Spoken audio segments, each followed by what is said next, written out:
Good morning and welcome to the New York City Council hearing of the Committee on Zoning and Franchises. At this time, can everybody please silence your cell phones? If you wish to testify, please go up to the Sergeant at Arms desk to fill out a testimony slip. At this time and going forward, no one is to approach the dais. I repeat, no one is to approach the dais. Thank you for your cooperation. Chair, we are ready to begin. Good morning, everyone. Happy Monday, and welcome to the meeting of the Subcommittee of Zoning and Franchises. I'm Councilmember Kevin Riley, chair of this committee. This morning, I'm joined by Councilmembers Shulman, Marte, Gutierrez, Aviles, and Ariola, and also Hanks. Today, we are holding a hearing on the second of three major initiatives that the administration is collectively calling the City of Yes. The first initiative was zoning for carbon neutrality, which we passed last year.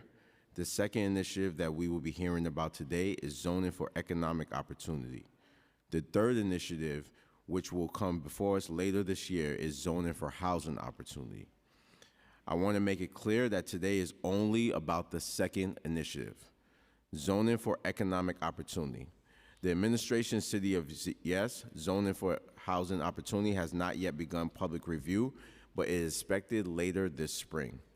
We have a lot of people here today in person and online who are interested in the second initiative, zoning for economic opportunity. So this will be a long hearing, and I want to quickly go over the order of events for today. After I open the hearing, we will hear from the Department of City Planning about the details of the proposed zoning for economic opportunity text amendment. I and my fellow council members will then have the opportunity to ask questions about this text amendment. After a round of questions, we will hear statements from any other elected officials who would like to make a comment. Following these statements, we will hear comments from the public, starting with the people who are in person, and then moving to the to the people who are registered to sign and testify online. Depending on how the hearing is going, we may take a short break to see the solar eclipse, which I know a lot of people would like to see. I now turn it over to the subcommittee council to review hearing procedures.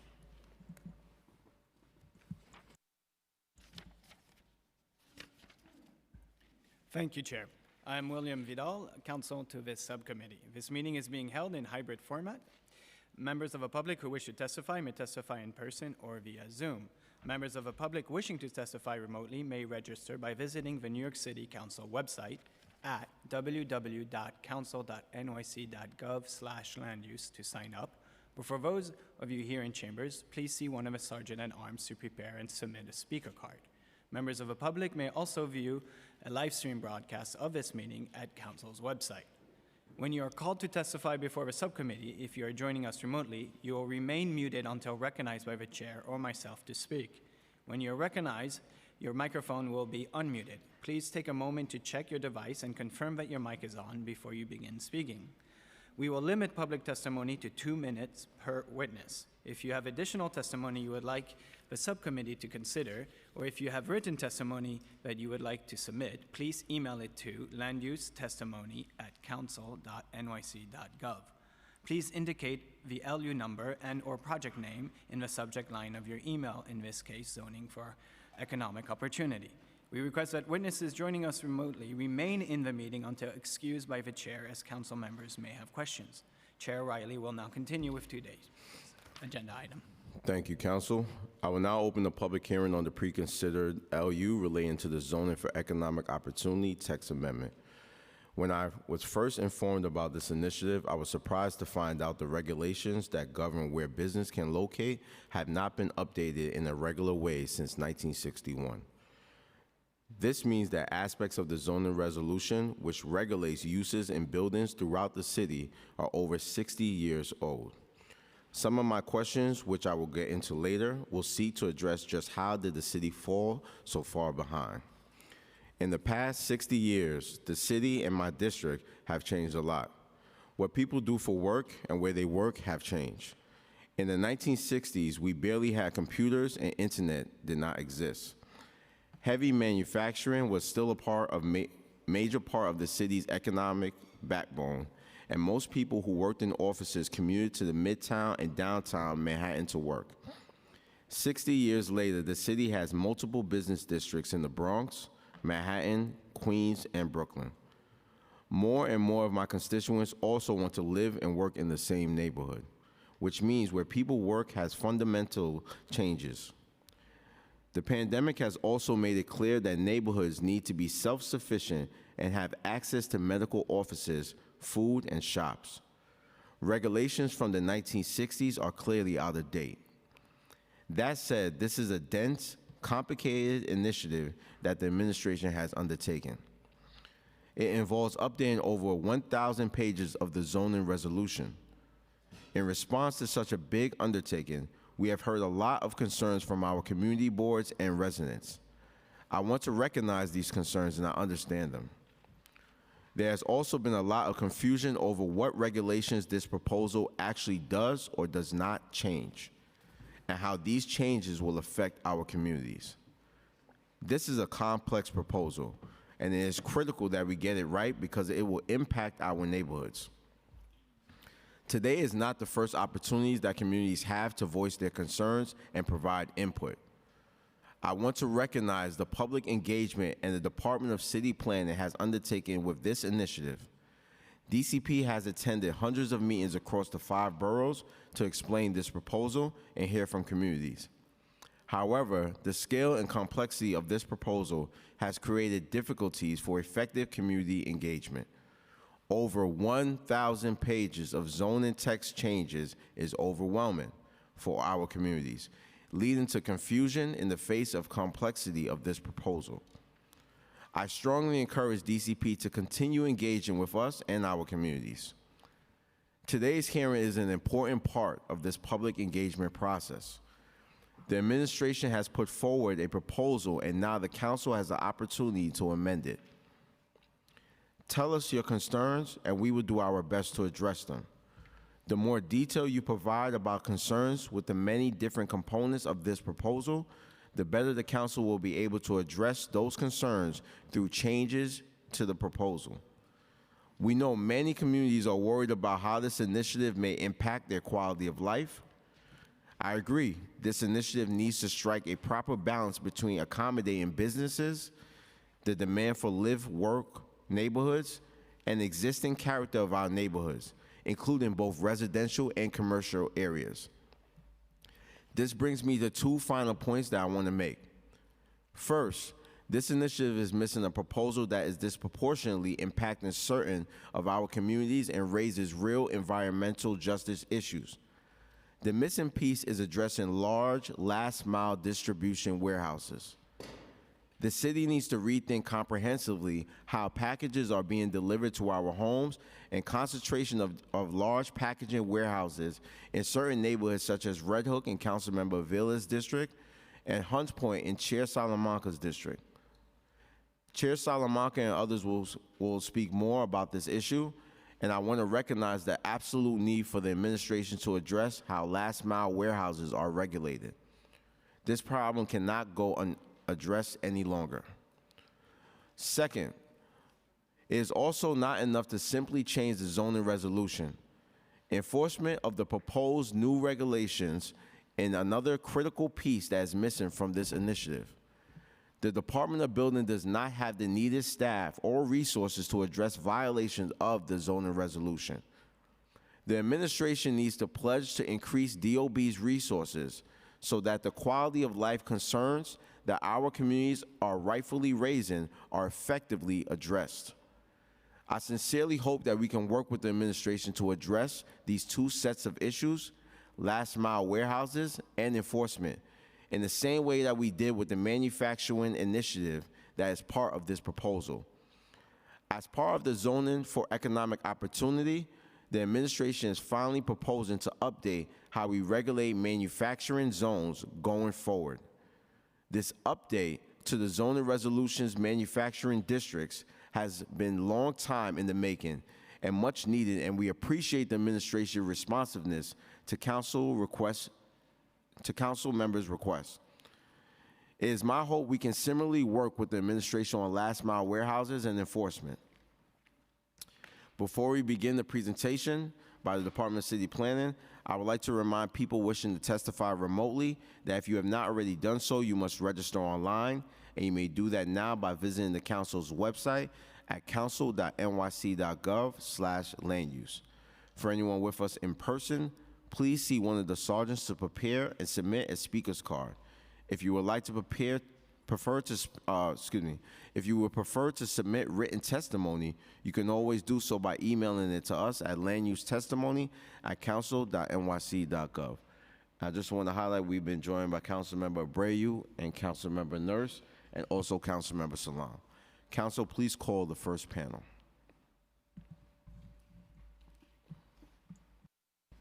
The first panel consists of Director of City Planning Dan Gorodnick and Matt Weskowitz. Council, can you please administer the affirmation? Please raise your right hand to state your name for the record. Dan Gorodnick. Matthew Weskowitz.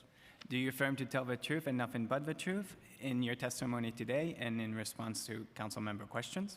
I do. Thank you. For the viewing public, if you need an accessible version of this presentation, please send an email request to landusetestimony@council.nyc.gov. And now the applicant team may begin. Please just reinstate your name and organization for the record. You may Great. begin. Thank you very much, Mr. Chairman. My name is Dan Gorodnick, Director of the Department of City Planning. I'm joined by Matt Weskowitz, who is the project manager for this particular proposal at the Department of City Planning. And we very much thank you for the opportunity to present to you today.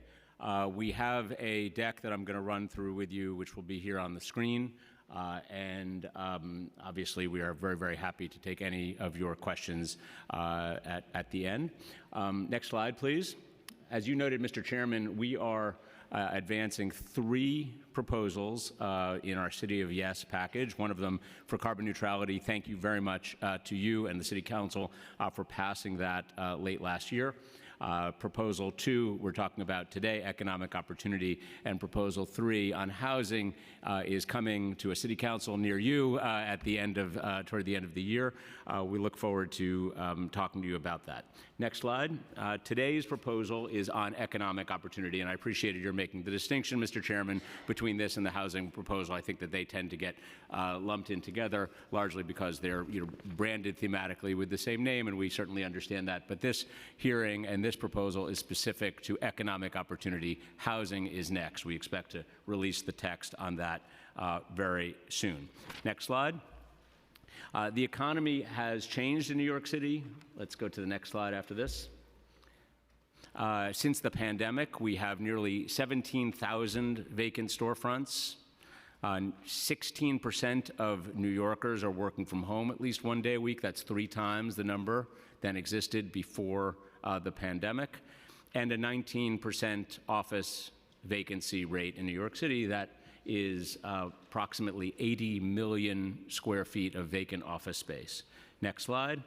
The zoning, as you noted, Mr. Chairman, was written for a 1960s economy, and a lot has changed since then. The way we do business, where and when we work, the types of businesses that exist, the environmental standards for businesses, all have changed in the last 60 years. And businesses need flexibility and clarity to adapt to a changing economy, but unfortunately today's zoning rules are too complex, restrictive, and outdated. They make it difficult for enforcement, complexity, restrictive. They result in vacant storefronts being and staying vacant for far too long, and outdated. Of course, we've heard all the reference of the typewriter repair shops or the taxidermy, and not so much reference to more modern uses in our zoning today. Next slide. We have seen a lot of support for City of Yes for economic opportunity, ranging from business improvement districts, chambers, industrial service providers, small businesses, civic institutions, freelancers. They have come out to support the proposal, but perhaps more importantly, they also helped us to shape it. We have been talking about this proposal for a couple of years now.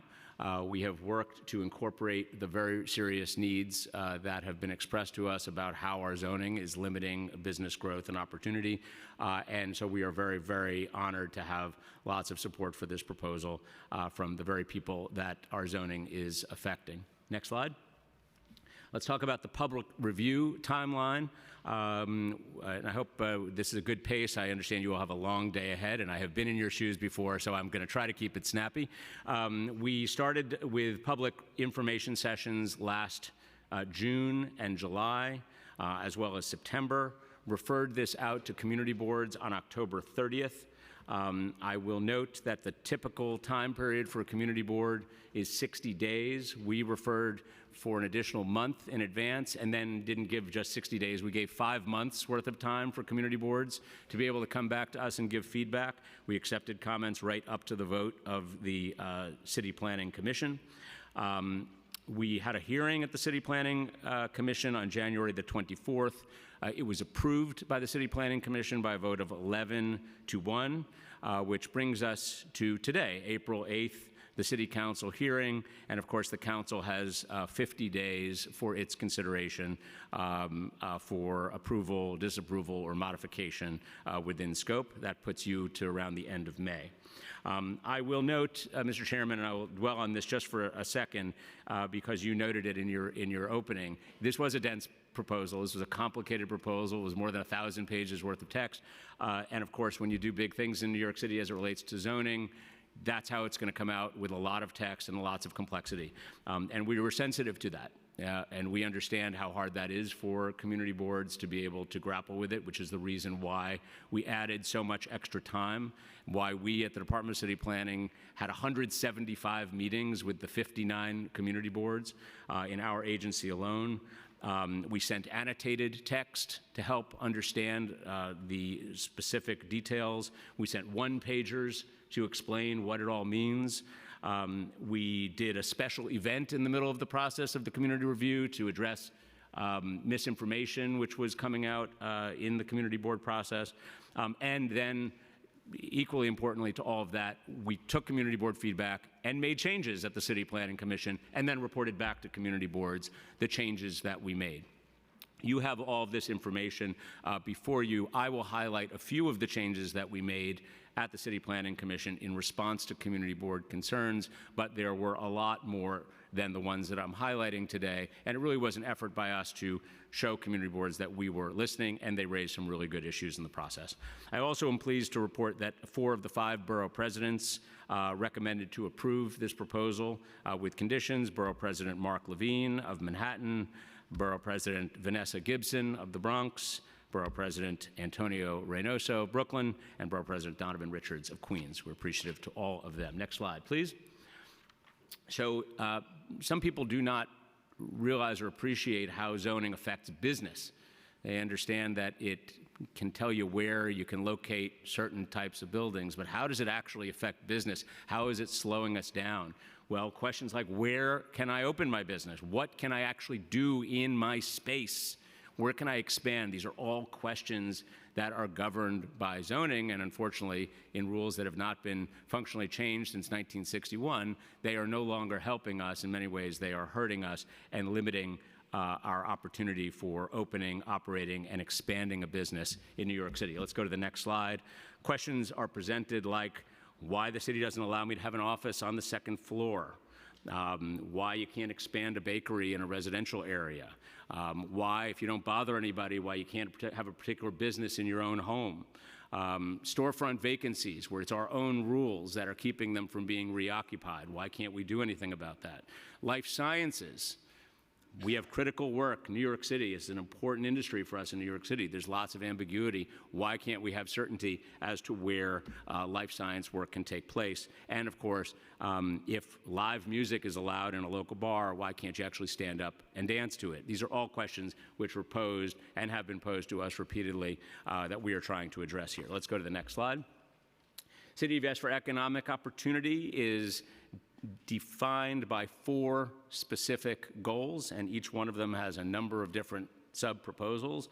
The goals are, 1, to make it easier for businesses to find space and grow, lift some of the barriers so businesses can be closer to their customers. Goal 2, boost growing industries, reducing obstacles for new types of businesses. 3, enable more business-friendly streetscapes.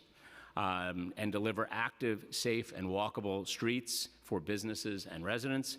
And goal 4, to create new opportunities for businesses to open and establish new zoning tools to boost job growth and business expansion. And as you noted, Mr. Chairman, at least one of these was specifically in response to the Council and the Speaker's call for new manufacturing districts that have not been added at all in the last 60 years. And we're very, very excited to present that to you today. Next slide. This is the summary of the proposals. I'm not going to read them here. They are in front of you. I'm going to go through each one of them individually, so we'll spare you this slide, but I'm going to move on to the next. Goal 1. This is the first goal of the presentation, to make it easier for businesses to find space and grow.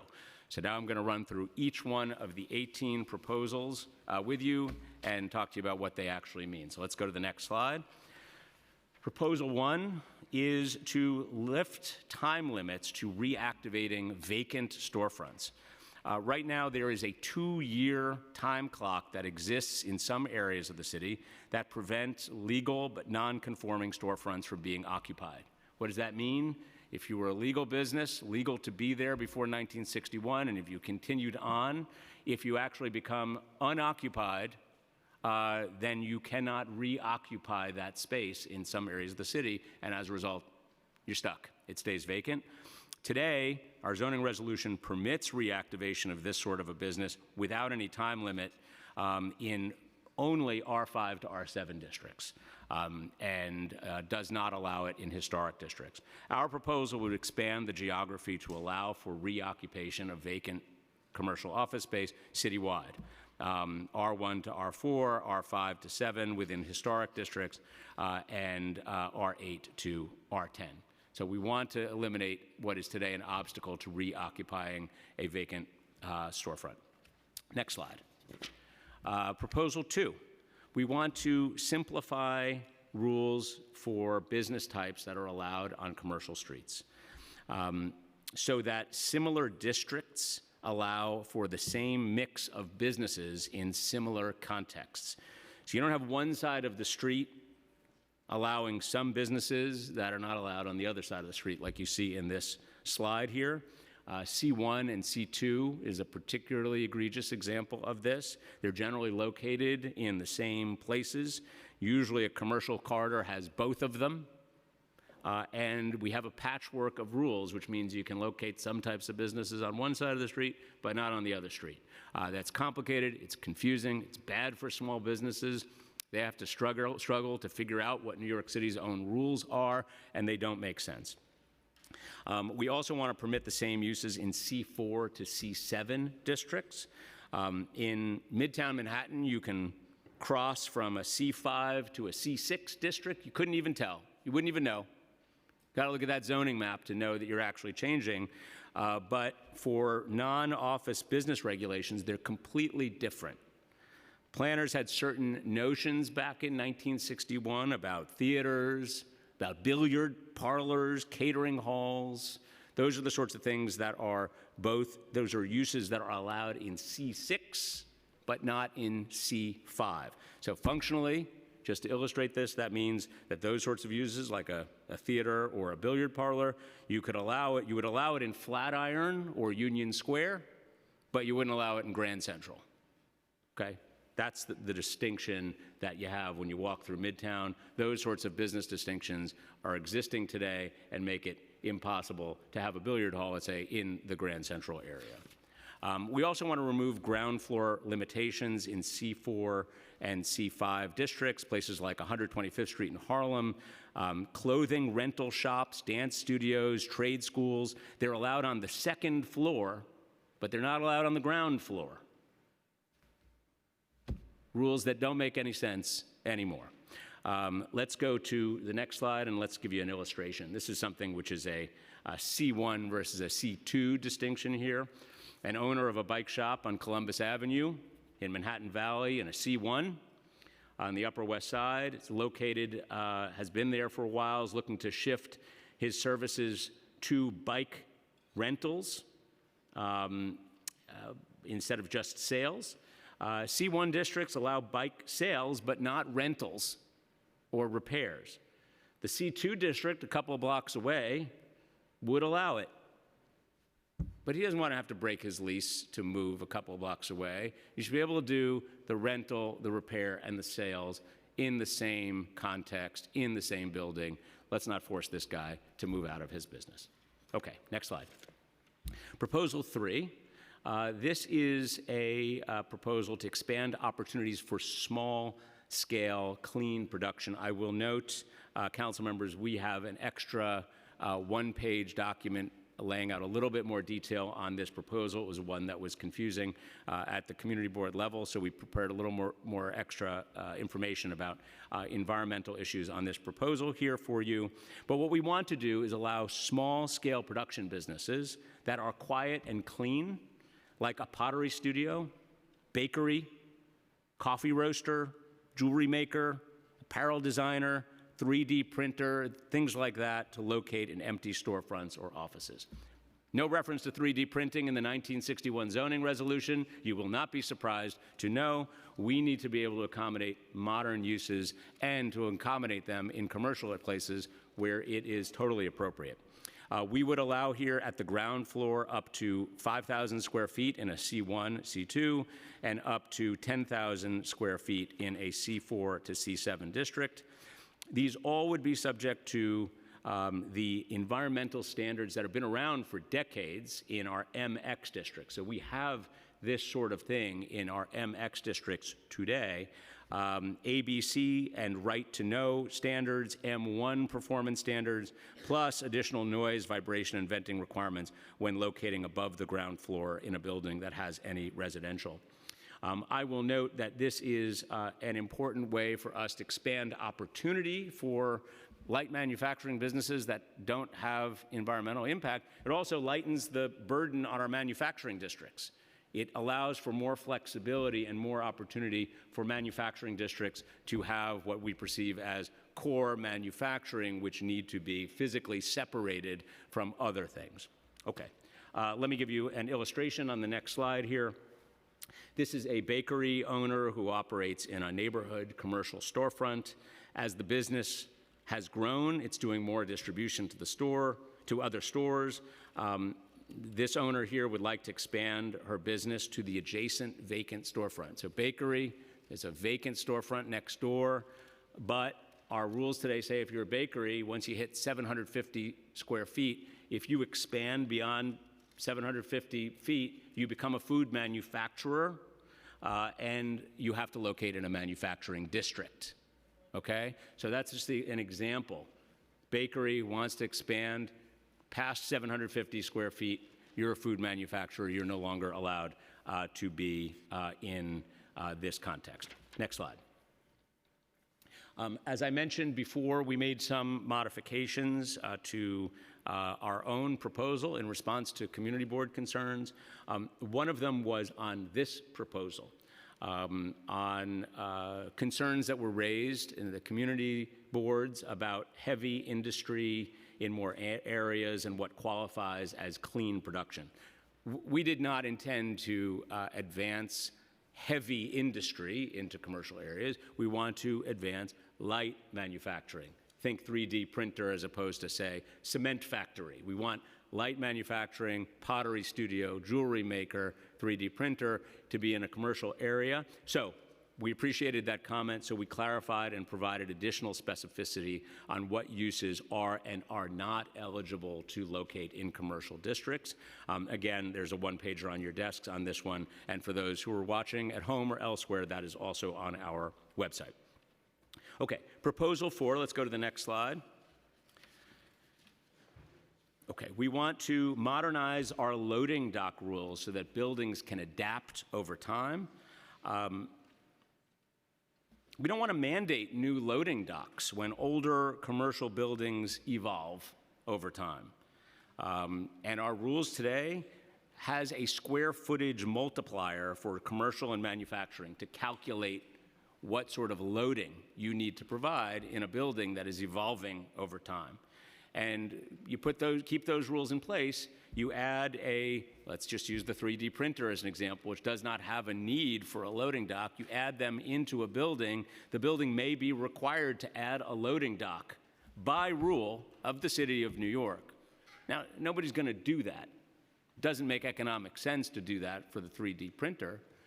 But what happens is that becomes an opportunity that is lost. It's an opportunity lost for the building. It's an opportunity lost for that 3D printer. We think that buildings should be able to evolve. We will not require additional loading for a change of use in an existing building. So we would not have an additional loading requirement for a new use in an old building. New construction requirements unchanged, require the loading docks. This is about adaptive use of an old building and not requiring them to add new loading docks in the process. Okay, let's go to the next slide, Proposal 5. This is to allow commercial to exist over residential and also on the second floor in a C1, C2 district. We're going to talk about this one for a minute because we made some changes and it also was a point of interest at the community boards. Today, zoning allows for many buildings to have a mix of residential and commercial uses, but zoning sometimes restricts businesses from being able to use upper floors of the buildings. You can only do one story of commercial in a C1 or C2. You can only do one story of commercial if there's residential upstairs, even though you can have a doctor's office on the second floor. So you can have a doctor's office, but you can't have any other commercial use on the second floor of a building in a C1, C2. That limits options for new buildings to be built that contain both residences and businesses, and also for older businesses to adapt over time. So if doctor's office becomes vacant, you can't reoccupy that space with another business. We also want to enable renovations or new construction of mixed-use buildings in the places where it makes sense by allowing commercial uses at the same level or above residences, provided there is complete separation between commercial and residential. As long as there is complete separation, we would allow for commercial to live above residential. So let's just illustrate this a little bit and go to the next slide here. Okay, so first let's talk about C1 to C3. This is really the example of the doctor's office on the second floor. In some areas of the city here are the ones that we're talking about, and you can see on the map where second floor commercial is allowed today. Community facilities can occupy the second floor of mixed-use buildings, but offices and other commercial can't. We are proposing to allow commercial uses to occupy the lowest 2 stories of a mixed-use building rather than just the ground floor. Commercial uses in that case can occupy the same floor as residents but can't be located above residential units. This is applicable only in C1 to C3. I will note this is already the rule in a number of areas in the city. C4 to C6, it exists. MX districts, some R9s, R10 districts with a C1, C2 overlay. Bay Street Corridor, Clinton, downtown Brooklyn, downtown Far Rockaway, Inwood, Jerome special districts, flood zones, transit easements. This is already allowed. So we want to allow for that commercial on second floor the way we allow a doctor on a second floor as a community facility in these C1 to C3 districts, okay? So that's number 1. Number 2, and this one has gotten a little bit more attention even than the other, let's go to the next slide, is allowing commercial over residential because of existing stacking rules that we have in New York City. The issue for us here is that options for converting or constructing mixed-use buildings are limited in some areas because of stacking rules that require commercial uses to stay below residential uses. Okay, so you can have commercial and residential in the same building in a C4 to C6, but the commercial's got to be below the residential. You know, we look at that and we say, well, if you're allowing them in the same building, the precise order of where they are is less critical than the safety and environmental separation between those businesses. That's 1. 2, it has a real impact on conversion. And we were talking about the 80 million square feet of vacant office space in New York City, 19% vacancy today. If you want to convert an office building in part to residential, and you want to convert the lower part of the building, but you have a robust commercial tenant upstairs, Why are we as New York City saying you can't convert the lower half of your building to residential, provided that you have separate entrances, separate elevators, separate stairwells to keep the commercial and the residential uses distinct? You know, we think about our building, or you could think about 250 Broadway right across the street. It's a perfect example. There's a building where you have, 6 elevator banks. You can have half of them going to the upper floors for commercial, half of them going to the lower floors for residential, and you could very easily segregate the uses between commercial and residential in a way that would not affect anybody's quality of life. Most importantly, we want to create opportunities so that buildings are not sitting there vacant. The rules about stacking are antiquated. They no longer reflect the fact that an elevator can actually bypass floors in a way that they really couldn't in 1961. We want to make sure that we enable more flexibility here.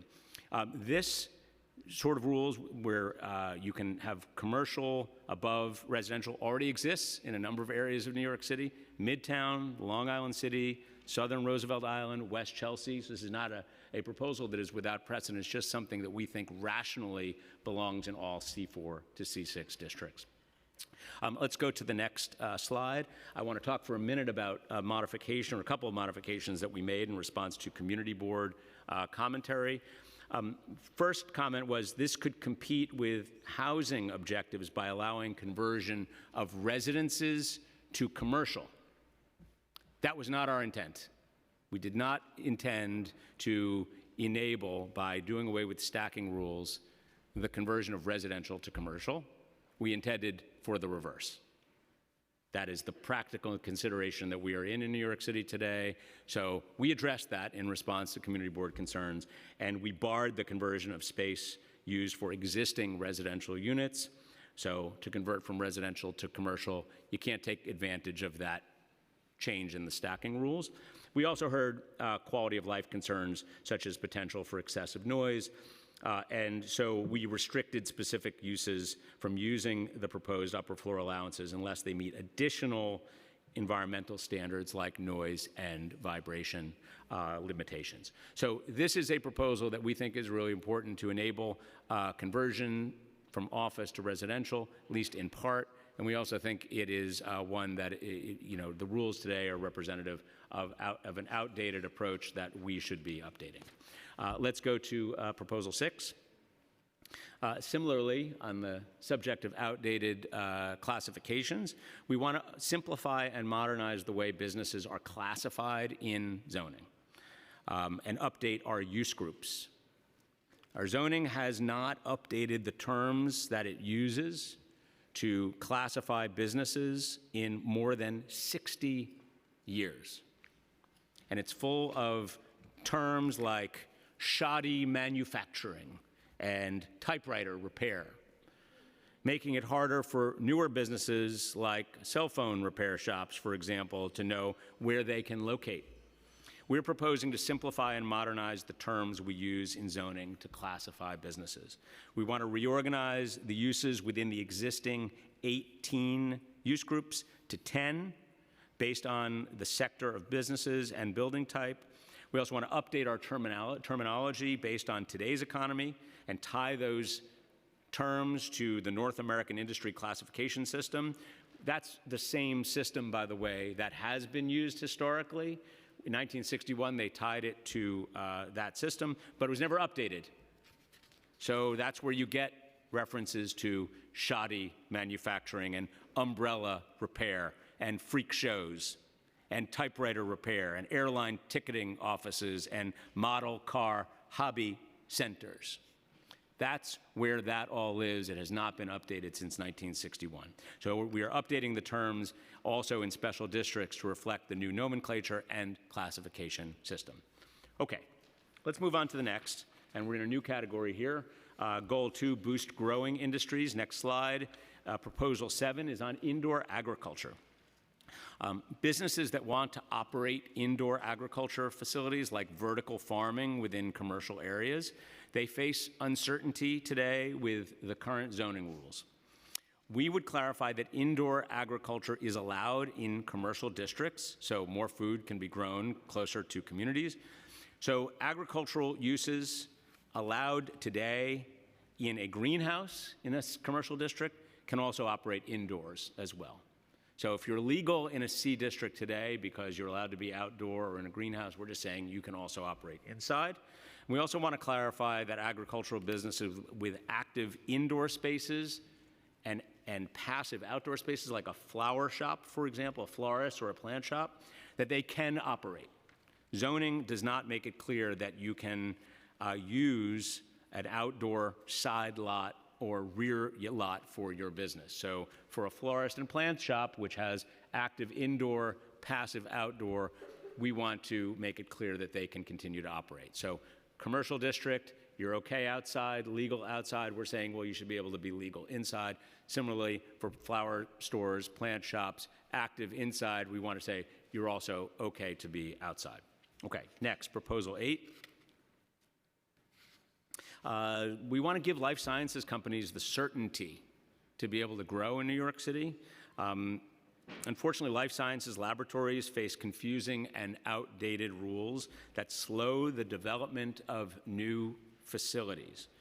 We want to make it clear here. Chair, just give me 1 second. I just want to acknowledge the students from Columbia. I want to pass it to Councilmember Abreu real quick. No, I just wanted to acknowledge the students of Sustainability Management from Columbia. Thank you so much for coming. Hope you enjoy your tour here at City Hall. We're very happy to have you. Thank you. Could continue, Chair. Okay, thank you very much. So, life science laboratories, confusing and outdated rules. We want to make it clear in zoning that labs without potential for environmental hazard are appropriate in office settings. We also want to expand where an existing special permit can be used so that labs can be able to locate in the future closer to research centers like hospitals and universities. So in more detail, and I will note this is another area where you have a one-pager in front of you, council members, and also on our website. We are seeking here to update outdated terminology for defining labs by explicitly referencing the section of the building code that is used to permit labs in commercial settings. So there's some ambiguity out there right now. We're trying to clarify the area in the building code where this is allowed. We also want to expand the geography of the special permit for labs to make it applicable citywide. I will note that we made a modification to this proposal. Next slide, please. In response to community board concerns about environmental protections and the definition of objectionable effects on neighborhoods, we modified this to add explicit reference to the section of the building code that is currently used to regulate laboratories. So that reference is now in there, and that is part of the proposal that you council members are considering today. And again, there's a more detailed one-pager on this at your desks. Okay, next proposal. Number 9, halfway there. Dancing. In any bar or restaurant in New York City today, you can have live musical entertainment, like a concert, so long as you're below 200 people. But the zoning of New York City often prohibits people from dancing to that music or from having a live comedy or an open mic night in that same space. We're simplifying the rules so that music, dancing, comedy, they're all treated the same in zoning while removing the last parts of the discriminatory cabaret laws that prohibited the act of dancing. In C1, C2 districts, we want to allow dancing, comedy, and open mics up to 200 people in the same way that musical entertainment is allowed today. Musical entertainment, it's allowed today, up to 200 people. That's the rule today. And we're just saying in this proposal, if musical entertainment is allowed, people should be able to stand up and dance and not have it be a zoning violation. Similarly, an open mic night or a poetry reading, those sorts of things are similarly appropriate in a context where you were otherwise allowed to have live music in an up to 200-person venue. Okay, let's go to the illustration here. Next slide. Okay, this is the example of today's context in a C2 overlay district, which is a common one, for an eating or drinking establishment. So just to illustrate this for you, a bar or restaurant with live music, that is okay today in a C2 district. A bar with a ticketed musical entertainment, so you can buy a ticket to go see musical entertainment in a bar today, up to 200 people, that's allowed today. Some question about bar or restaurant in either of those examples with incidental dancing. If you stand up and dance, there's some question. Is that allowed or is that not allowed in zoning? And lastly, it is just not permitted to have dancing in a bar or restaurant where dancing is common. So you cannot actually operate that. Let's go to the next slide, which gives you the example of where we would make a change. No change here on the bar or restaurant with live music in any capacity. No change. Next category, bar with ticketed musical entertainment up to 200-person capacity. No change. You can still do that. The ambiguous area, the bar or restaurant with incidental dancing, well, we would clarify that incidental dancing is permitted. And lastly, we would permit dancing as a common activity in a bar or restaurant. That is okay and should be okay under the zoning resolution. Let's go to the next slide. We did make some modifications here. We had heard that routine or non-incidental dancing could bypass the 200-person size threshold by not having a cover charge or a specified showtime. So we inserted language that the presence of a dance floor is evidence that an eating or drinking establishment is providing entertainment. Give enforcement agencies an additional tool, indicator to determine if a business is in violation of zoning. But most importantly here, and the way that I think about this is, if you were allowed to have musical entertainment in a venue up to 200 people, you would now be allowed to also dance to that same music in that same venue. No change in capacity, no change in opportunity otherwise, and we think that that is a smart and rational change. Okay, let's go to the next, Proposal 10. Zoning today, this relates to creating more opportunities for amusements, experiential opportunities. Zoning has outdated terms for defining experiential retail and amusement businesses like virtual reality or children's arcades, and often restricts these kinds of businesses to Coney Island or the city's industrial areas. We would simplify and modernize how zoning treats amusements and recreational activities to make it clear that these businesses are allowed indoors and at a small scale on a neighborhood street and at a larger scale in office districts. So we would combine many of the existing uses like billiard parlors, bowling alleys, mini golf into two newly defined categories. One would be amusement or recreation facilities, and the other would be outdoor amusement park. And we would include similar business types that are not currently classified at all, like laser tag, escape rooms, virtual reality gaming. In C1, C2 districts, we would permit the amusement or recreation facilities up to 10,000 square feet. There would be no size limitation in C4 to C7. Outdoor amusements, still prohibited under C1 to C6. It would only be allowed in C7, C8, and manufacturing districts. Okay.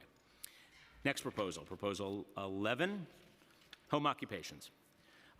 As you all know, many New Yorkers start their businesses in their homes, and zoning allows for a wide range of home business types today, including lawyers, jewelry makers, music teachers, among many, many more. The pandemic changed how New Yorkers work from home, but zoning has not kept up, prohibiting specific occupations like barbers or interior decorators and other restrictions that are in zoning that are holding back business creation.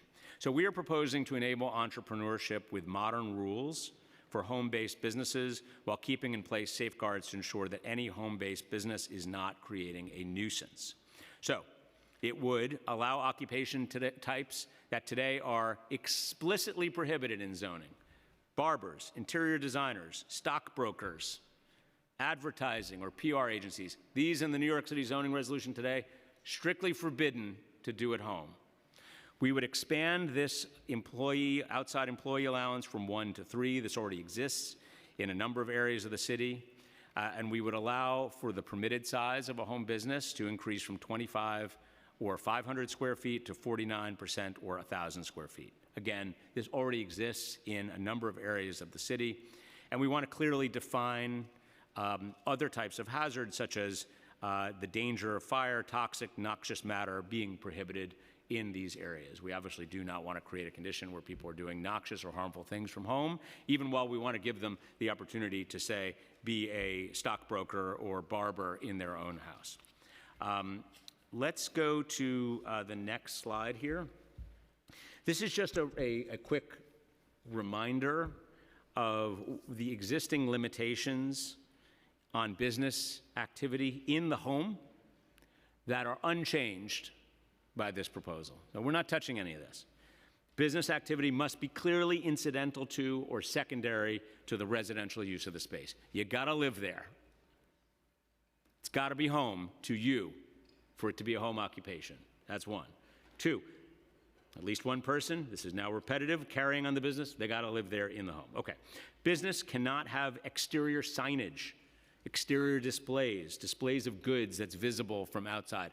Cannot do that today, unchanged. You can't sell items that are produced in other places. So if you're making something at home, well, you can sell it at home, but that's it. You can't produce it somewhere else and sell it in your house.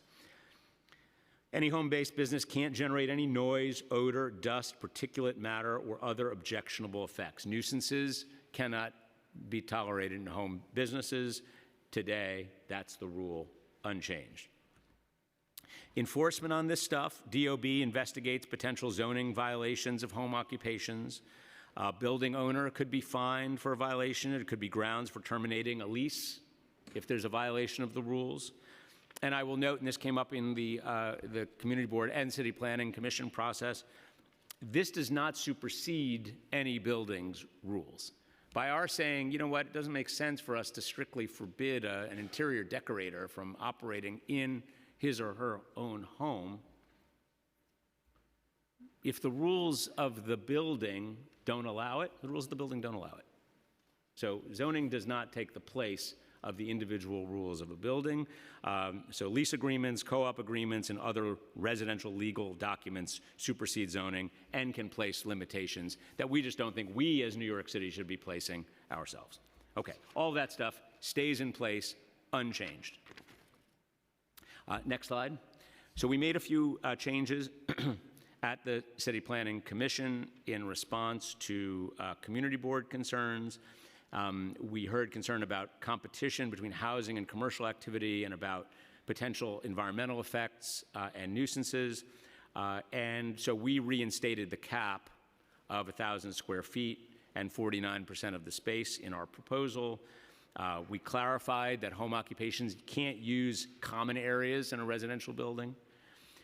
And we clarified that language from commercial districts also applies to home occupations, giving DOB and building management more clearly defined guidance to enable enforcement of a violation. Okay, this is another one-pager that you have in front of you defining in greater detail some of the changes and some of the rules. Next slide here. And then this is just to illustrate where we have different rules in New York City today where we allow up to 3 employees and 49% of the space and a certain number of square feet. Places like office conversions, the special Tribeca mixed-use district, any MX district in the city, Queens Plaza subdistrict, Soho, NoHo, these are all areas where we have up to 3 employees in a home business and up to 49% of the total space can be used. So we think those rules should be applicable more broadly, recognizing the fact that people are living and working differently. For us to have a list in zoning and say, no, these are the things that we think that you cannot do is no longer the way for us to be thinking about this particular challenge. Okay, next slide. Now we're up to goal 3, and this is to enable more business-friendly streetscapes. Next slide, on to proposal 12. Chair- We want to introduce, I'm sorry, We could start speeding this up. So we can- faster even than that, Mr. Chairman? All right, you got it. I'm going to keep moving even faster. Ready? Proposal 12. Let's go. Streetscape improvements. We don't like blank walls, drive-throughs. They break up retail streets, unpleasant, unsafe conditions for people walking past. So we're proposing a consistent and easy baseline set of rules for commercial ground floor design that are more responsive to areas with greater pedestrian activity and more relaxed in cities' more auto-oriented corridors. Next slide, proposal 13. In the context of auto servicing, we want to reduce conflicts between auto repair shops and pedestrians. They are typically treated as industrial businesses and located far from retail streets. We're proposing to rationalize and consolidate the range of auto servicing uses into 2 categories: light and heavy vehicle repair. Heavy vehicle repair needs to be licensed by the state DMV, will continue to be allowed in industrial areas, while light vehicle repair would no longer be allowed in neighborhood commercial areas unless they go through a site plan review process with the Board of Standards and Appeals. Okay, next slide. Oh, I'm sorry, we made some modification there on proposal 13. The proposal was a little unclear about which type of auto repair businesses could locate in commercial districts after a site plan approval. We clarified that. Next slide, proposal 14, micro distribution. We have post offices in every neighborhood of New York City, but unless you are the federal government, you can't do the same kinds of parcel pickup and delivery within buildings except in industrial areas. What this does is it forces the activity to occur on sidewalks and streets, leading to traffic congestion both in the area where the delivery occurs, but also in the industrial areas where the packages originate. So we're proposing to create a new type of use in zoning called a micro distribution facility and allow these businesses to locate a small scale in commercial areas, encouraging deliveries to shift to alternative modes of transportation and regulating the creation of local hubs for safe and sustainable deliveries to occur. Okay, moving on, next slide, goal 4 here. Now we're creating more opportunities, new opportunities for businesses to open. Proposal 15, next slide, commercial space on campuses.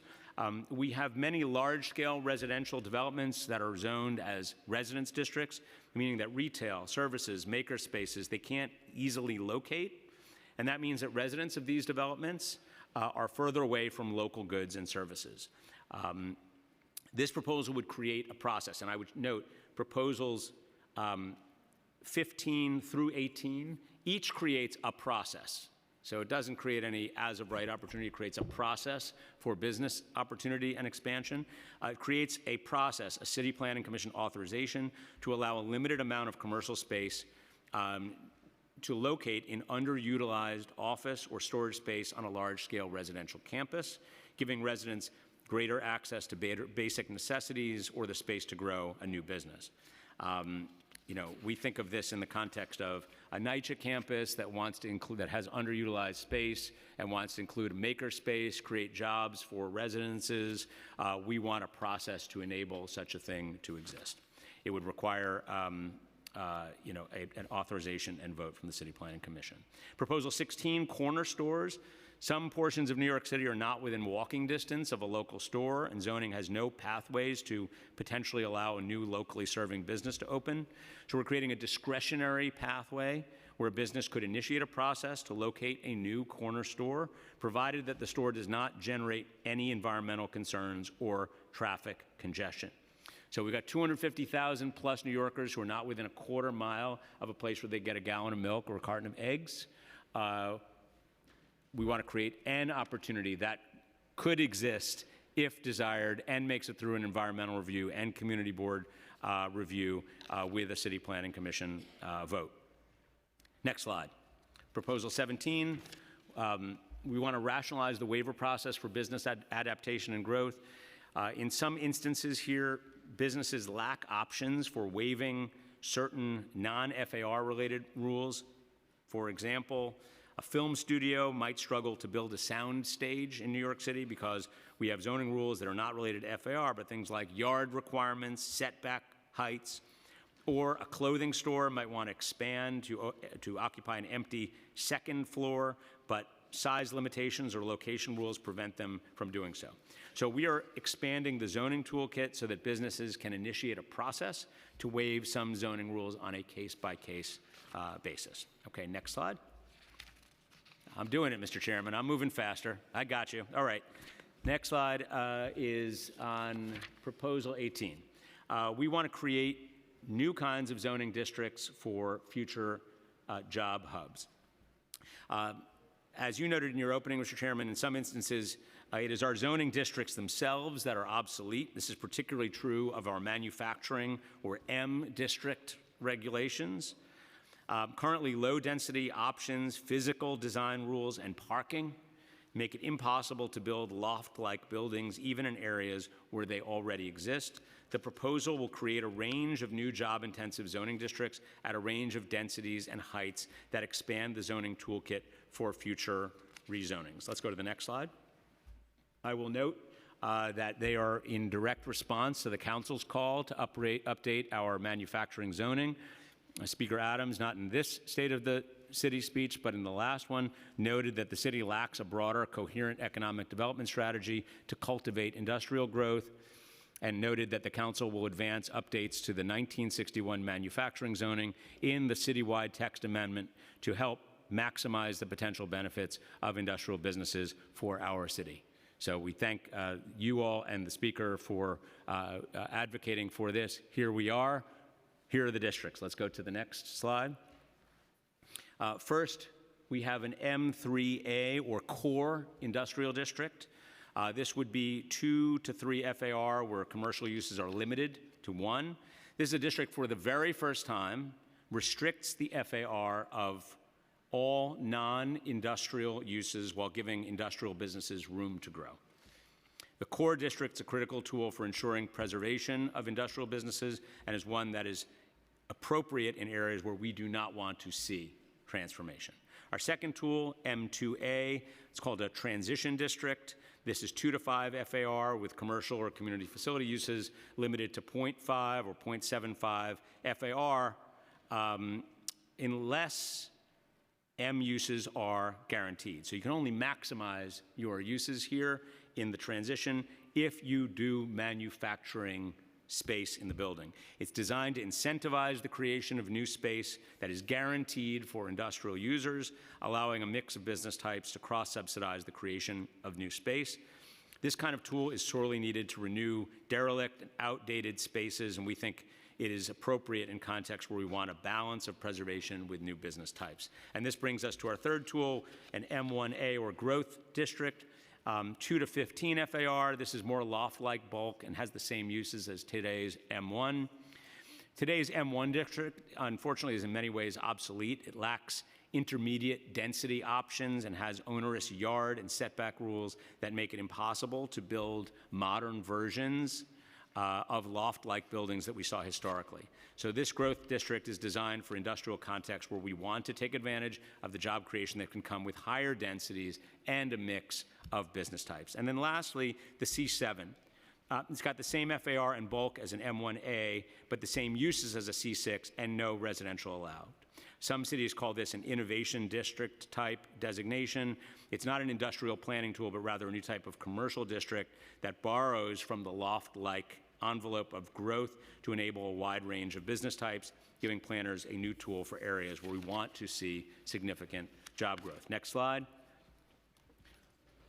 Okay, and then this is going to be basically the end, Mr. Chairman. I just wanted to note that we saw in a variety of, that wasn't supposed to be an applause line, but it's okay. In the myths and facts category here, we heard in community boards, neighborhood meetings, a lot of misinformation. I'm sure you have as well. And so we did want to there were just a few of them that we wanted to highlight because we thought it was important. The first is that this is a housing proposal. Next slide. It is not. This is not our housing proposal. This would not affect our housing-related zoning rules. It only affects commercial and manufacturing uses. It would not change where manufacturing, commercial, or mixed-use zones are located, and does not rezone a single building. And it is distinct from our City of Yes for Housing proposal, which would adjust what types of housing are allowed where. Public review of that will take place later this spring. Next, industrial activity. Concerned that small-scale clean production would allow dangerous, polluting industries into quiet residential neighborhoods. Now, the fact here is that we would allow clean production in commercial zones, subject to strict environmental standards, okay? Clean production in commercial zones, subject to strict environmental standards. They include DEP's ABC requirement for emissions, right to know filings for hazardous substances, building performance standards that match existing regulations for mixed manufacturing and residential developments, and venting that avoids any nearby residences. We have been doing this for decades. We have existing environmental standards in our MX districts, and that is what this draws from. Next slide. Next myth, that this proposal would allow strip clubs around the city. In fact, we would not change the strict regulation on adult uses. Live entertainment, like music, comedy, and dancing, is governed differently from adult uses. Okay. Next slide. Neighborhood noise. Myth here, the proposal would allow loud nightclubs in quiet residential neighborhoods. The proposal here does not change the regulations on venue size or volume. Size or volume, same. We're not changing it. What it does do is it would allow people to stand up and dance in venues where live music is already allowed, but dancing is not. It would allow certain venues to sell tickets or advertise showtimes to support musicians. Okay, next. Corner stores. Corner store proposal would allow rampant commercial activity on every residential corner without oversight. The fact here is that small local retail applications would have to be approved on a case-by-case basis by the City Planning Commission, which requires environmental review, community board, borough president review and recommendations, and ultimately a vote by the City Planning Commission. So this is not an as-of-right opportunity, it is a pathway. Okay. Next and last, home occupations. Myth that the proposal would allow businesses to take over apartment buildings, causing quality of life concerns and displacing housing. In reality, we would modernize our home occupation rules, which today ban occupations like barbershops, advertising, and interior decorating, while maintaining restrictions on nuisances like noise and odor. It sets a square footage cap on home occupations, and it forbids home businesses from using common spaces in residential buildings. Just another reminder that zoning does not supersede any existing building rules. Next and last slide, Mr. Chairman. In summary, City of Yes for Economic Opportunity will allow more types of businesses in more places, helping us to reduce storefront vacancies. It will facilitate the largest expansion of clean manufacturing in over 60 years. We are due for it because our rules have not changed in this period of time, an area that is the functional equivalent of the size of Manhattan. We'll establish the New York City's region as a life science leader and help achieve our goal of 3 million new square feet for life sciences. We will support the 17,000 businesses and industrial areas that are prevented from expanding by current zoning. And lastly, we'll create a process to improve access to corner stores, including for the benefit of some 265,000 New Yorkers who lack practical access today. With that, Mr. Chairman, I thank you very much for the opportunity to present and certainly welcome your questions. Thank you. That was a lot. So I apologize about that, Chair. I have a lot of council members who have a lot of questions. I know they have to run out of here, so I'm going to ask a few of my questions for round one, and I'm going to turn it over to my colleagues. We've been joined by Councilmember Lee, Palladino, Brewer, Ressler, and online, Moyer and Carr. So thank you for this helpful and comprehensive presentation. As you can imagine, my colleagues and I have quite a few questions. So first, how did our zoning resolution become so out of date that it still references office space that operates and sells telegraphs and phonographs? Yeah, the short answer is if you don't change it, it stays put. And New York City has not endeavored to make a change on this in 60 years. And what has happened is we have an important moment where we're recognizing the fact that people are living and working differently. Just came out of a pandemic. We as a city have to recognize the fact that the world has changed in significant ways. We're still seeing it bear out. But it is an important moment for us and an important prompt for us to take a hard look at these rules, which in many cases just don't make any sense and have not made sense for a very long time. So with that being said, is there going to be a system that DCP is going to put in place that would address zoning changes moving forward, that our communities wouldn't have to deal with a complex text amendment like this? You know, the city charter tells us how to introduce a text amendment to a community board and to the council and borough presidents. That is an important question that you're asking, but it's one that we would have to look at together. And I recognize the challenges of doing big things in zoning and the amount of complexity of a proposal like this and what it presents for a community board. I also remember being in your shoes when proposals for ZQA and MIH came down the pike, which I also found, extremely difficult to understand in the short periods of time where I was being presented the information. So we have made lots of strides to try to meet people where they are, particularly at the community level. We created an entire new division within the Department of City Planning to be able to support community boards, which is also part of our function as defined by the charter. But the short answer is that is the process that the charter has defined, and so big proposals will mean a lot of text going to community boards. Thank you, Commissioner. It is just important that we do discuss that moving forward because zoning regulations will change moving forward. I'm pretty sure in the next 40, 50 years, we'll be discussing this again, hopefully, if we're all still here. I'll meet you here. I'll meet you here in 50. So if we could definitely, talk about setting up a system that would make it more easy for communities to digest this, I think that would be very ideal. Next, I would like to focus on what prompted the administration to undertake this massive undertaking. Did business groups and communities approach you about the need for this text amendment? We heard from everybody from freelancers to manufacturing businesses to dancing advocates to chambers of commerce and bids.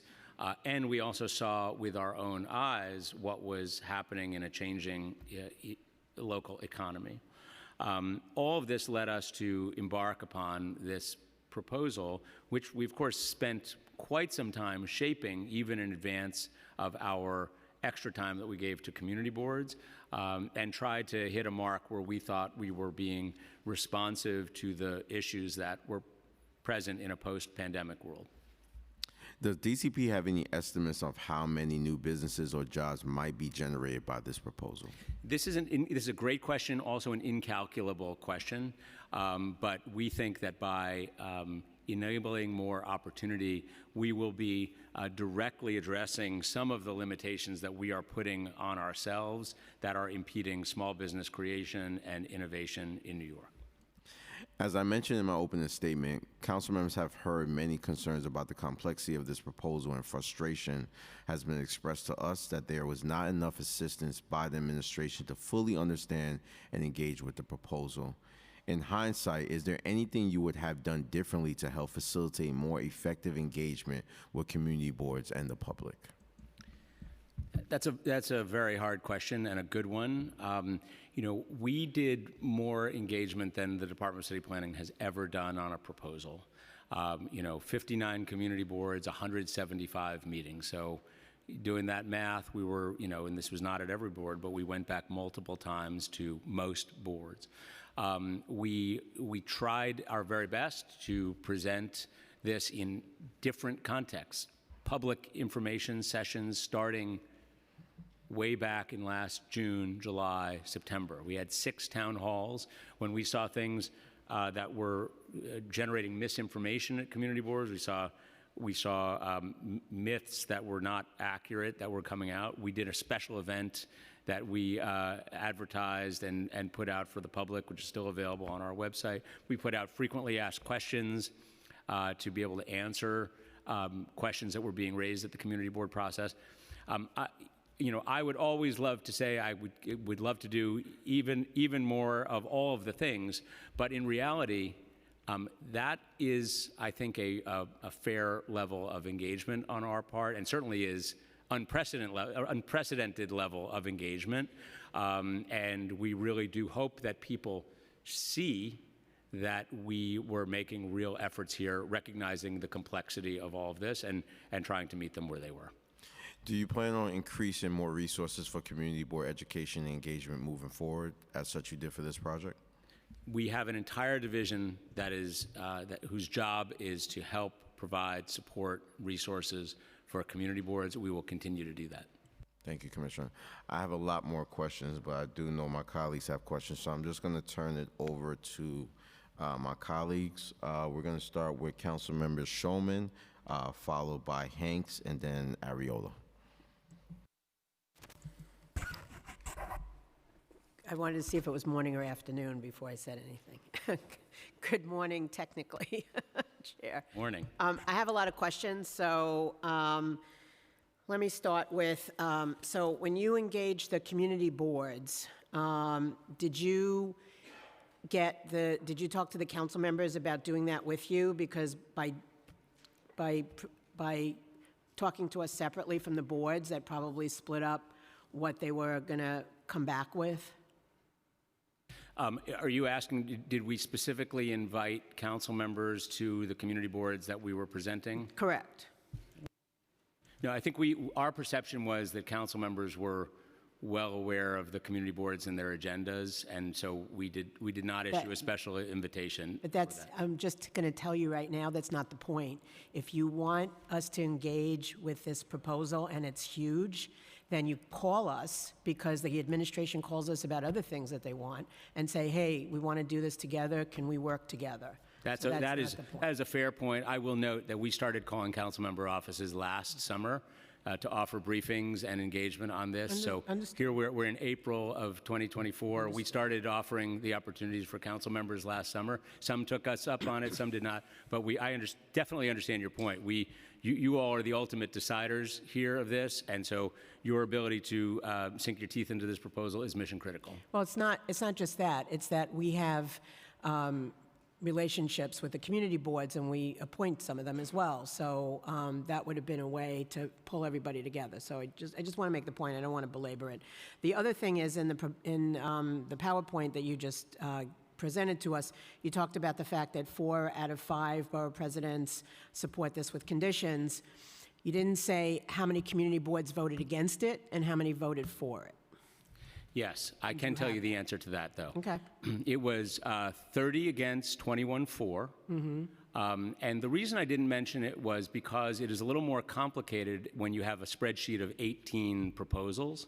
So if you look at the ways Community Board weighed in on the 18 proposals, those who gave us a breakdown, which we very much appreciate, so if there are Community Board members listening to me, I do want to thank them for taking the time and the effort to grapple with 18 individual proposals.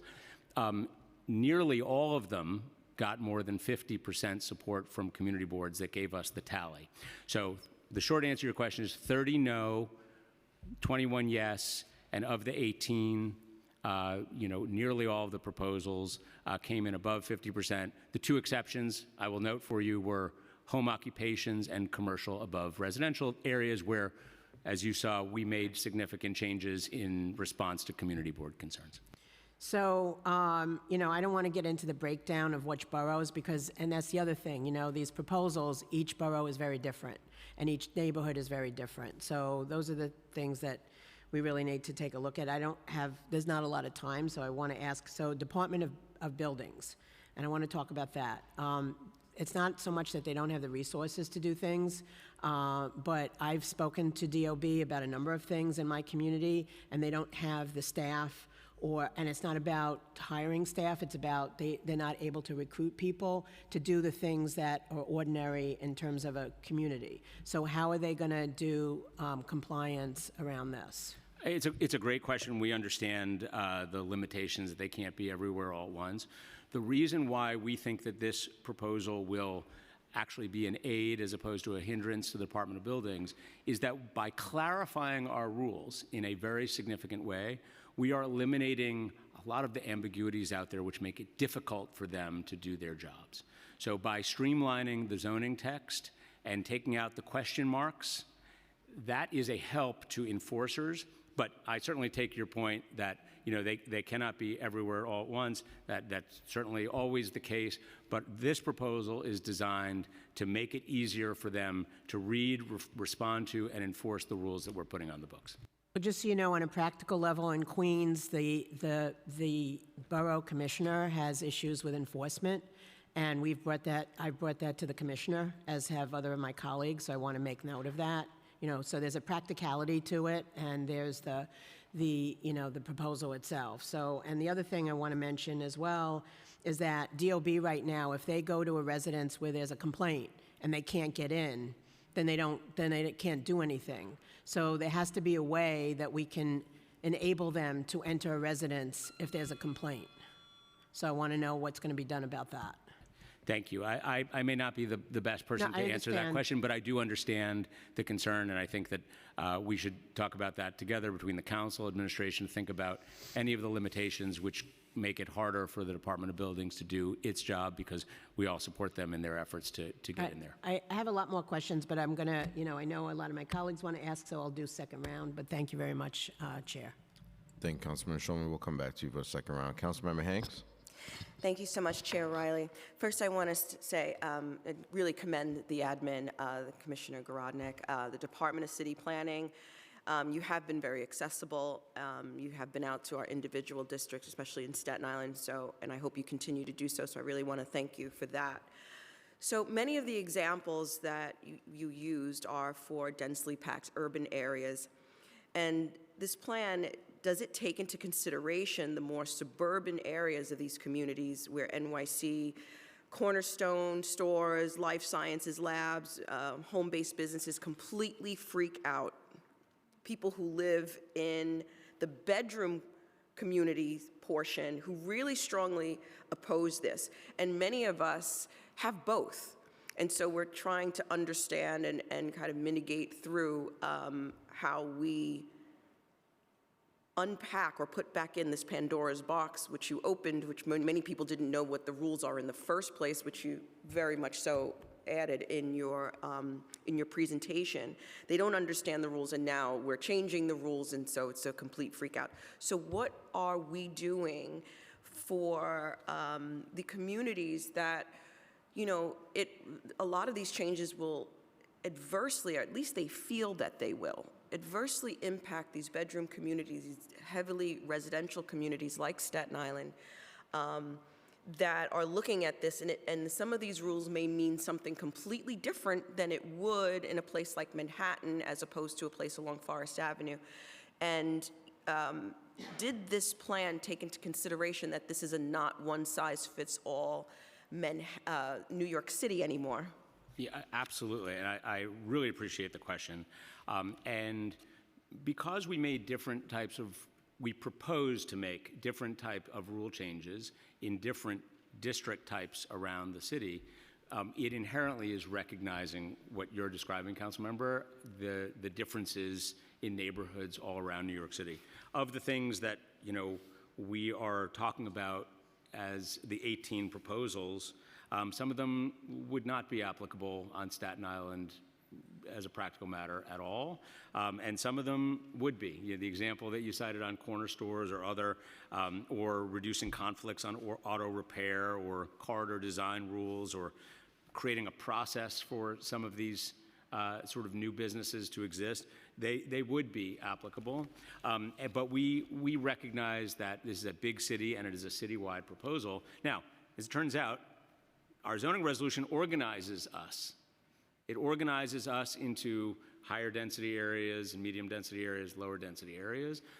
And so when we're talking about making changes in lower density areas, it's frequently things like our C1, C2 commercial districts. It's frequently in the context of manufacturing districts, which exist in Staten Island and many, many other places. So yes, we are organized by the zoning resolution, and we believe and understand that people are learning the rules even as we're making proposals to change them. And when you start talking about this stuff, this is hard and it's complicated. And I certainly remember it myself when I was in the shoes of a community board member or council member. But an example like corner stores is a good one because corner stores like a bodega, it's part of New York City's fabric. And there are thousands of them today in residential districts, and they make life better for New Yorkers in a lot of ways who want to run down the block for a gallon of milk or a bacon, egg, and cheese sandwich or whatever. But in some areas where it would make sense, New Yorkers in We many drive down the store. We drive to our mailboxes. in drive Staten to the Island. mailbox. Yeah. Well, I can't address that one. But if you don't want to have to drive to get to that bacon, egg, and cheese sandwich, there's an option here. Anyway, the point of it is we're creating a process alone, so that if it is something desirable in a community, it's something that is possible only. But to your point, yes, this proposal recognizes the differences in the vast context of New York City and is organized by the existing districts. Thank you. One more question, please, Chair. Yes, go ahead, Councilman Hicks. So with that in mind, there are components in the proposal where you say the board reviews, community board, borough president approvals. Are those binding? Because I think that many people would say yes to the city of Yes if they knew by block or by civic associations, which really are much more involved with the with residential as opposed to our community boards, that they have some sort of say in saying, well, we don't want that on this block. And if that were possible, I think that we may be able to get the city of Yes as opposed to the city of No, which is where Staten Island is right now, as the borough president will tell you. Thank you. I appreciate the question. And, it is not a binding vote by a community board or borough president, much like no recommendation from a community board or borough president is binding on any of the land use matters that come before them. And what we wanted to do was we wanted to equate this to the other opportunities and allow for the opportunity while recognizing that this is not something that will either work or people want in every neighborhood, but there are neighborhoods. To your point, New York City is different. It's got lots of context. It's got lots of different needs. There are some neighborhoods that very much could value having an easier process for a corner store, and just can't. So that's why we bring in the borough presidents, community boards, and to allow us to get their very, very important feedback. Thank you so much, and thank you, Chair. Thank you, Councilmember Hanks. Next, Councilmember Ariola, followed by Councilmember Gutierrez and Aviles. Thank you, Chair. I have a lot of questions also. This is an enormous endeavor. Couldn't the zoning updates have been done by implementing a group of smaller zoning changes that are not cookie cutter but specific to the areas within the boroughs that would not be as adversely affecting the quality of life of those areas? We could have proposed a zoning text that was different in size and scale and in substance, yes. And why didn't you?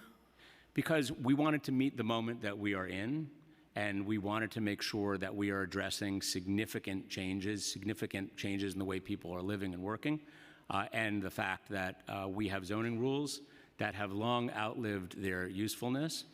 So we wanted to present something that was citywide in scale, and recognize that the ultimate deciders of this is you all, the council. So we wanted to present a big proposal that we thought was meaningful, respectful of neighborhoods, address the issues that we have heard from stakeholders, advocates, and also from many of your colleagues about what we need to see in the city. Okay, so I see a lot of people here on this page that you said were supportive of it, but 2/3 of the community boards, as my colleague, Councilmember Schulman said, did not support this. We have civic associations that do not support this. So I don't see anyone on this page that isn't going to benefit from the City of Yes being passed. And in Proposal 15 and 16 for the corner stores, is a community board's vote, yes or no on it, going to be binding? Is it, if it should pass? Thank you, Councilmember. As I noted a minute ago to Councilmember Hanks, community board votes, borough president votes, they're never binding on land use matters.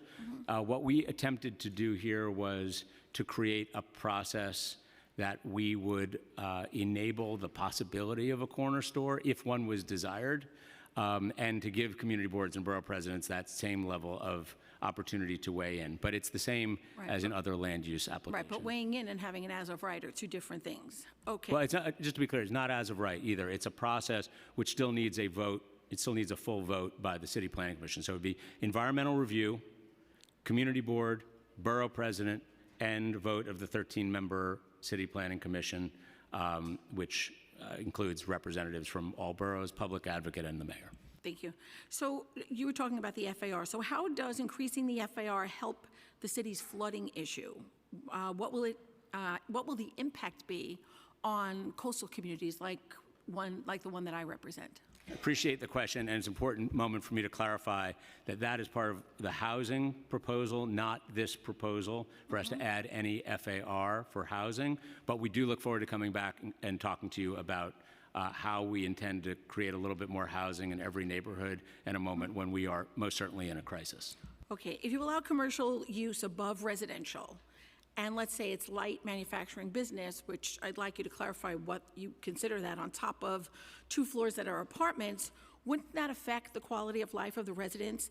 What about the noise, the constant movement? I mean, even if it is a shop that's creating clothing with sewing machines going all day long, wouldn't that affect the quality of life of the people living below? It's a great question, and I'm going to have Matt jump in a second. One thing that I will note is that a lot of the individual home occupation uses that you're describing are already allowed as home occupations under the New York City zoning resolution.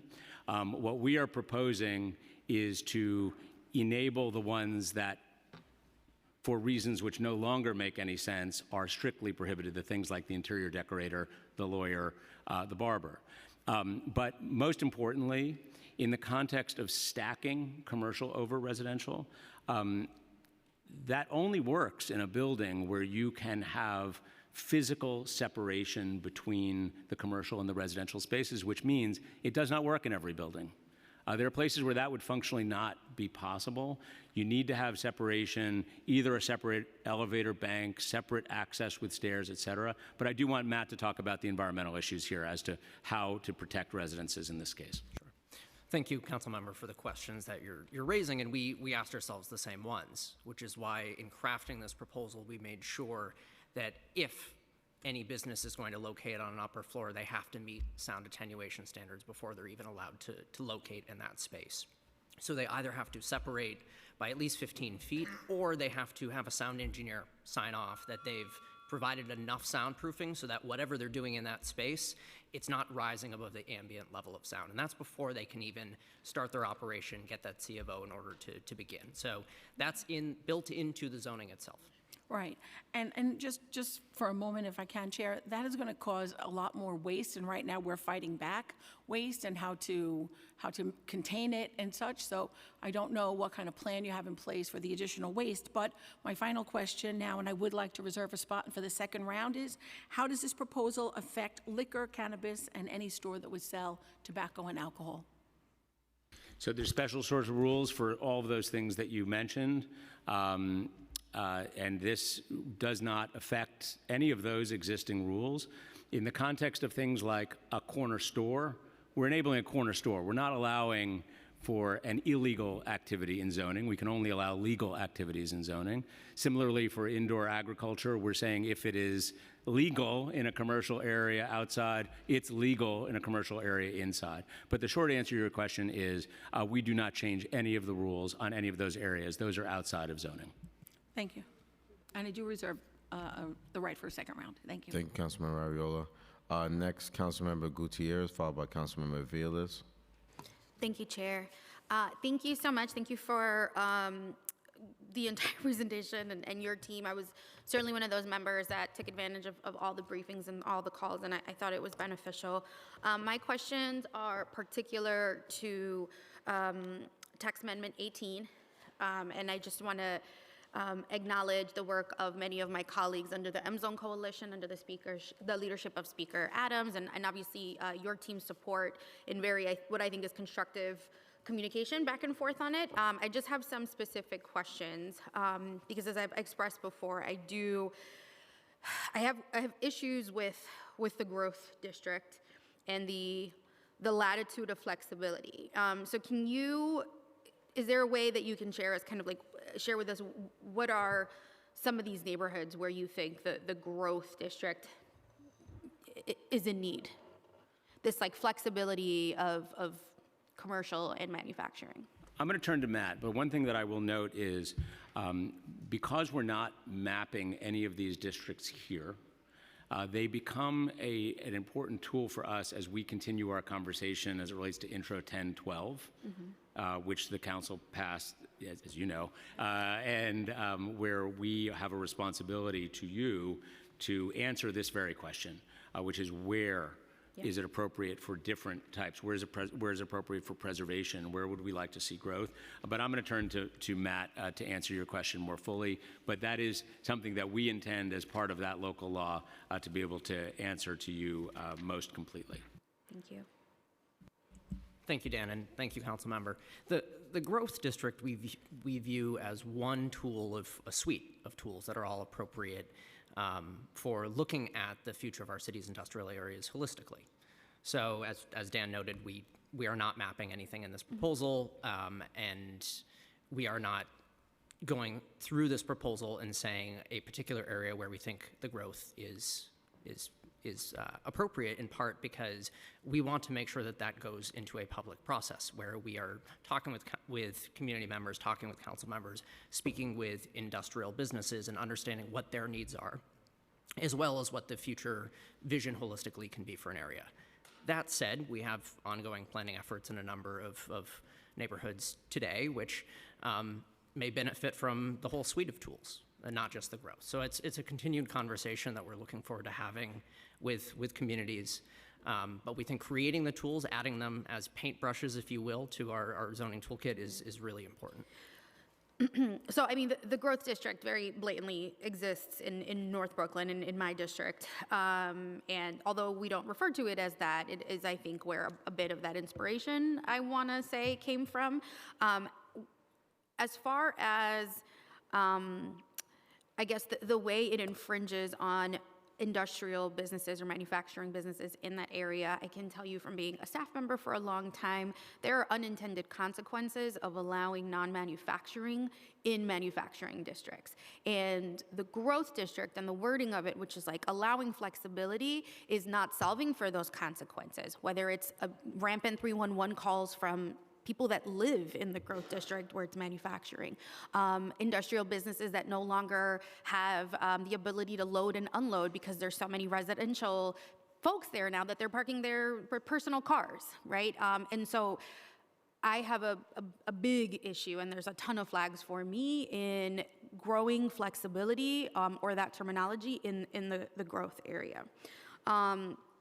I just want to move to proposal number 3 about, and again, thank you for going through all 18, Dan, allowing businesses that want to expand to do what I think is light manufacturing in commercial quarters. Have you all thought, how many businesses do you think this will benefit? Have you all thought about how that will affect what we're trying to do in maybe the more transition or even growth district of encouraging more manufacturing businesses? If we're allowing that, even if it's small and commercial businesses, have you all thought that that will have a negative impact on expanding manufacturing in these other zones? I'm going to go back to Matt in a second, but one thing I will note is we actually view it as, in part, a way to address the first concern that you were raising, which is by creating more opportunity for the lighter manufacturing, like a 3D printer or a pottery studio, to exist in a commercial context. It does reduce some of the pressure on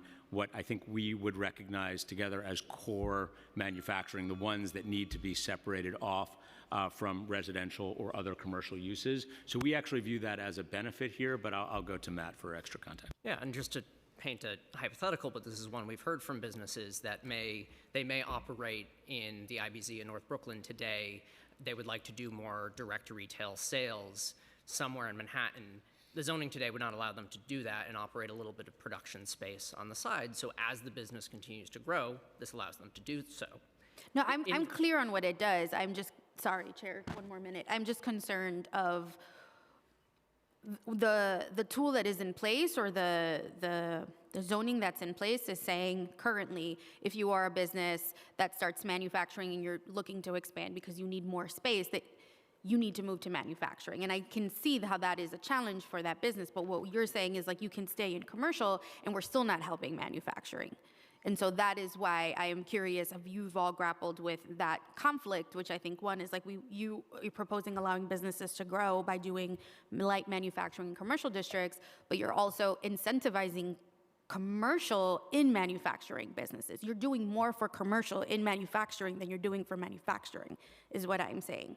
And so my last question, and I'm way over time, is what can we do to do more in the transitional zone to incentivize industrial and to not, why can't we mandate it? Why do we need in two zones, in transitional and growth, why is there like incentives or flexibility for commercial when really we should be doing that in the entire manufacturing zone?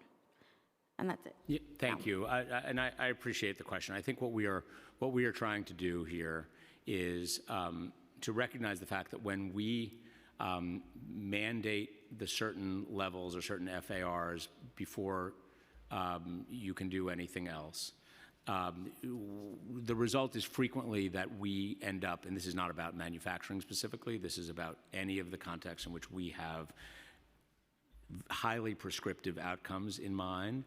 It is the sort of result which does not give us what we end up wanting, because if people cannot hit those marks, we end up seeing a lot of vacant space. But to your point, we want to try to, and this proposal is an effort to recognize for the first time a need for core manufacturing district preservation. One, which is, there's areas in which we want to incentivize manufacturing over anything else. To your point, we want to make sure that manufacturing is prioritized. And then there are also other areas, and they happen to be in M districts. And yes, North Brooklyn is an interesting example. There are other examples, and we will take a look at that together with you as part of Intro 1012, where we want to make sure that job creation is happening, and that we're not over-prescribing in a way that is going to limit anything from happening over there. So we understand the concerns that you're raising. We want to continue to work with you on this because this is important, and we are making real efforts here in even creating any new districts for the first time in 60 years to allow us to be able to be responsive come next year on Intro 1012 and think about where, when, and how they should be applied. Thank you, Councilmember Gutierrez. Councilmember Vilas, followed by Councilmember Nurse, then Marte. Thank you so much, Chair. And thank you for being here and the work that the whole team has been putting in. Chair, in particular, I want to thank you for addressing in your statements the need to regulate last mile facilities. It is something I have been talking about for 2 years, and my community has been screaming about for well over 5 years. So, in this opportunity that you're creating to look at the zoning laws, certainly we welcome some of those updates. Nevertheless, what is clear has been a full omission of the actual last mile facilities, the distribution sites, the large mega facilities. We're talking about the end of the line, but seem to have ignored entirely the last mile facilities. As you know, Commissioner Garodnick, we've sent you a letter signed by more than half of the council members that stresses the need to address this particular issue. We know the climate impacts, the polluting impacts, the thousands of additional diesel fuel trucks in our community, and yet no portion of this has addressed that in earnest. So I'd like to know, Commissioner, if you will, if we have your commitment on record to address this issue, to actually implement tools to define last mile facilities. It's interesting that the mayor just released a report. The Mayor's Office of Climate and Environmental Justice released a mapping tool which talks particularly about last mile facilities, and yet there is no definition of these, so it's curious how they've been able to define impacts, and yet here we are at DCP unable to define impacts and address this squarely within the zoning updates. So I'd love to hear your response around these requests related to last mile, the need for regulation, special permitting tools, and then I have a couple other questions. Sure. Thank you, Council Member. First, let me acknowledge that last mile facilities are a challenging topic for us as a matter of policy, and also for the one as a policy matter that affects all New Yorkers, especially many of your constituents. And in contexts where large warehouses are generating large amounts of trucks near residences, schools, and other sensitive areas, I think it is time for us to work on a solution here. The nature of how New Yorkers obtain goods and daily necessities, it's changed significantly in recent years. It continues to evolve, and we are certainly ready to work with you and your colleagues and our colleagues at other agencies to understand what the right policy tools are, whether in zoning or through other programs. I like to think that zoning is all important, but it is a limited tool that regulates buildings, not vehicles. But we can certainly commit to turning over all land use possibilities, working with our partners at the city and state, and of course our partners at DOT and EDC and other agencies that are presently working on this issue as well, including through the Red Hook truck and traffic study, EDC and DOT's water-based delivery tools that they're exploring, and other cleaner delivery methods. You have my commitment to continue to work with you on that. Thank you. I just, point out, we do have the tool of a special permit, and often we're after the fact. The facilities have been sited, the impacts are done, the community is stuck with a concentration of polluting infrastructure, and we have no way to address it. So we have a clear tool. We have had a clear tool here, but we haven't decided to use them. So just pointing that out for the record, but we look forward and expect in earnest this to be addressed because it is a severe oversight within this entire context. I just want to say, as also a representative of an industrial manufacturing area, the work on creating the core zone to protect and strengthen the industrial manufacturing is very, very important to us, so we commend doing this work. I have very grave concerns about the transition district and the fact that the bonuses that are identified in that are very weak. I mean, we have, I think, a 2.5, Chair, if I may just complete, I may be misrepresenting the actual number, but the bonus that is identified to incentivize industrial use in the transition district is weak at best. I'd love to understand where the 0.75 bonus FAR for industrial use has actually ever materialized incentivizing industrial development. Yeah, thank you, Council Member. The transition district is one where we looked not just for examples within New York City, but across the country, seeing what other cities are doing to try and incentivize the creation of new industrial space. It's really hard to do, and a lot of the tools that other cities have, frankly, are not very effective. So what we've tried to do is build off of those examples and create a bonus that creates an as-of-right tool to build new industrial space in the city. It's the first time we've ever done that for an as-of-right tool.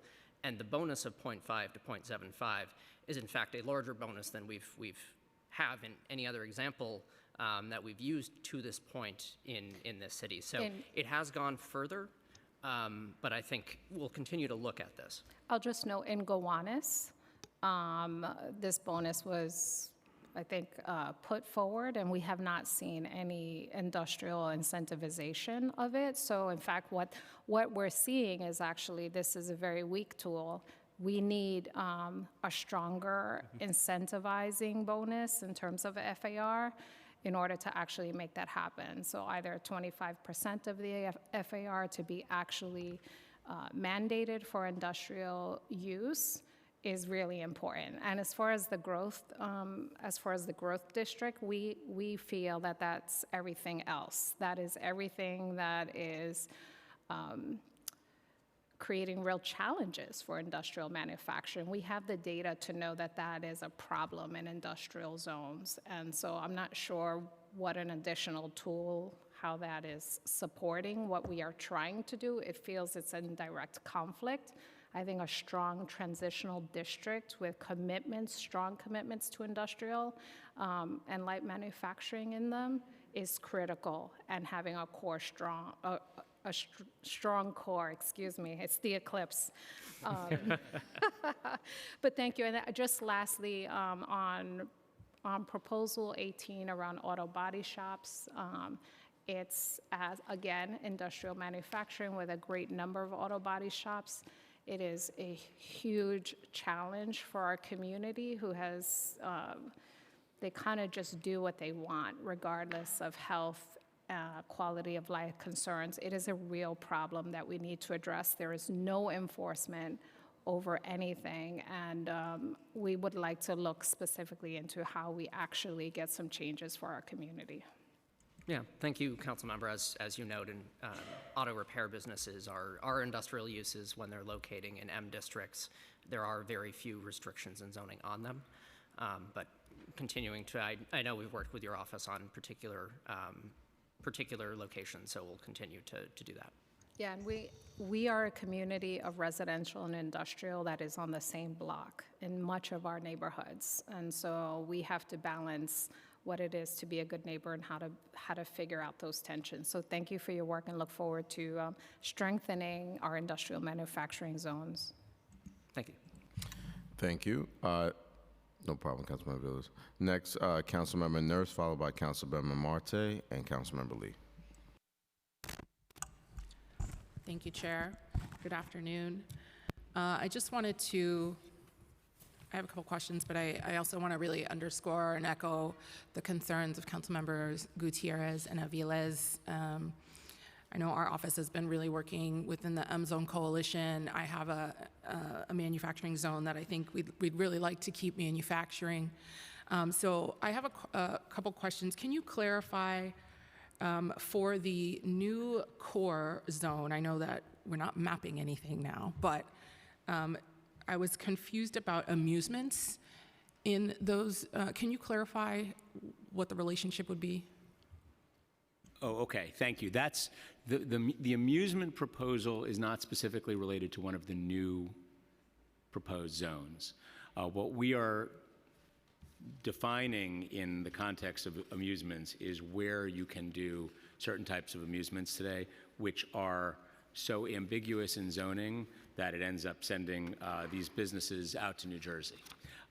And we want to make sure that we are combining our existing uses into an amusement or recreation facility category and an outdoor amusement park category, and allow for there to be indoor amusements in commercial districts, things like, and think of an escape room, for example, as a perfectly harmless, see if we can get out, harmless way to do an amusement indoor in a commercial district, and to do that up to a limited size capacity in C1, and also that part I understand, and I support you're talking about that, but I'm talking about in the M district. manufacturing.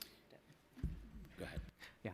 Today, amusement-related businesses in manufacturing districts have very few limitations, and it's clear that they can locate there, and so they do.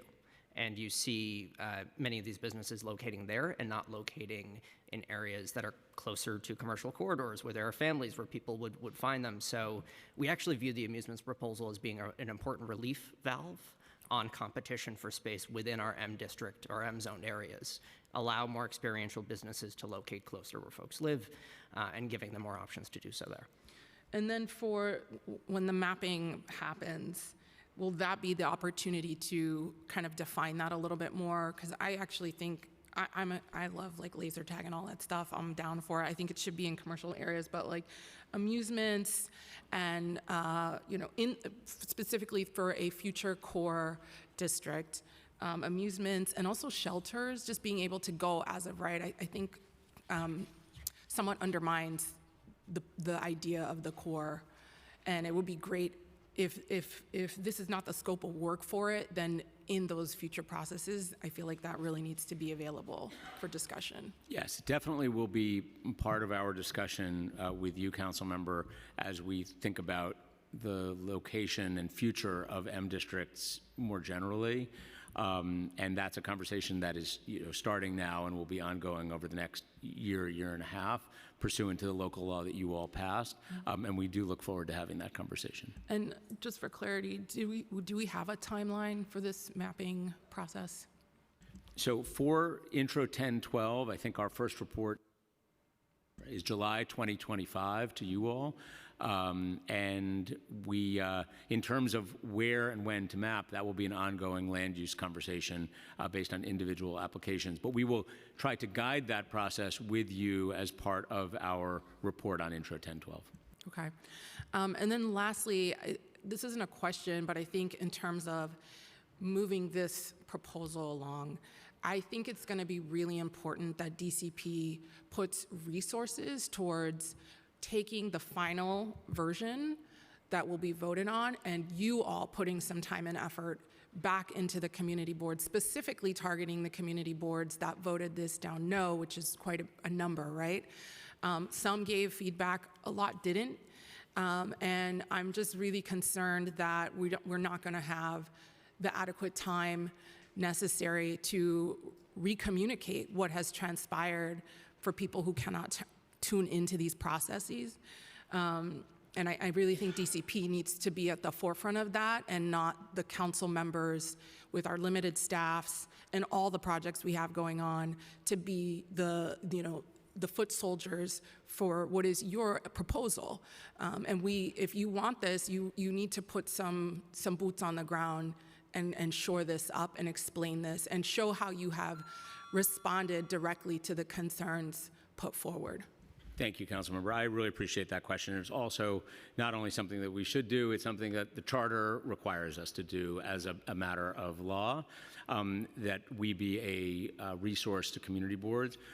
What I will note is, and this is unusual for the department, not only did we ask community boards to give us the feedback that you were describing proposal by proposal as a way for us to truly figure out what people thought, because that was an earnest effort for us to say, well, where do you land? Do you like proposal 1, 4, 5, 11, and 12, but dislike 3, 8, 9, and 18? Okay, tell it to us. We want to understand it.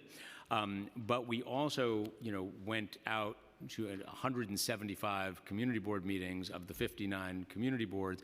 And when we made changes at the City Planning Commission, we did do what you are describing, at least at that level, to go back to the community boards and relay to them what we heard and the changes that we made and adopted at the City Planning Commission. So what you have before you at the council is changes that incorporated significant amount of community board feedback and amended at the City Planning Commission to be responsive to those concerns. And I get it, and we'll go back to them at the end as well. But going back at the end is going to be really important. For sure. And then the last piece is in terms of the home occupations piece and commercial use above residential, I think we just really need a more comprehensive list of what, because what people are going to and what you've got on the list, it's sending off flags for people.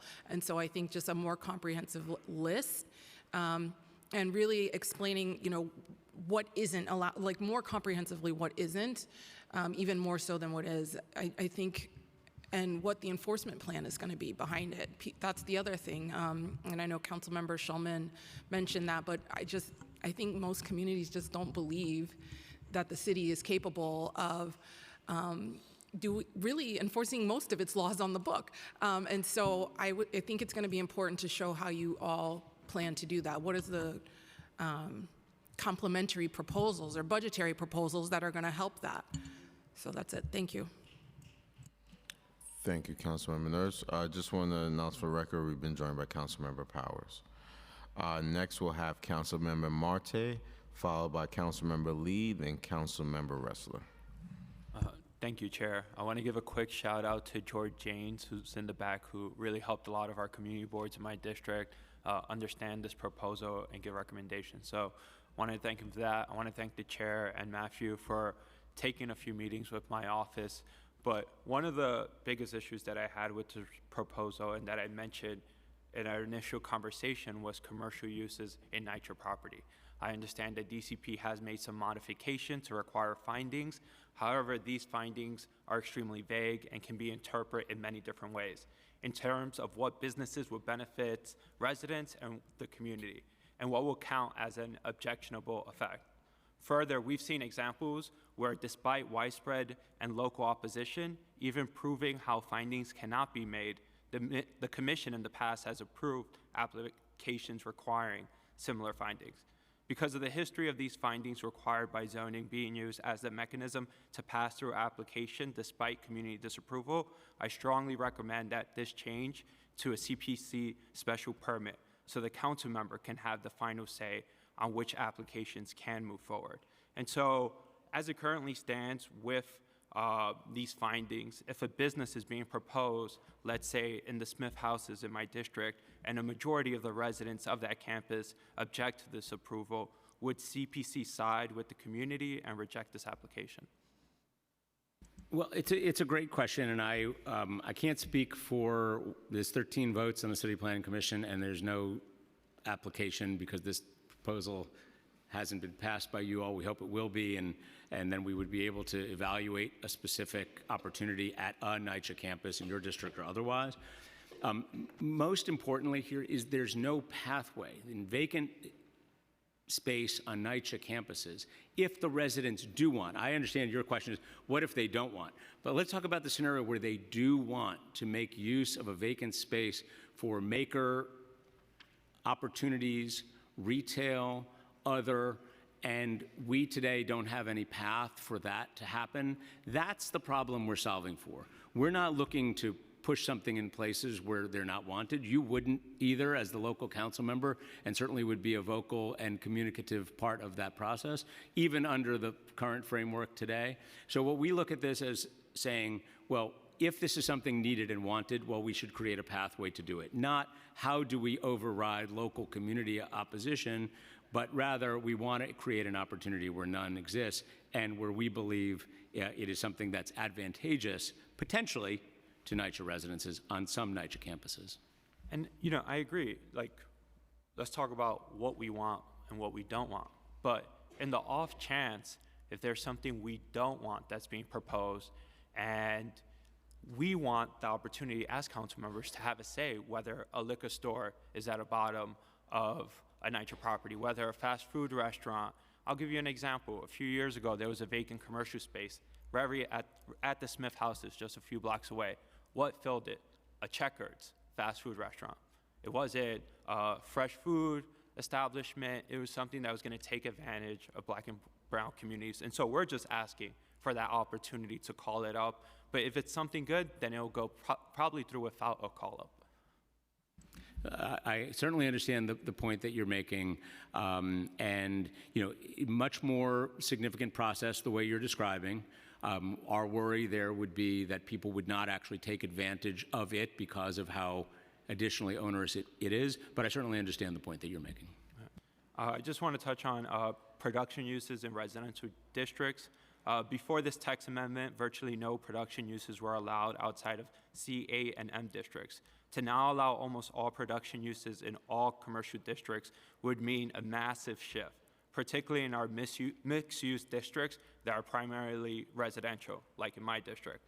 Many commercial areas throughout the cities are overlaid on residential areas to provide much-needed local businesses meant to support healthy residential communities, examples, laundromats, corner store, groceries. This proposal would now allow the manufacturing of tobacco, woods, and metals, pharmaceuticals, medical equipment, and other heavier production and commercial overlays, storefronts below residential apartments in these residential neighborhoods. I understand that there's a need for flexibility to allow bakeries and small artisan producers to have these uses for their business, especially to expand, but I highlighted some things that are major red flags.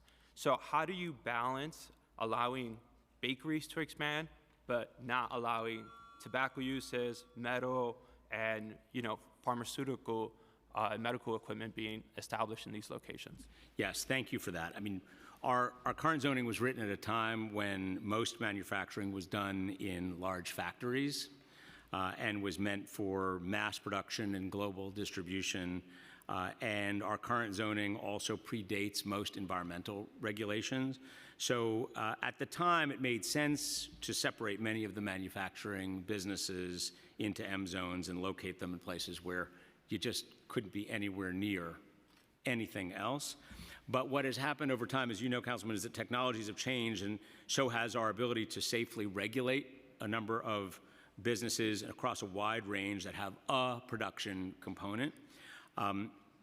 The only types of uses that would be newly eligible for location in commercial zones are those clean and quiet sorts of things like pottery studios, bike repair, bakeries, craft making, carpentry, and other sorts of protection. Include environmental review, which looks at factors like noise and traffic and DOB inspections. But there's strict environmental standards that they need to meet here. I'm going to have Matt talk about those a little bit, but we certainly understand the point. It is an expansion, but it is a timely expansion because manufacturing is not today what it was back in 1961, and as a result, we need to make these changes. Thank you.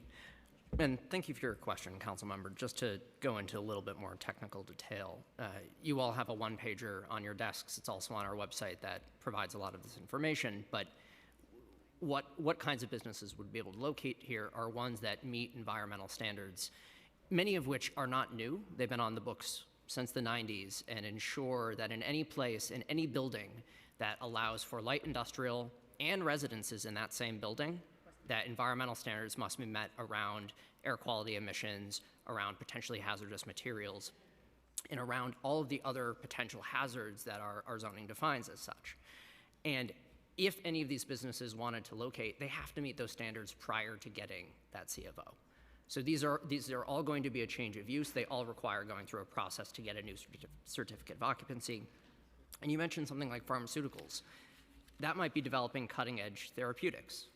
New York City and parts of your district have a growing life sciences presence, and in an office setting, that kind of production, which we see in other leading life sciences economies across our country, is really important for the continued innovation for spinning out new products that then get developed at scale in other places. So it's part of the innovation ecosystem for that particular use, but that's the distinction that we're drawing. Things that are clean and quiet, are allowed in commercial areas, things that cannot meet those strict environmental standards are appropriate to locate in our city's M districts.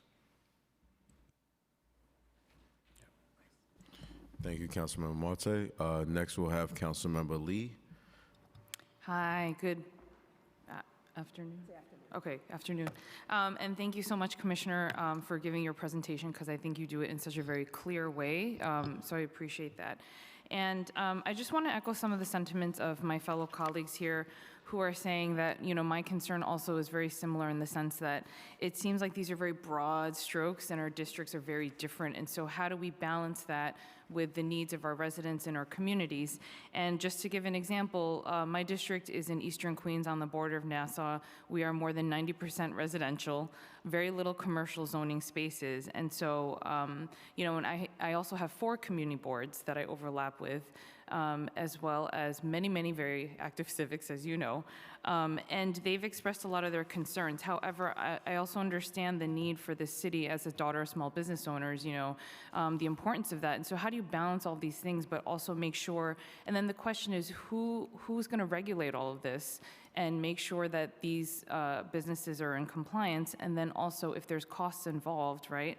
How's that going to work if there's any added cost to the city? So I wanted to focus first my question on the home occupation, and I just want to list out so that the city of Yes would potentially allow in-home occupation businesses, some which you mentioned: advertising, PR agencies, barbershops, beauty parlors, depilatory or electrolysis offices, interior decorators, kennels or stables, which I'm very curious about because I'm wondering who lives in a place that can house a stable, or unless I'm misunderstanding the meaning, ophthalmic dispensing, pharmacies, which is, I'm going to come back to pharmacies, real estate or insurance offices, stockbrokers, and vets offices. So I understand that you're saying that there have to be separate entrances and all of this, and it's going to be separated out, but understanding and having worked in healthcare facilities and the regulations that are involved with, for example, ventilation systems and things like that, right?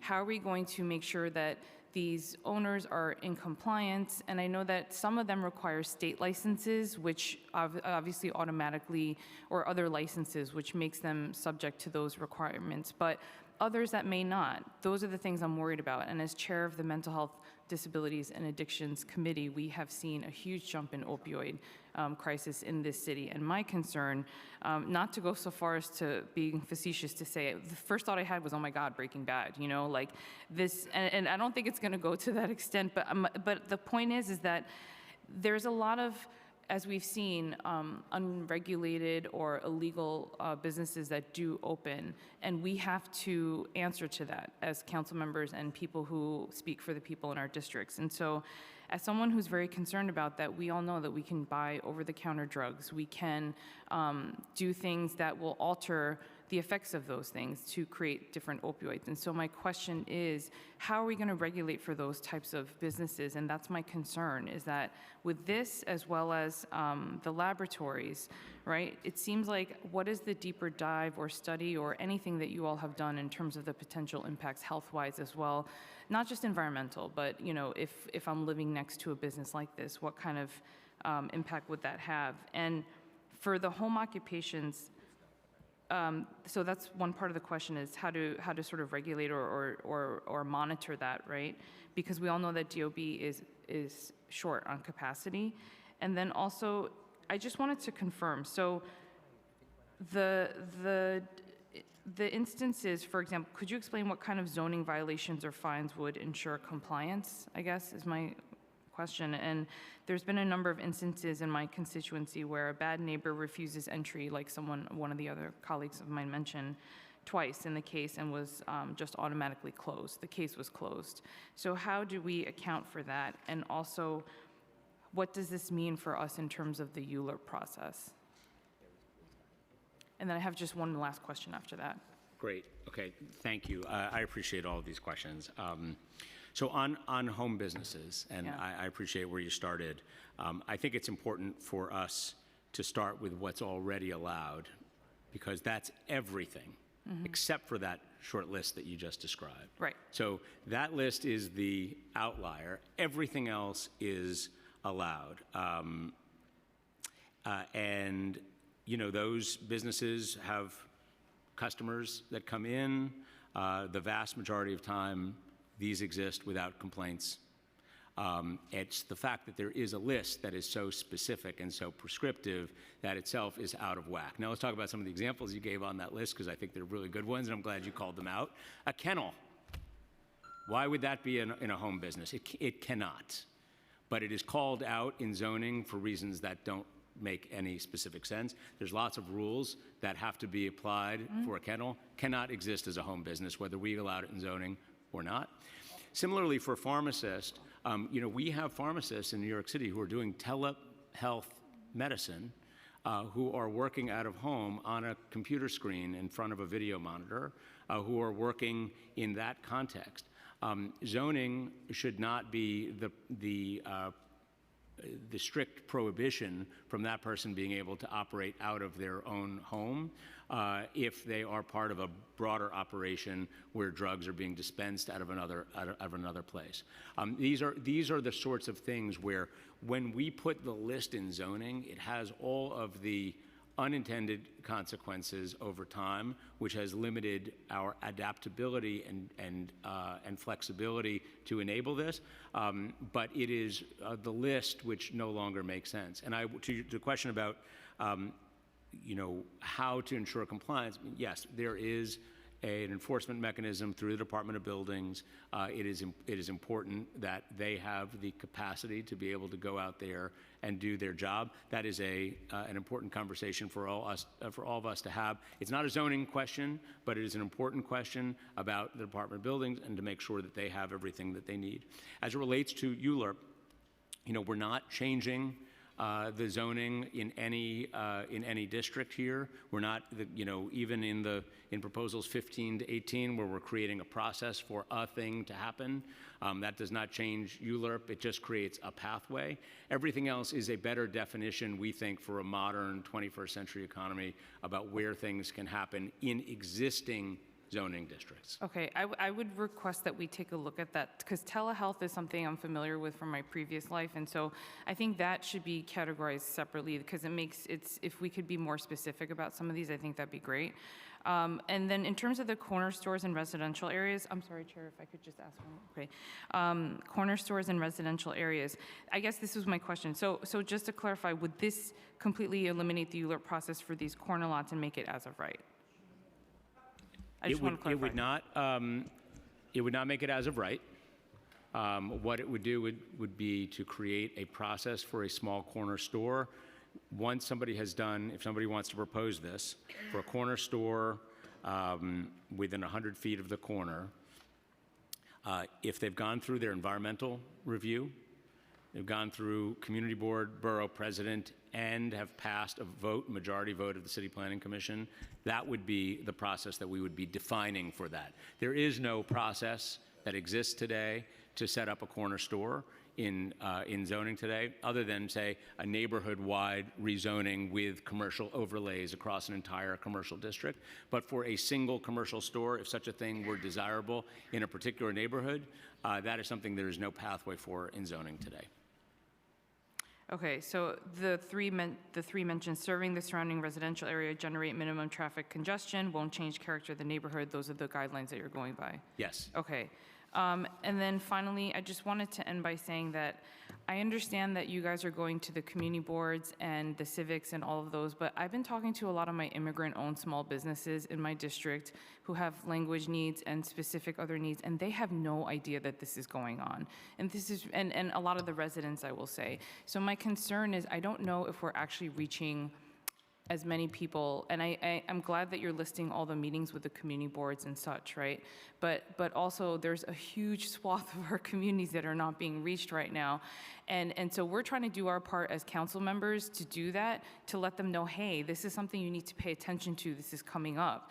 But I have to say, most of my communities, which I have 45% Asian Americans in my district, half of that are South Asian, which speak Punjabi, Hindi, Urdu, multiple languages, and then Mandarin, Cantonese, Korean, and a lot of them are business owners in my district. And so I'm just concerned that the ones that are not engaged, which is the vast majority, I would say, are the ones that we also need to be reaching, because they have no idea what is happening.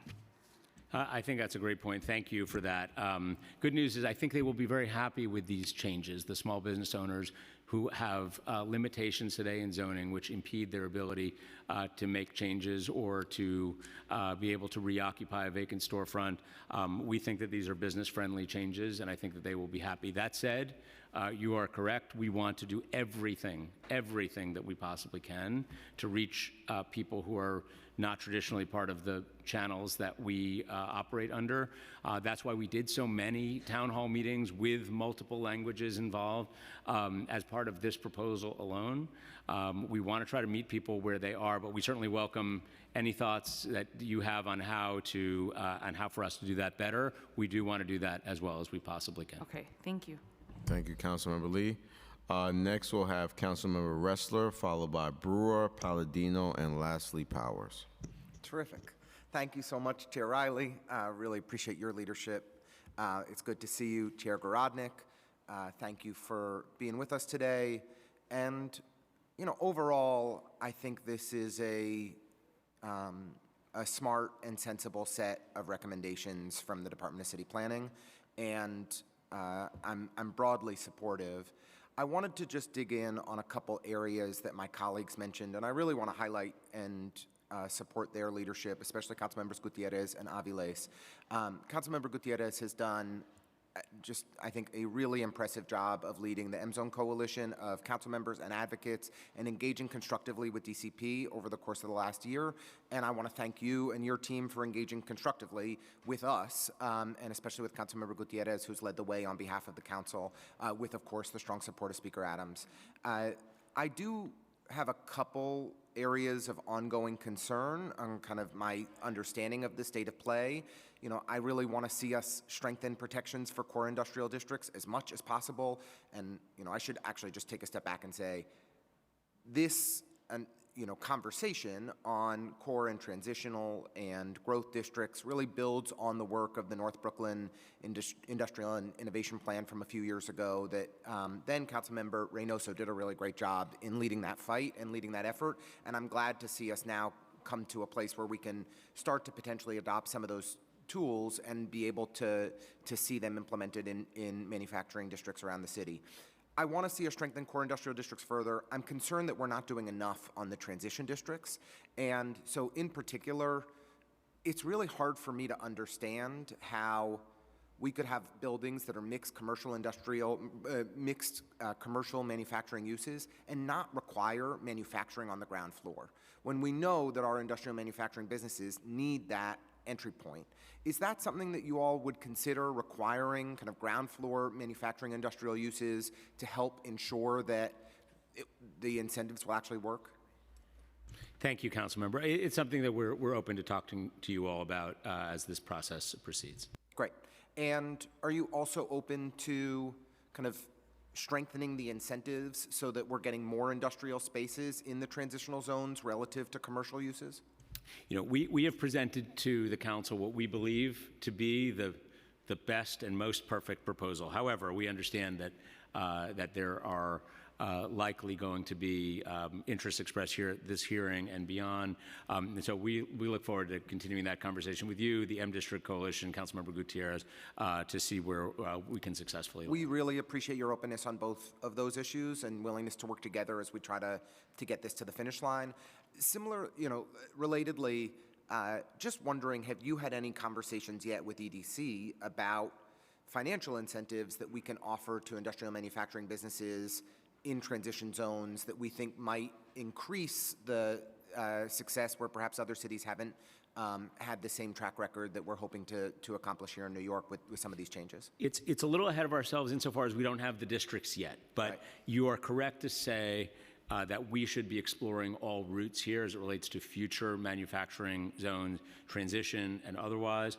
And as part of our study that has been initiated through the council on manufacturing districts more broadly, we do want to make sure that all of our sister agencies, including EDC, are part of that, and we're thinking about ways for us to incentivize manufacturing businesses to locate and grow. We here want to make sure we have some tools that create the flexibility that we're hearing from manufacturing businesses that they need to be able to grow and succeed.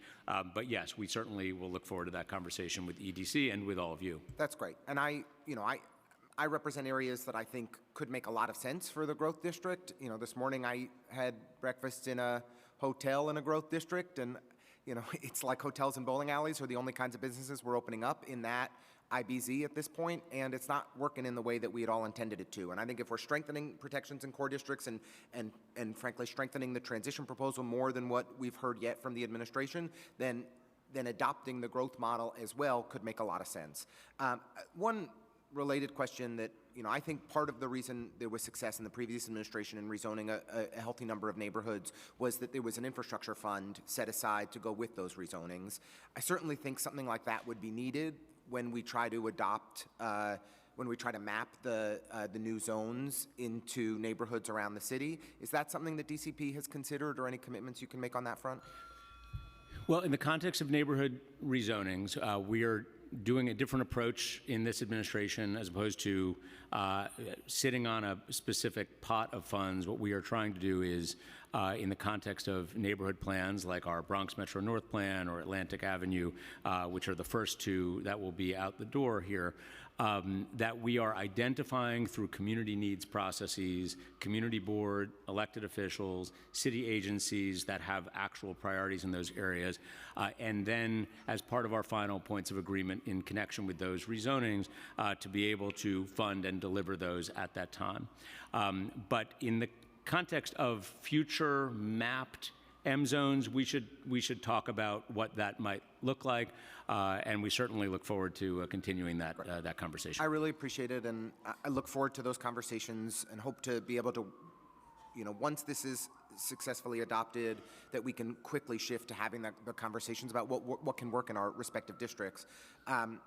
If I can, Chair Riley, just my final question is to echo the advocacy of Councilmember Aviles around last miles. And I really appreciated your comments today that we're overdue for having a conversation when a neighborhood like Red Hook has been so unfairly saturated with these facilities and extraordinary amounts of truck traffic. I realize that we're not going to solve for last miles in this process, but I think it's really important that we start to have a substantive conversation now. Is there, in light of the letter that was signed by a majority of council members, is there any crisp next step that we can count on from you, Chair? Is that a meeting, or how do we proceed from here to try to push some solutions forward on last miles as quickly as possible? Right. Well, first of all, thank you for the question. And while we regard this as a serious issue and one that deserves the city's attention, I am certainly committed to a meeting to think about possible next steps. And while it is not a proposal, things like special permit applications are not within scope here, and it may not be that land use is the right route for this. We do think we should be exploring all avenues that would directly affect the concerns of Councilmember Aviles and her constituents and all of us, because that is a real issue that is happening in Sunset Park and Red Hook, and also up in Councilmember Salamanca's district. So we are committed to exploring these various routes with you and the group, but I'll look forward to officially responding, and we'll figure out what's the best next move. I just think if we could make some progress as this process goes forward, so we can talk to our constituents about the progress we're making on last mile when this is coming to the finish line, I think it would be helpful. So thank you very much. Appreciate it. Thank you, Councilmember Ressler. Councilmember Brewer, followed by Palladino, then Powers. Thank you very much, and congratulations on a really impressive listing. I testified at the hearings. I'm just going to bring up some of the topics. I don't think I mentioned auto repair and sales. In Clinton, in Manhattan, hundreds of union jobs. So one question is, I assume that anything there will not be disturbed by this particular proposal. That's question number one.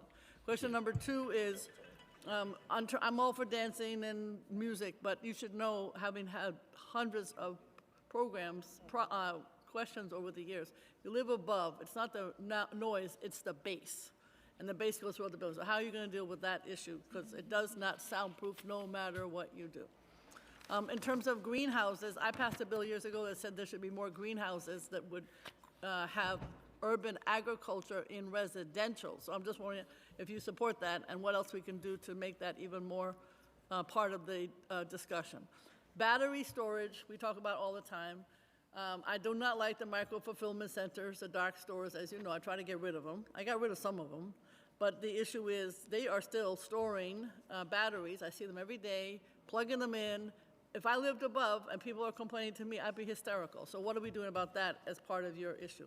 Store windows. Nobody knows where and how we can have cover of the window. I don't think anybody knows. And I want to know if you are actually making a decision about that.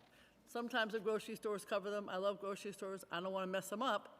But is that legal? The micro-fulfillment does it, and it's illegal. What's legal, what's not, et cetera. The issue of enforcement, I don't know. I'm all for, we want to have more types of home businesses. The problem is when you hear that, you know what's going to happen? People, oh, I can do anything I want. That's a problem, because that's how people are going to hear it. DOB cannot possibly handle it. I get complaints all the time. Is it 25% that I can have? You know, you really have to think about the enforcement there. So I don't know how that's going to work, but I can tell you it's a problem. I'm for NYCHA having more service-based industry on the premises.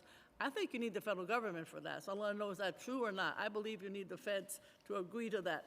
202 housing, not allowed to have any commercial whatsoever. And I believe NYCHA, unless there's some specifics, can't have service stores. They can have those goddamn doctor's offices, et cetera. I hate those doctor's offices.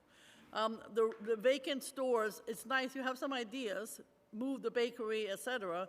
We need we need much more thought about vacant stores. This might be the time to do it. Vacant stores are everywhere. I'm for taxing them. That's just me. That has to go to Albany. I'd love to see more discussion of artists. You don't have much discussion of art. For the light manufacturing, I'm actually for the light manufacturing. Guess what I would say? Artists, artists, artists. Give them percentage. They get more percentage to do light manufacturing than the pharmacy, whatever it is. The artists have no space in Manhattan. They're dying for space. Jewelry, graphics, 3D, that's all art in my book. New kinds of art. But you don't prioritize the artists. I'd like to see that. And finally, I passed a bill that says every store, commercial, has to have an address. These goddamn buildings do not have addresses. You can't find a building.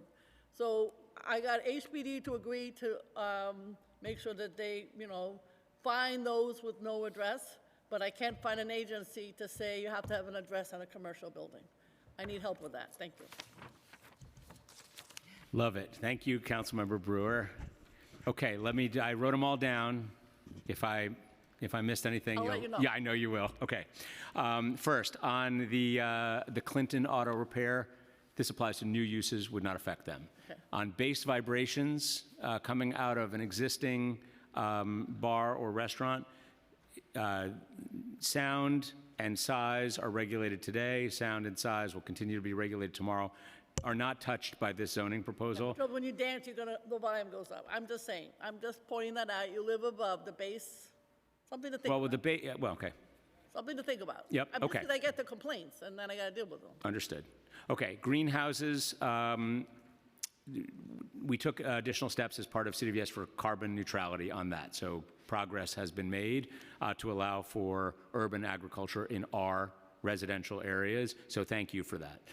Dark stores and micro distribution, we have transparency requirements as part of this proposal because we agree with you that you should not have boarded up dark stores in New York City. Enforcement, that's something which has come up by other of your colleagues too. We certainly understand the need for robust DOB enforcement of these proposals. Our hope, and certainly we've worked very closely with them in developing this plan, is to make sure that the rules are clear enough to enable them to enforce, which unfortunately today, so many of our rules are either ambiguous or silent that it makes it impossible for DOB to actually enforce. Our hope is by clarifying these rules, we give them an extra tool.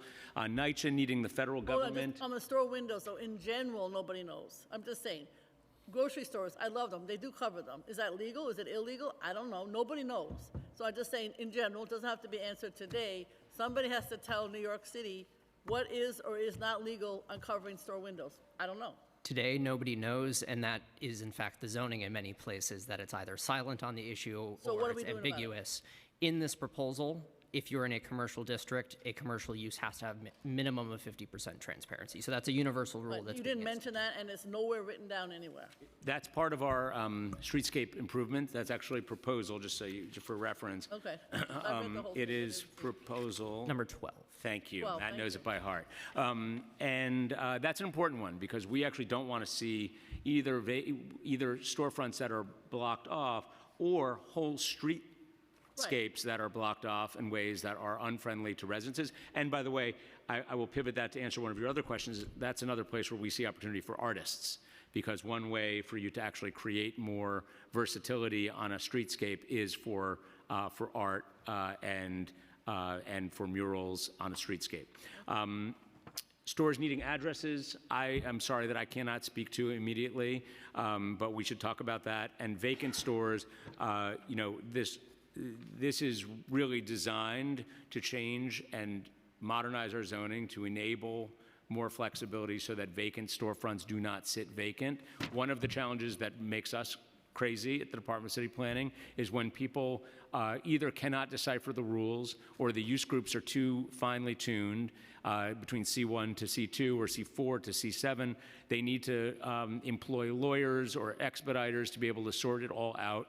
We need to streamline this stuff so that we do not perpetuate vacant storefronts, because that is it's a real issue in Manhattan, it's a real issue beyond, and that is central to what we're after in this. Okay, I mean, even just mandating that artists make art in vacant storefronts. I know that's very radical, it costs money, blah, blah, blah, but that even storefront folks are asking me to have that as a possibility, maybe as an interim step. Art, art, art. Thank you very much. Thank you, Councilmember Brewer. Councilmember Palladino, followed by Councilmember Powell. Good afternoon, and thank you. Thank you for your patience. And I want to say our city council here seems to be very much in agreement that it's not a one-size-fits-all issue here. I don't understand when we have as many people as we, community boards as we have in the city of New York, why are we making this a blanket coverage, broad stroke, that one size fits all in every single borough? I think this is the hardest part that the people are having with this, because people have expressed loudly, depending upon what community board you're involved in, that they are totally opposed to this economic city of yes. It doesn't best suit a lot of the residential districts, one of which I represent, which is District 19. And I want to thank you because you did send a representative to Community Board 7 and to Community Board 11, whereas they voted it down entirely, whereas that says that the people actually have no say in what happens in their neighborhoods. So I want to ask you a couple of questions. The couple of questions I have, I'm going to just circle to one of the main issues that my district is facing. These home businesses.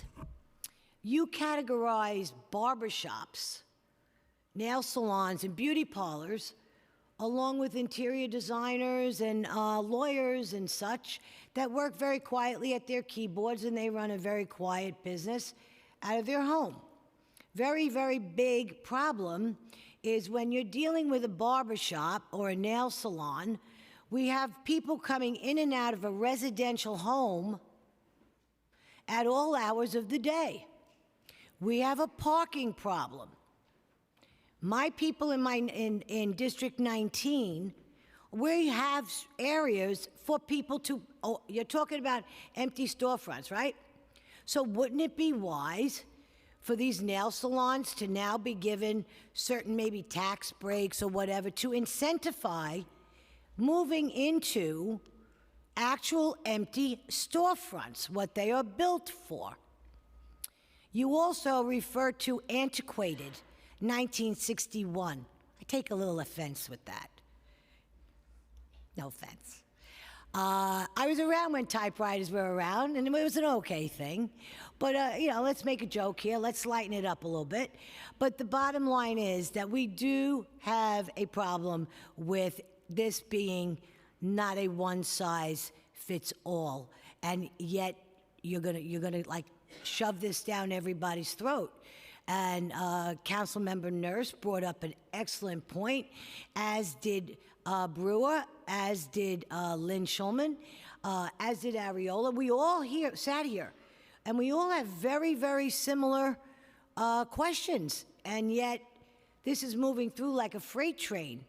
So what can we bring back, and what can we tell the people who are on Zoom right now, how this is going to roll out? When is this going to roll out?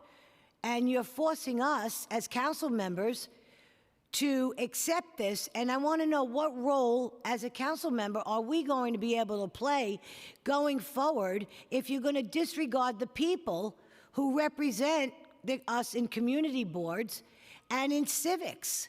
Exactly what control as a council member are we going to have over the city of yes, be it economic, be it housing, going forward? Thank you. Thank you, Council Member. I appreciate your question. So we worked to devise a proposal that was not designed to be a one-size-fits-all proposal, but rather to be guided by existing zoning districts as they currently live in New York City.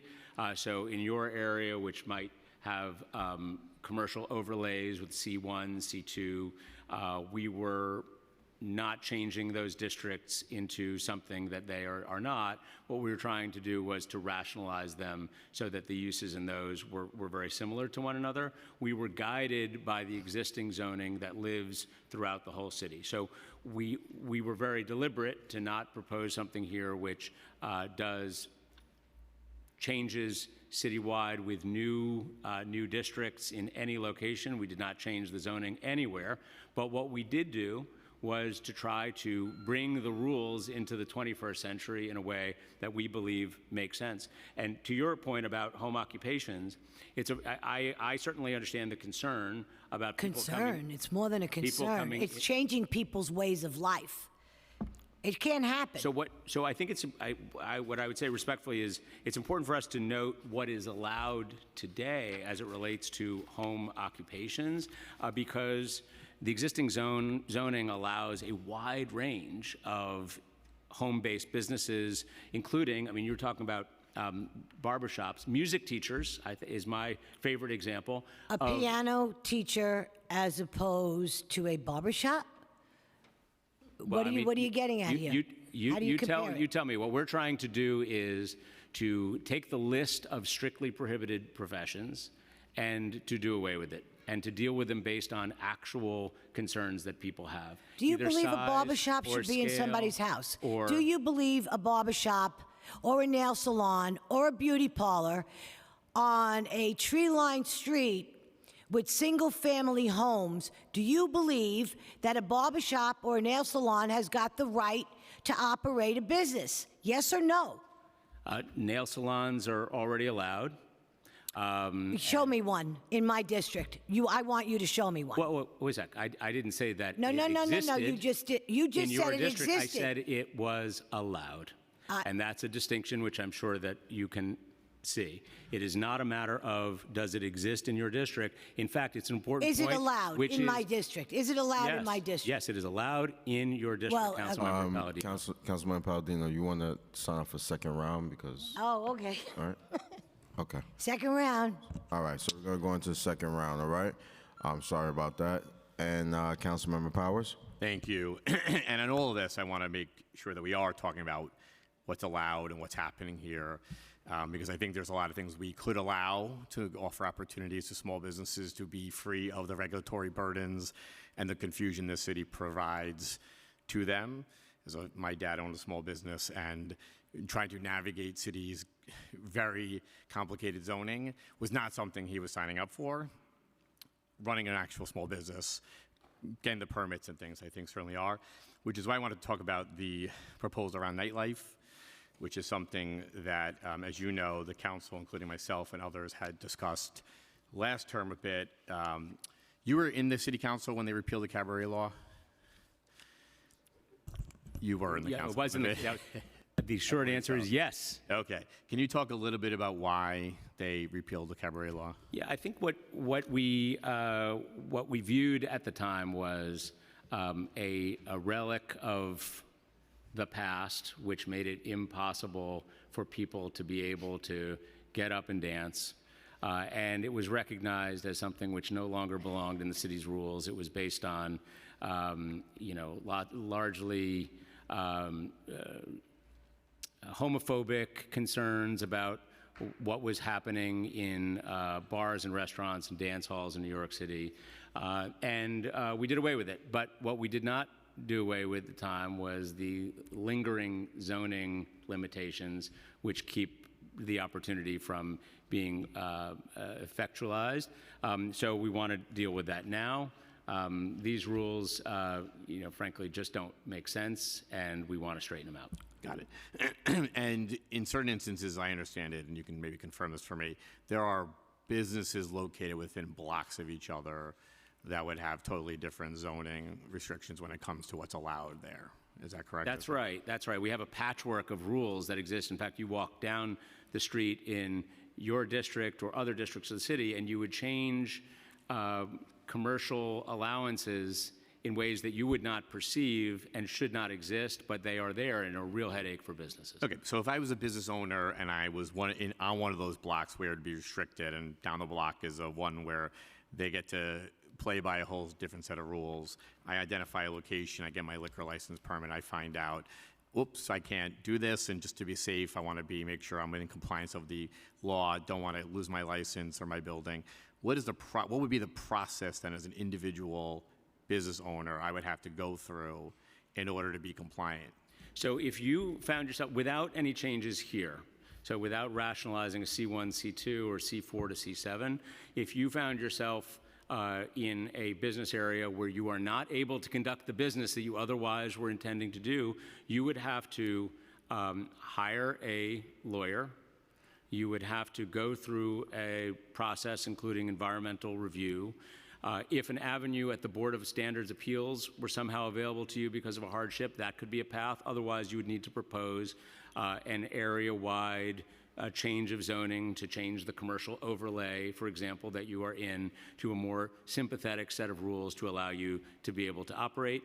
And of course, with that comes visit to the community board, the borough president, city planning commission, and of course to the council at the end of the day. The cost of probably several years of time and several $100,000. Okay, you asked my second question, the time and the cost of doing that. In fact, I'd have to hold the property, perhaps, as a leaseholder until I actually get that approval. Is a tenant allowed to be an applicant to city planning, or would I require the property owner to have to bring forward the application?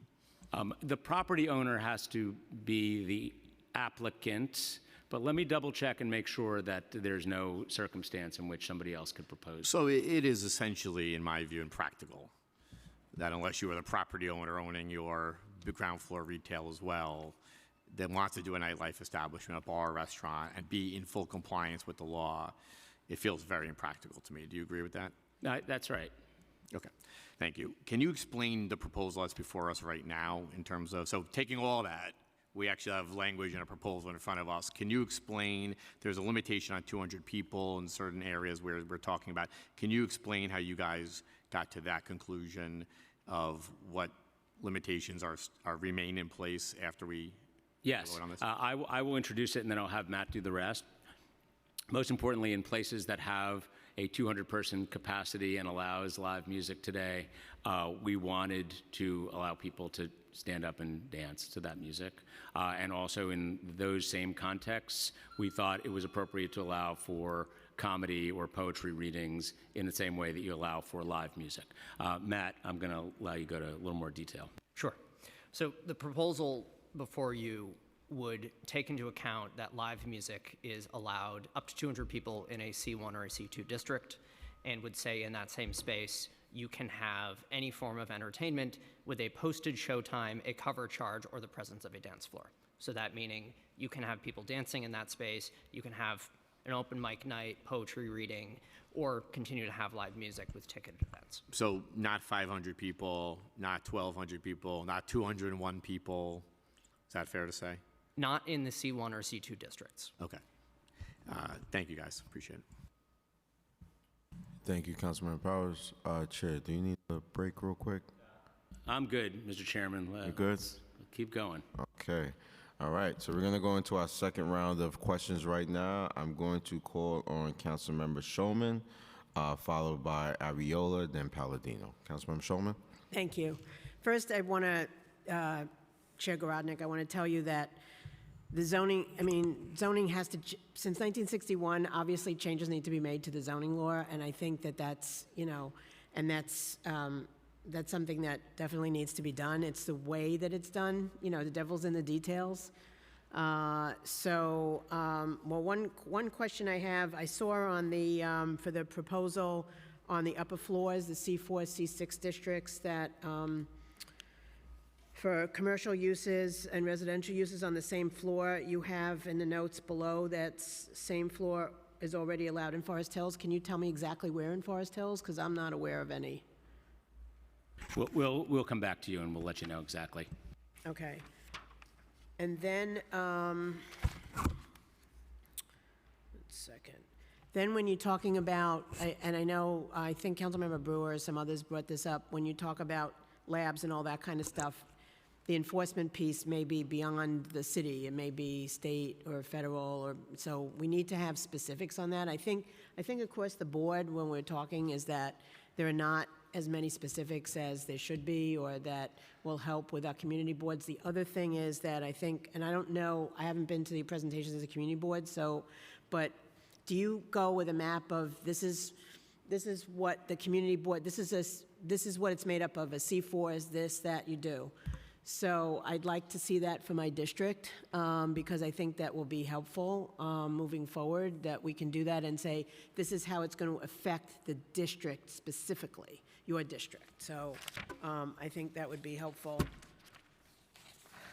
And like I said, and the other thing too is that if there's a way, I know DOB's not here, but there has to be a way that the council can have, whether, I don't know if it's a hearing or a meeting or whatever it is, to have some assurances from DOB, because even when I've spoken to the commissioner, not about this specifically, this proposal, but about other enforcement, he's admitted to me there's culture issues at the DOB and that, things have to be changed and all of that. So we need to really, this is something that's substantial and can have a really deep effect, and it's going to affect our constituents for decades now, so we have to make sure that we get this right.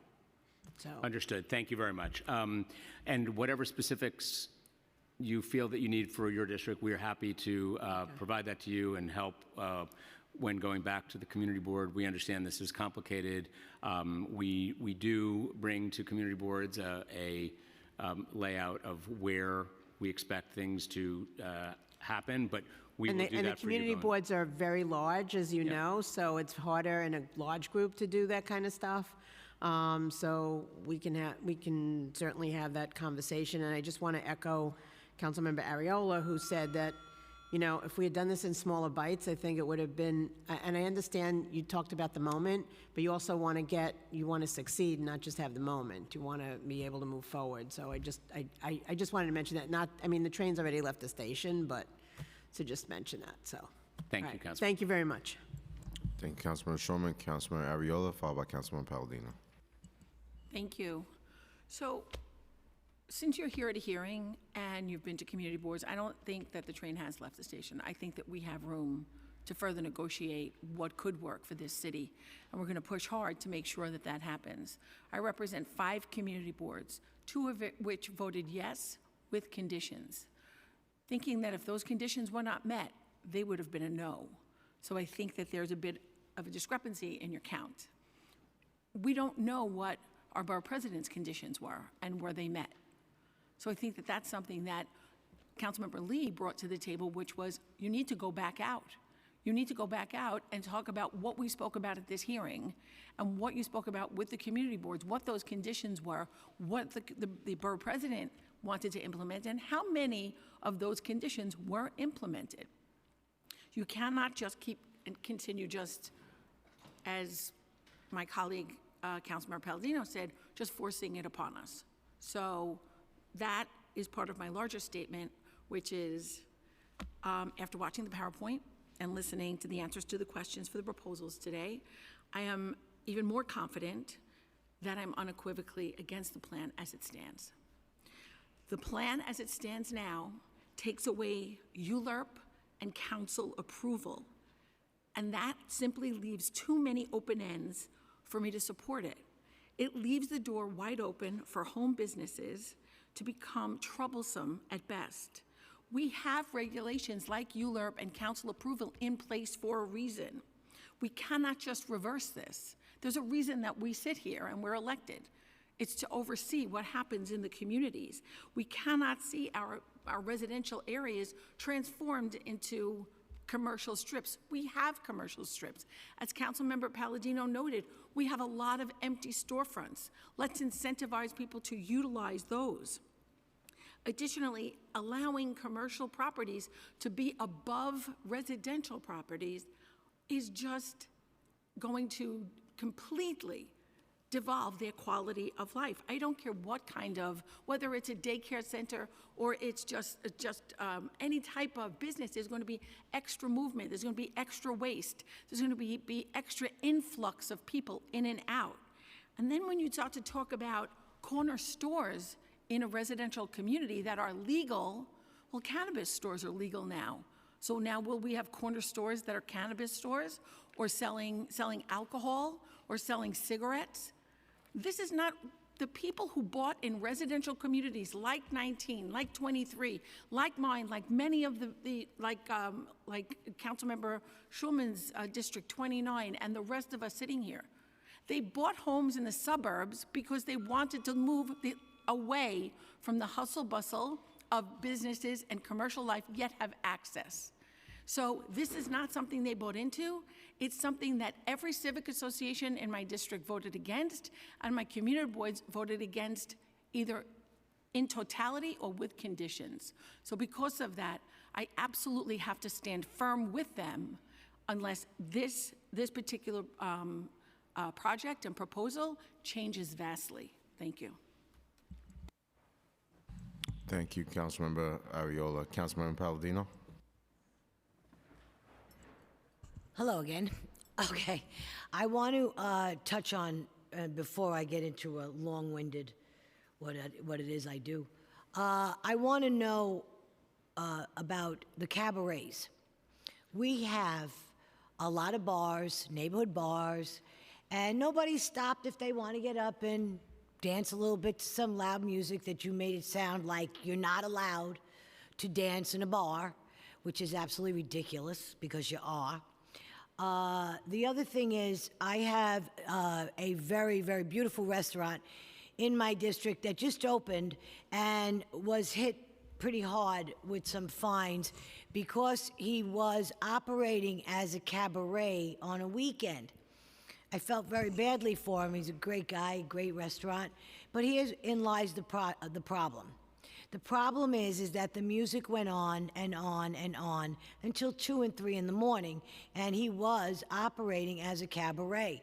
So as much as I was upset for him, he also wasn't following the rules. How do we help our people who live, as Councilmember Ariola brought up, I brought up earlier, people buy in these areas because this is where and how they want to live.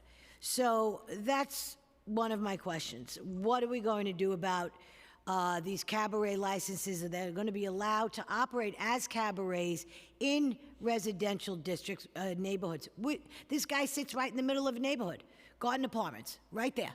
And he's got a great restaurant, but he's playing music till 3, 4 in the morning. We also have, I want to know what part of member deference, what right are we going to have should this pass? Are you taking away our ability to say no to something? Or is it going to be, are we still going to maintain our ability to voice our opinions and to bring our community in and test the temperature and vote accordingly in council? I want to know about that. We need to know, as sitting city council members, are you taking away our member deference, our ability to say no thank you? Because Thank you, Councilmember. First, you asked a few questions. You know, a guy with a bar where people are standing up and dancing, saying that it's not allowed to dance is being ridiculous. Completely agree with you. As it is, there's a few relics in zoning which say that that's technically illegal. We're with you. We should do away with that. Somebody who has a cabaret license, there are no more cabaret licenses, so I don't know what you're specifically referring to, but we can look at it with you and are happy to. It's not so much a cabaret. I might have used the license at the end of cabaret, but what he does is at a certain hour on a Saturday night, 11 o'clock, 10 o'clock, he turns it into a jumping place, which is really great, but not in the location that he's in. Yeah. Understood. Okay, so maybe it's a liquor license or whatever license. He has the ability to operate. There's nothing that we're proposing here that would change that either to make it more strict or less strict, but I do understand the concern about loud bar that goes on into the night and disrupts the neighborhood. We do have an Office of Nightlife. Jeff Garcia is here if you want to talk about the ways that the city is enforcing or can enforce in a situation like that. But at a minimum, we'd be happy to follow up with you and think about what we can do. And then lastly, on the subject of member prerogatives as members of the council, we are making changes in zoning to a lot of areas where the council specifically is not weighing in. Areas like should there be a distinction between a C1 and a C2 or a C4 to C7, or specifically whether somebody should be at a home occupation. Like the council is not voting on if somebody should be a music teacher at home. These are things that are enabled and they're as of right. And what you're voting on here is, should we keep a list of home occupations that is something which no longer is serving its usefulness, but otherwise we're not taking away any council rights. And to the extent that we're adding any discretionary process, we are adding an opportunity that doesn't otherwise exist. What about the zoning? I mean, we're here to talk about, we're changing zoning here, okay? I mean, supporting small business is great. I ran a small business for 30 years, as most of you know, and my sister Joanne is in manufacturing, and her business was in College Point for better than 20 years, okay? Now, this here, the city regulations are part of, that made my business almost impossible to keep up and to run. All right, so to these regulations, plenty need to be cut. Taxes can be cut. Frivolous city administrative fees can be cut. All of that would help small businesses tremendously. But this isn't about cutting regulations or helping small businesses, in my opinion. This is about destroying zoning. That's all you want to do here right now, in my opinion, is to destroy zoning. And all I want to do here is to protect our neighborhoods. And that's not what's happening. Well, there's Chelsea, there's Greenwich Village. I mean, all of this has been changed, and it will be changed. You're taking away the character of what we have here in New York. This is a problem. Okay, we have historic districts. Okay, it would end up being a disaster. I'm totally against it. Thank you, Councilmember Palladino. All right. I would like to thank my colleagues for all your great questions today and your comments. I have a number of important questions because I didn't get to ask mine, Commissioner, so I'm going to go through mine very quickly because we have over 100 people registered to testify here today. All right, so I'm going to go through my questions extremely quickly. First, one of the proposals where there has been greatest confusion is proposal number 11 to expand the allowance for home occupations. Can you confirm whether home-based businesses are currently allowed in the areas of New York City and in all types of homes, and what type of businesses are those? Home occupations are allowed, and they are allowed except for the list that is delineated in zoning, which we're looking to eliminate. If we are going to expand home occupations, then we need more enforcement. I know DCP is not in charge of enforcement, but you are making this proposal. So what are you doing to ensure DOB has the needed resources to actually address complaints about home-based businesses? Well, first and most importantly, we are trying to rationalize the rules so that they make sense and that they're easy to enforce. For a Department of Buildings inspector to show up and have to evaluate between a lawyer or interior decorator or otherwise is something which is unreasonable and is something that we should not put on them. It makes it very, very difficult for them to be able to do their jobs. By rationalizing these rules, we believe that we're making life easier for enforcement of the Department of Buildings. We also made a number of modifications in response to community board concerns on this subject to address those issues. Thank you. Does the city have any current way to keep track of business activity occurring in homes? And would a requirement to register with the city be helpful in addressing concerns about illegal activity and enforcement? I think that's a really good question today. No, but that's a question that the council may want to take a look at. It's not something that we would do in zoning. Proposal number 9 on nightlife has also been a source of much confusion. Starting with what is presently allowed, are bars and restaurants currently allowed to host events up to 200 people? Yes. Yes. Can you explain again what exactly would be changed if this proposal was adopted? Well, up to in those bars and restaurants with up to 200 people, if you are offering live music, you can also stand up and dance to that live music. Similarly, we would allow for comedy or open night poetry jam-like things in that same space, which today are not allowed in zoning. If dancing will now be allowed in all bars and restaurants, how will the administration prevent local clubs making noise until the early hours in the morning from popping everywhere? The same way we would have done it before. We're not changing the size or hours or the capacity of any of these venues. So the question of enforcement was a question before, the question after. Need to make sure that our enforcement agencies have the capacity to do this, and that's really important, is unchanged by zoning. You said Jeff Garcia was here. Is it possible we could hear from him as well? Absolutely. Jeff?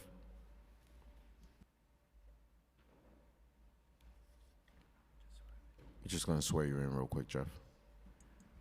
Good afternoon, Mr. Garcia. Could you please raise your right hand? Do you swear to tell the truth and nothing but the truth in response to the chair's questions today? Thank you. Thank you, Ms. Garcia.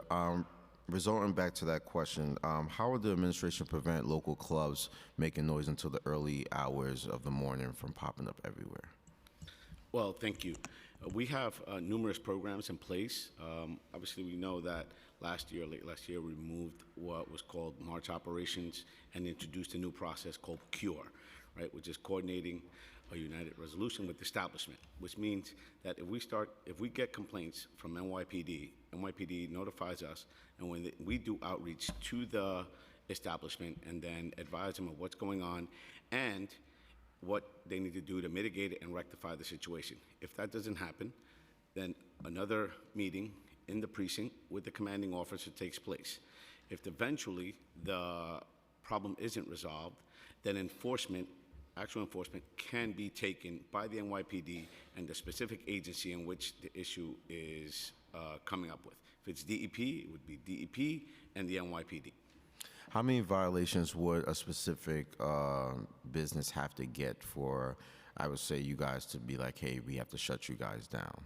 Well, part of the process is education over enforcement. Yes. Violations. So technically up to that point, violations probably are not yet given, but more complaint driven, like 311. So if 311 calls are made to NYPD, then we would get notified and then go in and speak to that business owner. Similarly to like Councilwoman Palladino, with that location that had those issues, if we get that information, we notify that business and then talk to them about what the complaints are and then try to mitigate those complaints and let them know, like, listen, if we don't get this fixed, this can lead to further enforcement. Thank you. Considering concerns, and this is for DCP, considering concerns about nightlife business, and this question is on behalf of Councilmember Rivera, who couldn't be here today.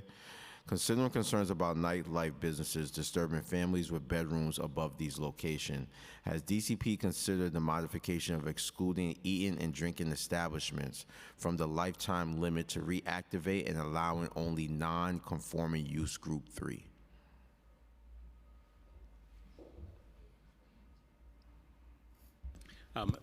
It's not something that we have considered, but we will be happy to chat with Councilmember Rivera about this and see what's in scope and what's not. All right. Thanks, Jeff.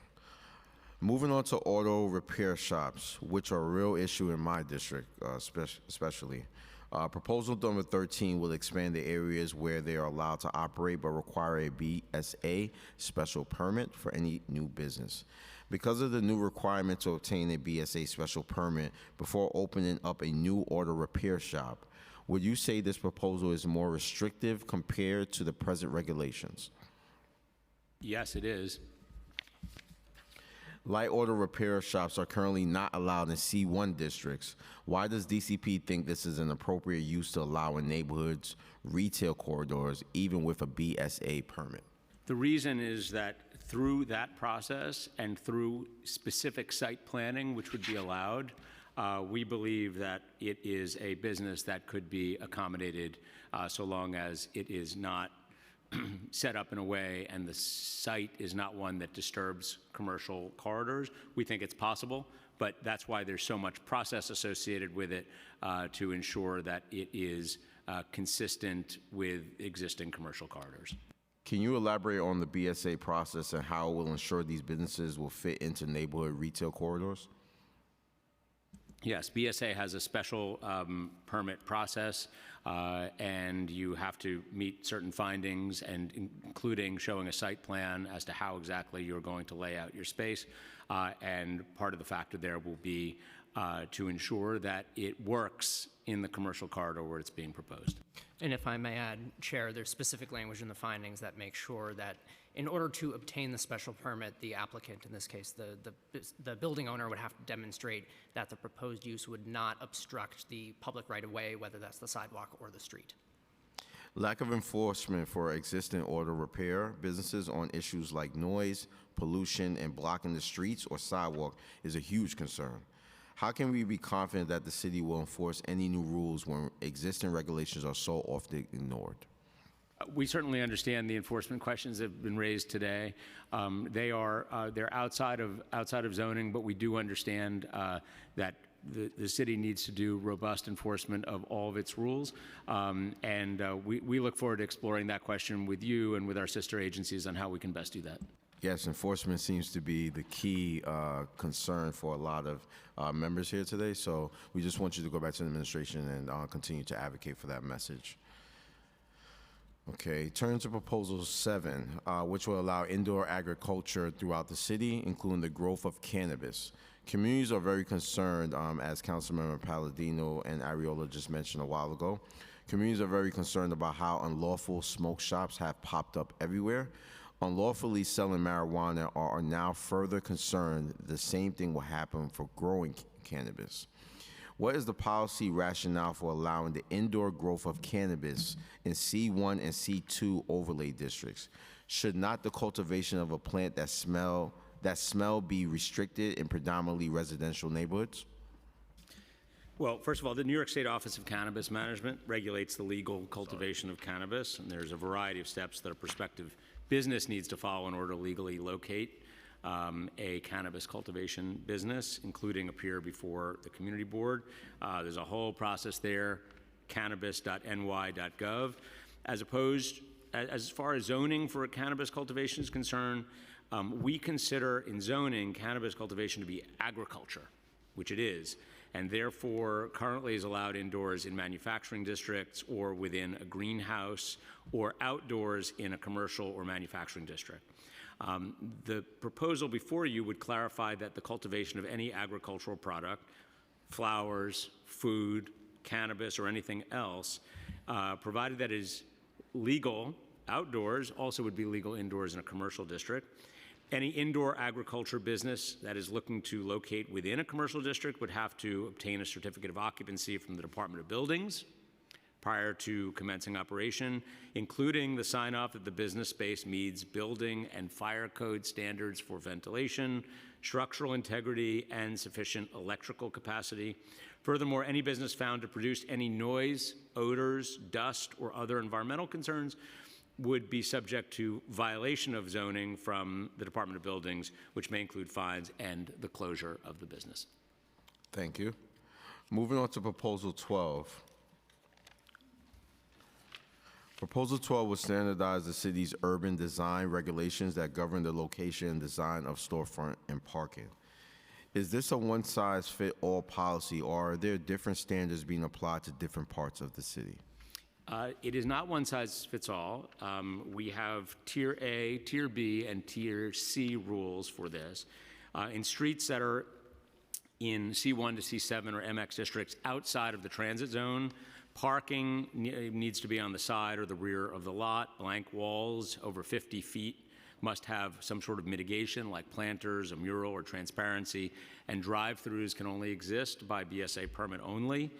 Tier B is for those same districts within the transit zone, and for those we take the Tier A rules plus any parking needs to be enclosed, curb cuts cannot be located on a primary commercial street, Active uses are required for 50% of the frontage at a 30-foot depth, and there's a 50% vertical transparency required. And Tier C is for existing special districts and other special geographies. We take the two categories that I just described to you, plus we maintain the unique elements of those special districts as they currently exist. In other areas of the city that depend on more cars, like my district, will this make it more difficult for new development to include parking? No. Will the design for parking make it more inconvenient for customers to access stores, especially customers that are mobility impaired? No, we don't think so. We are trying to respect commercial streetscapes while also allow for thoughtful design of commercial businesses that include parking. My next questions concern Proposal 14, which would create new micro-distribution centers to better manage the delivery of packages that have taken over the streets. How did DCP arrive at the proposed 2,500 square foot size limit for C1 and C2 districts? Sure. Thank you for the question, Chair. 2,500 square feet is the size of a standard 25-foot by 100-foot storefront. It's the smallest common storefront size you see in the city. And so we wanted to make sure that as we're allowing for this use, it's at the smallest possible scale that's at all feasible. Has there been any study of how many of these centers are needed throughout the city?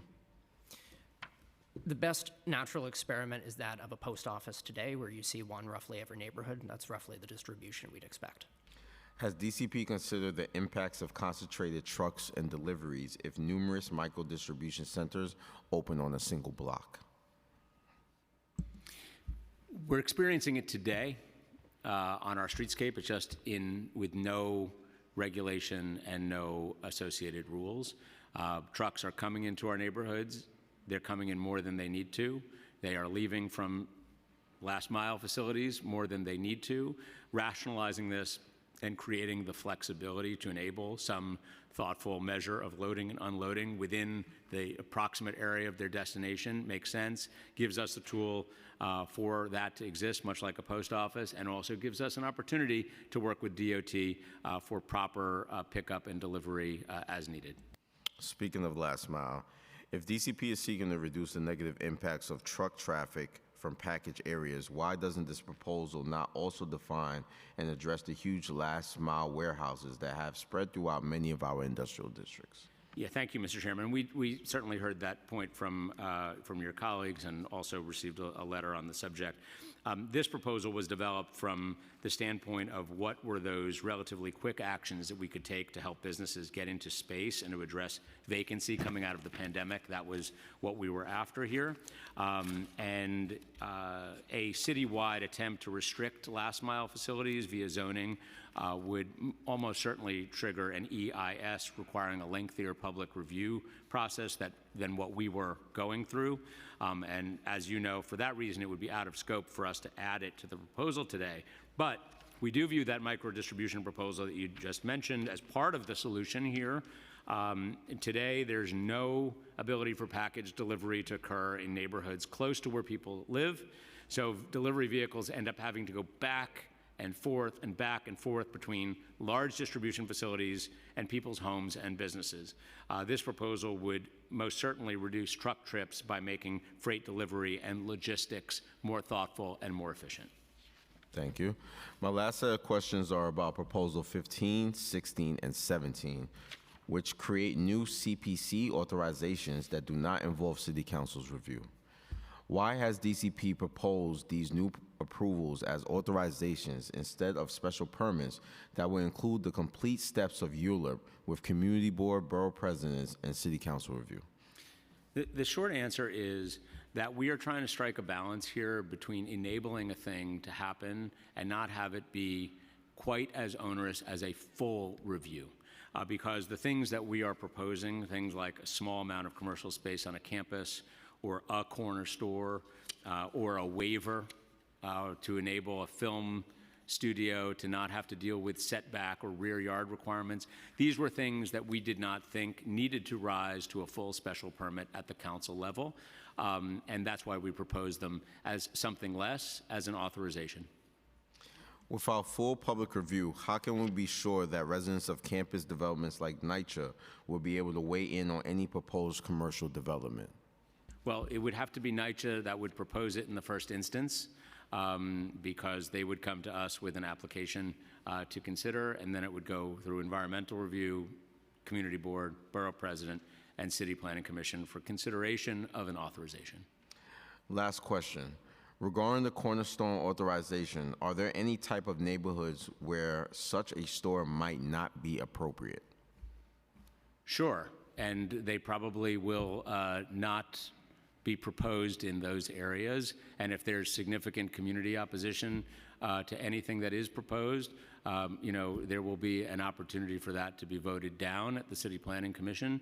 The key here is, and this goes to Councilmember Marte's question as well, we understand that not everything is right for every neighborhood. This is not intended to be a one-size-fit-all, but in the context of 15 to 18, the proposals we're talking about here, we did think that it was important for us to create a pathway for a thing to possibly happen if it is desirable and it meets with community support and satisfies the environmental review standards, and that's why we want to enable it as a possibility. But by all means, that does not suggest that it would be proper or appropriate in any corner in any neighborhood around the city.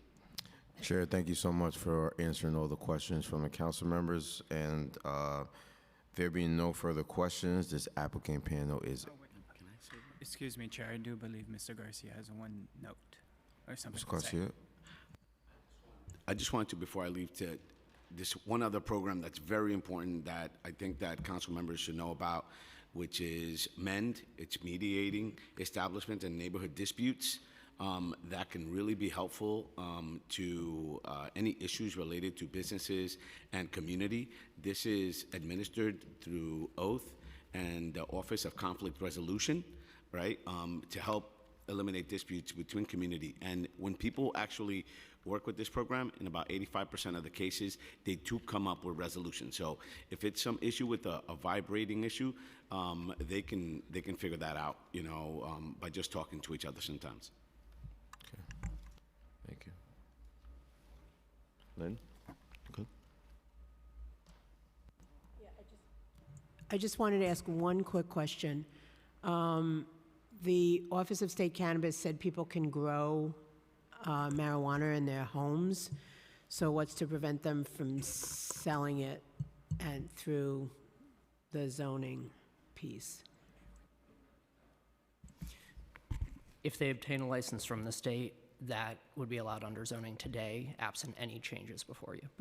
But I'm just saying, going back to the enforcement piece, some people they're going to be allowed, just ordinary people without any kind of ruling by they don't have to get a license or anything else to grow it in their homes, and they can grow enough that they can sell it. So they may well do that. So I'm just asking about the enforcement mechanisms around that. You don't think, I'm just bringing it up. So, We got it. Because that was something that came up when, not through this, but when that happened. Zoning enables legal uses in the understood. places where it's allowed. Understood. If they don't have the necessary permit, it is illegal under zoning. But as one of my colleagues said, people hear what they want to hear, so that's why enforcement on the city side is really key here. And I think if we answer that to the expectations of the community, I think that goes a long way in terms of moving forward. Understood. Thank you, Okay, Councilmember. thank you. Thank you. This applicant panel is now excused. Thank you so much for testifying. We will now move to the public testimony, but we will be taking a 5-minute break. But when we get back, we will start with George James, Vienna Levinton, Elisa Boyd, and Lucy Levine. We will take a 5-minute break so everyone could be back here. Well, 7-minute break. We'll be back here by 2:05, all right? Thank you. Kevin, we're only taking 5 minutes? Huh? We're only taking 5 minutes? We're not going to go look at the... Oh, we will at 3. Oh, we're taking another one. We're only taking a 5-minute. No, that was good. Oh, thank you. I didn't want y'all to have to stay here all day. That's all.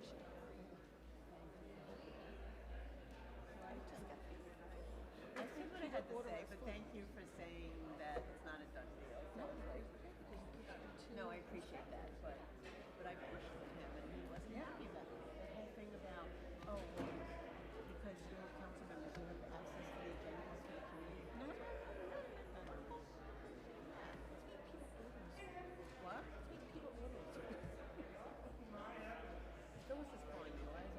probably wants me, and she sees me standing next to you. Are you looking for your boss?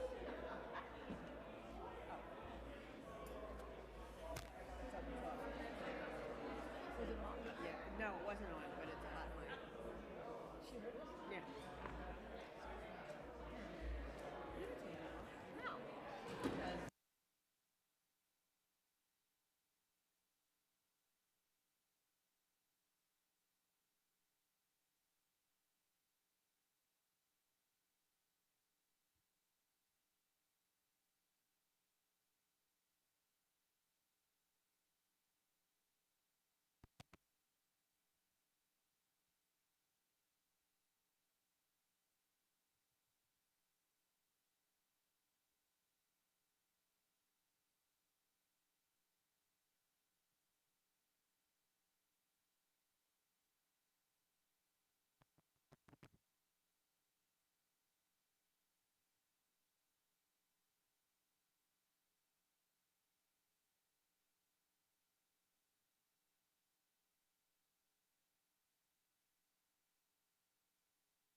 Good afternoon, everyone. We are going to reconvene in a moment. We ask everyone to please find seats once again. If you are here to testify, have not filled out a witness slip at the back table, please do so now, even if you did register online. Once again, we ask everyone to find their seats at this time. And just a reminder, please do not approach the dais at any point. Thank you.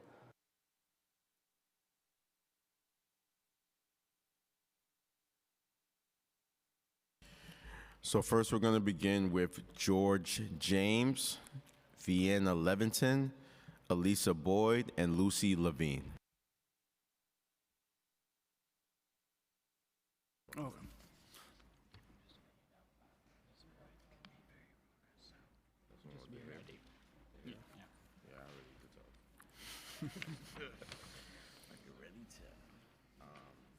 So let me just turn it over just to go for procedures regarding public testimony.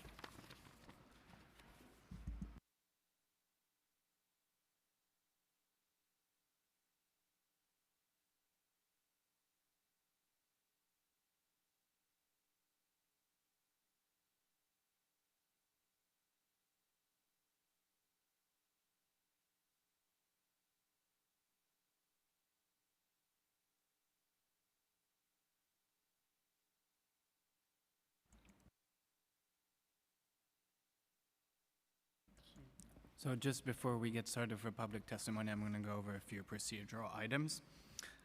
Members of the public will be called in panels of 4, as you can tell. We will start with members of the public who are here in person, and here in person testimony for approximately probably until 3 o'clock. At that point, we will start alternating between people who have signed up online and who are still here in person.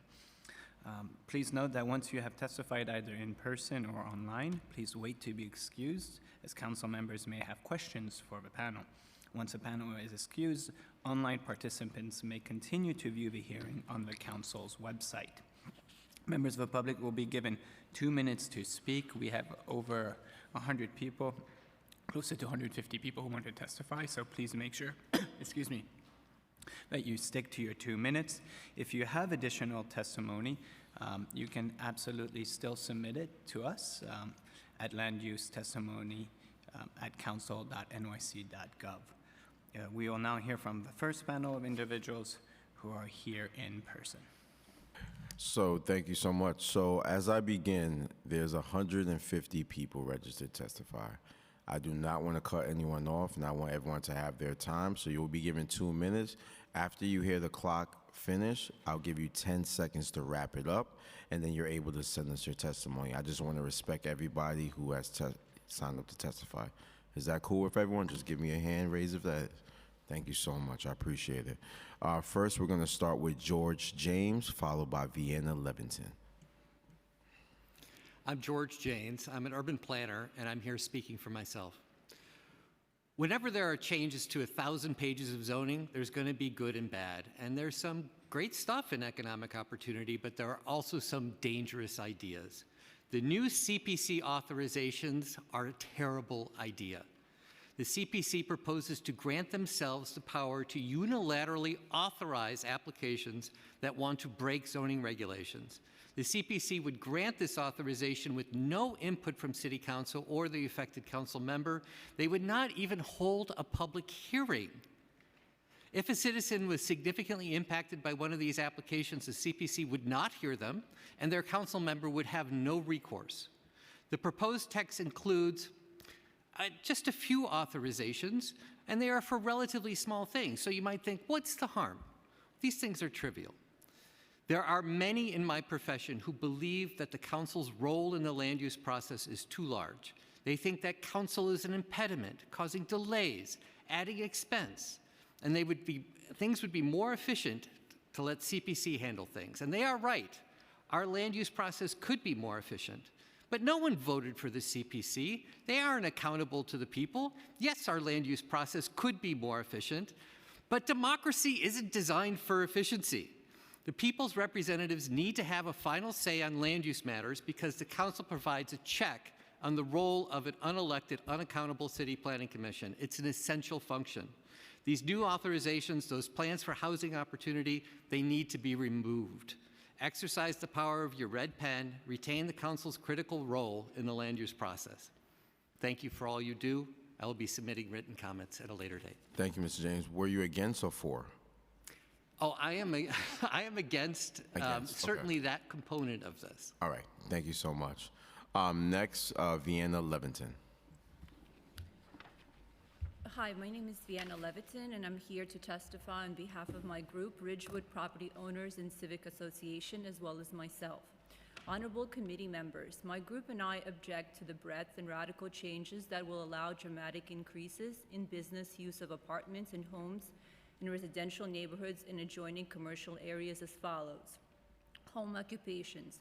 Expanding business use in residences of up to 1,000 square feet to 49% capacity and including up to 3 employees shifts it from home to business despite primary residence rules, make it impossible for any enforcement. Allowing building owners to independently restrict or permit businesses bypasses community and neighborhood input on higher intensity commercial activity in residential areas. Business restrictions on sales to the public are hard to enforce under this regime, will likely cause disturbance in residential neighborhoods. Nightlife. Nightlife rules in mixed-use areas must enforce strict noise and occupancy limits to prevent disturbance and to protect the peace of nearby residential zones. Increase conversions of residential buildings into storefronts or businesses. To maintain the balance between businesses and residential areas, local community boards must approve all business proposals. Finally, my personal statement. A home is more than just a dwelling. It's a sanctuary that offers belonging, comfort, safety, both emotional and physical. A neighborhood is defined not just by geographic location within a city, by the community and unity of its spirit. The proposed rezoning of Ridgewood, where I've lived for many years, will inevitably alter these very definitions. Permitting home-based businesses will result in increased pedestrian and vehicle traffic, elevated noise levels, diminished safety and security, an increase in garbage and rat infestation, and most importantly, a significant decline in our already compromised quality of life. It will force my family and many others to relocate after living here for over 30 years. My partner and I have visited over 100 countries, many of which are impoverished. We've observed that in such places, running business from home stems from necessity rather than choice. These are the same countries many of our migrants come from. While it's a matter of survival there, our community has a privilege of choice. We must maintain clear zoning laws separating residential living from commercial activity. Blurring these lines as proposed is not only dangerous but irresponsible, considering the abundance of vacant Sorry, Ms. commercial Leviton, I have to spaces cut you off. across the neighborhood. Thank you so much. And Thank you. I have your testimony right here. Thank All you. right, thank you. Ms. Alicia Boyd, excuse me.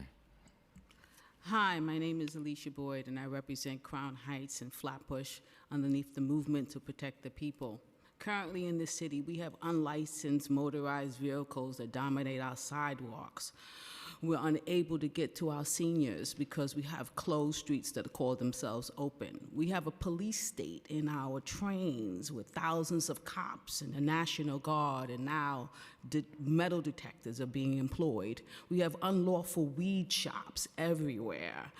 We have batteries storage that's killing people and causing fires. Our green spaces are being targeted for concrete and more concrete. And our city is literally sinking as we're proposing to put casinos there. And now we have people leaving the city of New York in hundreds of thousands every year. The mayor has the lowest approval rating in the history of mayors, with a continued downward spiral. And we're rated the worst city in America to live in. Now we have proposals coming by the mayor and corporations to deregulate manufacturing businesses and allow manufacturing businesses to come into commercial corridors, allowing them into our residential neighborhoods, inside of our apartment buildings, under the pretense that somehow we're gonna regulate that and we're gonna make sure that the people are safe because we got environmental laws. which were not implied or even done here. How do you take manufacturing zone businesses that are only supposed to be in manufacturing neighborhoods, allow them now to come into commercial and residential, and say that you are abiding by environmental laws and you did not even do an environmental impact statement? But now we're supposed to believe that you're going to keep us safe, that the DOB, which is a notorious agency of corruption, is now going to sit there and enforce even more violations that will occur. I ask that the City Council pay attention to their oath to the people to protect and preserve us, and to vote down these proposals and tell Eric Adams and all of his crummy friends to do it over, to come to us, ask us what we want, sit down with us, have a conversation, and not throw this at us down our throats. Thank you. Thank you for testifying, Ms. Boyd. Lastly, Lucy Levine. Thank you. Hi, my name is Lucy Levine. I'm speaking on behalf of the Historic Districts Council. What follows is our abbreviated testimony. HDC appreciates that the city is interested in supporting economic resiliency in post-pandemic New York. Unfortunately, we believe that the proposed text amendments do not provide adequate protection for small businesses and instead threaten to decrease the city's overall housing supply while weakening regulations that support special purpose districts. We are heartened to see that COYEO supports the retention of long-term commercial storefronts in historic districts by eliminating the 2-year vacancy rule that currently restricts commercial use. We believe this change will help long-standing legacy businesses by legalizing what is currently a non-permitted use, and we feel this provision must be accompanied by commercial rent stabilization. Regarding COYEO's proposals for commercial development on NYCHA campuses, we urge close consultation with NYCHA residents around these proposals in order to prioritize residents' needs and consider the historic integrity of some campuses which are landmarked or listed on the National Register. We also find retention of housing to be one of the most urgent needs facing our city. Thus, we are concerned that provisions in COYEO could together lead to a net loss of housing in favor of office and commercial space. However, we are in favor of COYEO's proposed modernization of loading dock requirements, which we believe can yield more housing and ease the adaptive reuse of historic structures. That said, we are concerned about COYEO's proposed new discretionary zoning tool, which would allow DCP to waive limited bulk rules. We are concerned this would allow businesses to flout zoning at will simply by claiming their business is constrained by the existing shape of their building. Given that DCP seems eager to allow vast changes to the size, shape, and usage of New York's building stock, we are concerned about COYEO's provision to create consistent ground floor design requirements at the expense of special districts. The stated goal is to foster violent neighborhoods by activating commercial corridors, but we fear that these changes will instead lead to less vibrant streets because the city will lose the regulatory power to leverage a given neighborhood's unique characteristics to help promote its social and economic vibrancy. Thank you. Thank you so much. You have questions for this panel, Councilmember Shulman? There being no questions for this panel, you are excused. Thank you so much for your patience and testifying today. The next panel gonna call up is going to be Borough Presidents Levine and Borough President Vanessa Gibson, which is online. Just give me 1 second, everyone that's here in person.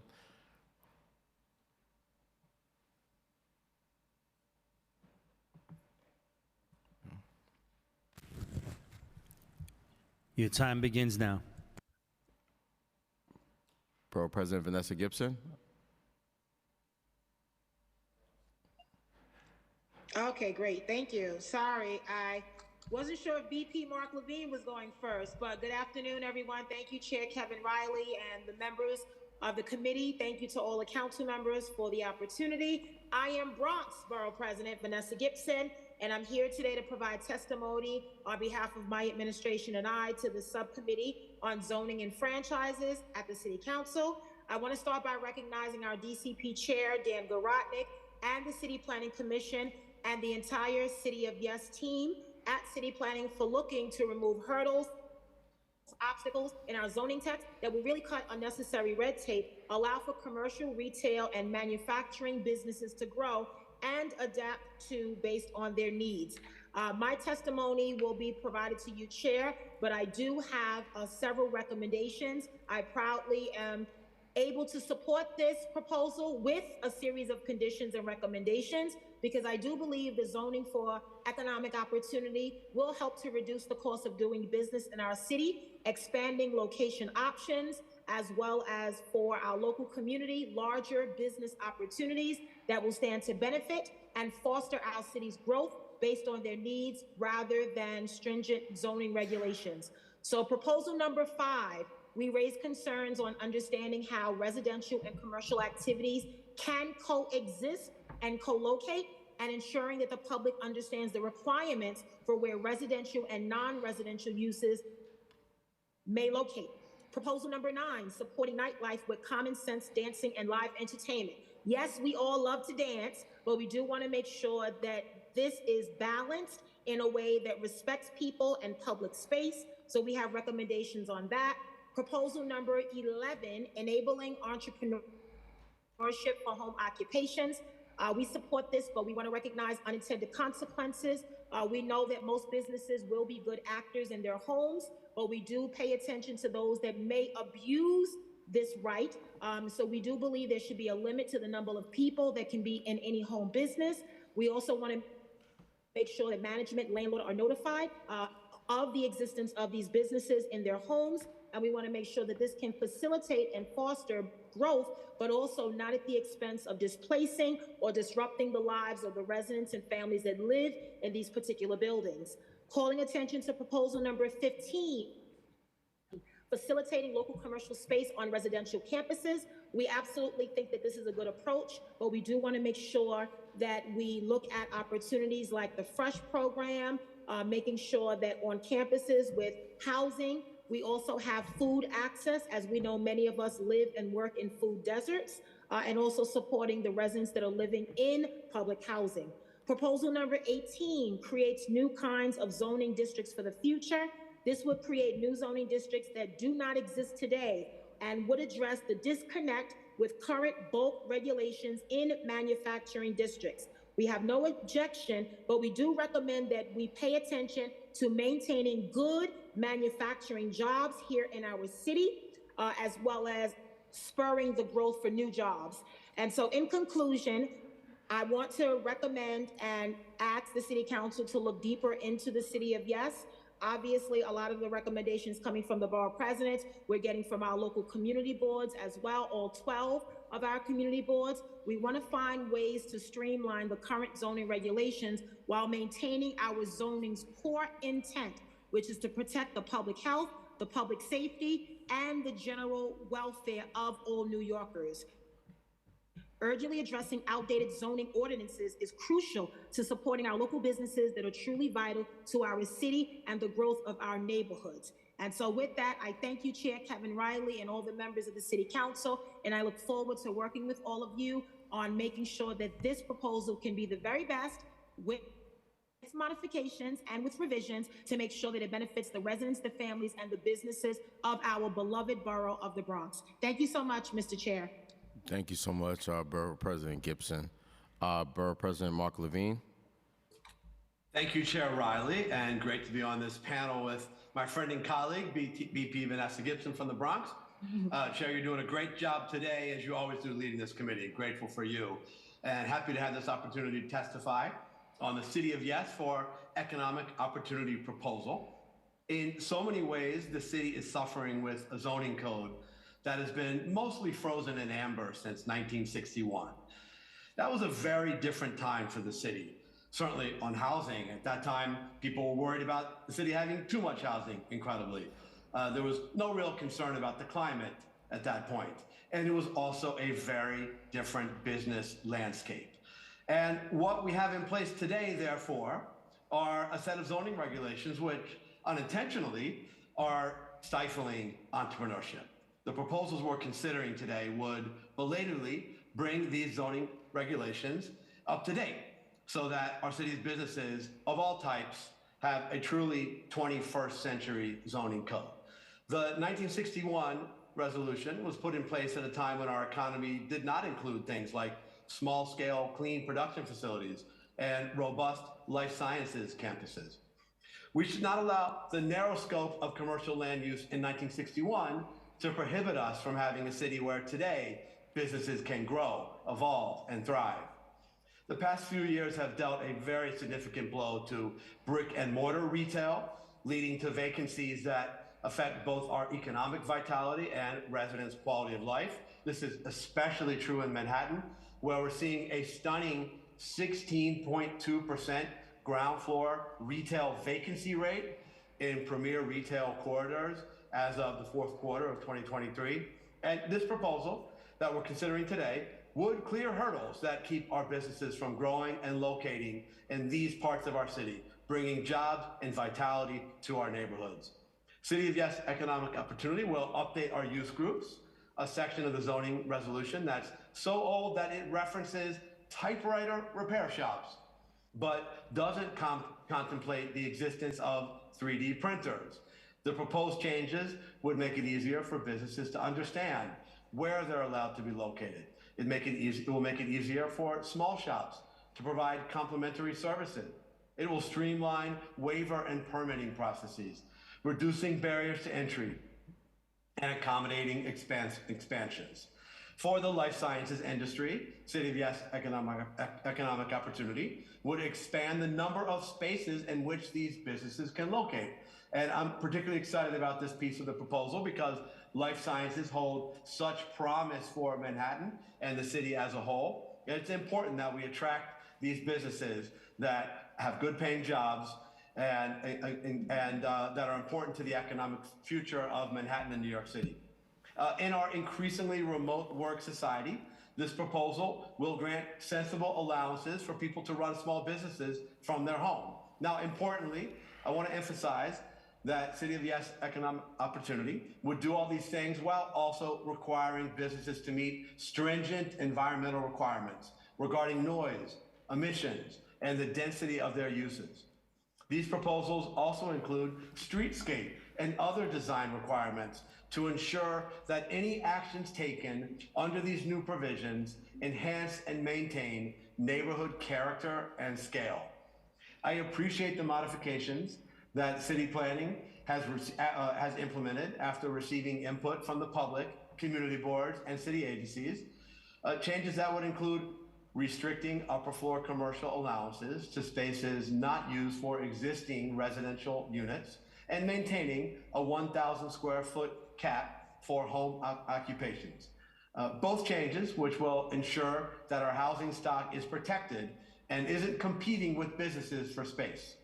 In my ULURP recommendation, I noted the need to establish a similar system for mediating establishment and neighborhood disputes, or MEND, an initiative that resolves issues between neighbors when it comes to at-home occupations. I also suggest that the zoning text require that manufacturing buildings still provide ample access to loading docks for manufacturing tenants. I believe that addresses these additional concerns that will help us assure City of Yes Economic Opportunity is implemented successfully throughout the city. Thank you again, Chair Riley, for the opportunity to testify. I encourage the City Council to approve this zoning text amendment with these modifications and to continue working to ensure that New York City remains a competitive global city for burgeoning industries and a place where family-run shops can thrive, keeping our retail corridors safe, vibrant parts of our neighborhoods. Thank you so much. Thank you, Borough President.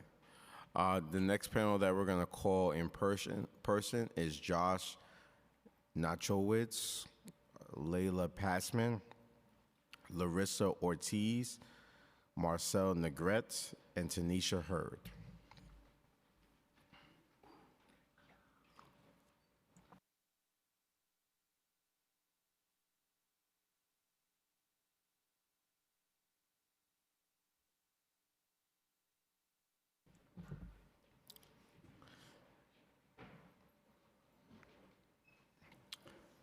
First, we could begin with Josh Nachowitz. Sorry if I mispronounced your name. No problem. Good afternoon. My name is Josh Nakwitz. I'm the Senior Vice President for Economic Development at the Alliance for Downtown New York. It's a pleasure to be here this afternoon. As the Business Improvement District, representing one of New York City's largest business districts, the Downtown Alliance strongly supports the City of Yes for Economic Opportunity initiative. This package of reforms will provide property owners and entrepreneurs with the tools and flexibility necessary to maintain the active and inviting streetscape that is so critical to the long-term success of our district. We all know that vibrant and diverse ground floor uses are critical to the success of vibrant commercial districts. Our district unfortunately faces serious headwinds coming out of the COVID crisis, from changing consumer spending habits to the rise of e-commerce and the obvious ongoing uncertainties over long-term office utilization. In this uncertain environment, entrepreneurs and property owners need regulatory flexibility to find creative, attractive, and viable uses for ground floor retail space. DCP's proposed set of zoning text amendments would go a long way toward allowing and indeed encouraging the sort of creativity that is needed to develop the retail corridors of the future. Allowing for maker spaces, urban agriculture, and small-scale entertainment venues would allow for more diverse and interesting retail corridors. Updating long obsolete use restrictions would provide businesses and community leaders alike with greater clarity on how ground floor spaces can be appropriately activated. Given a supportive regulatory environment, small business owners and entrepreneurs can seize this unique opportunity to create a new and sustainable vision of the future for the future of our city's retail. As such, the Downtown Alliance strongly encourages the Commission to approve these much-needed and common-sense zoning reforms. Thank you for the opportunity to testify. Thank you. Before we continue, just want to acknowledge we've been joined by Stuyvesant High School. That's up. Just want to clap it up for them real quick. Thank you for joining us. Next, we'll hear from Layla Passman.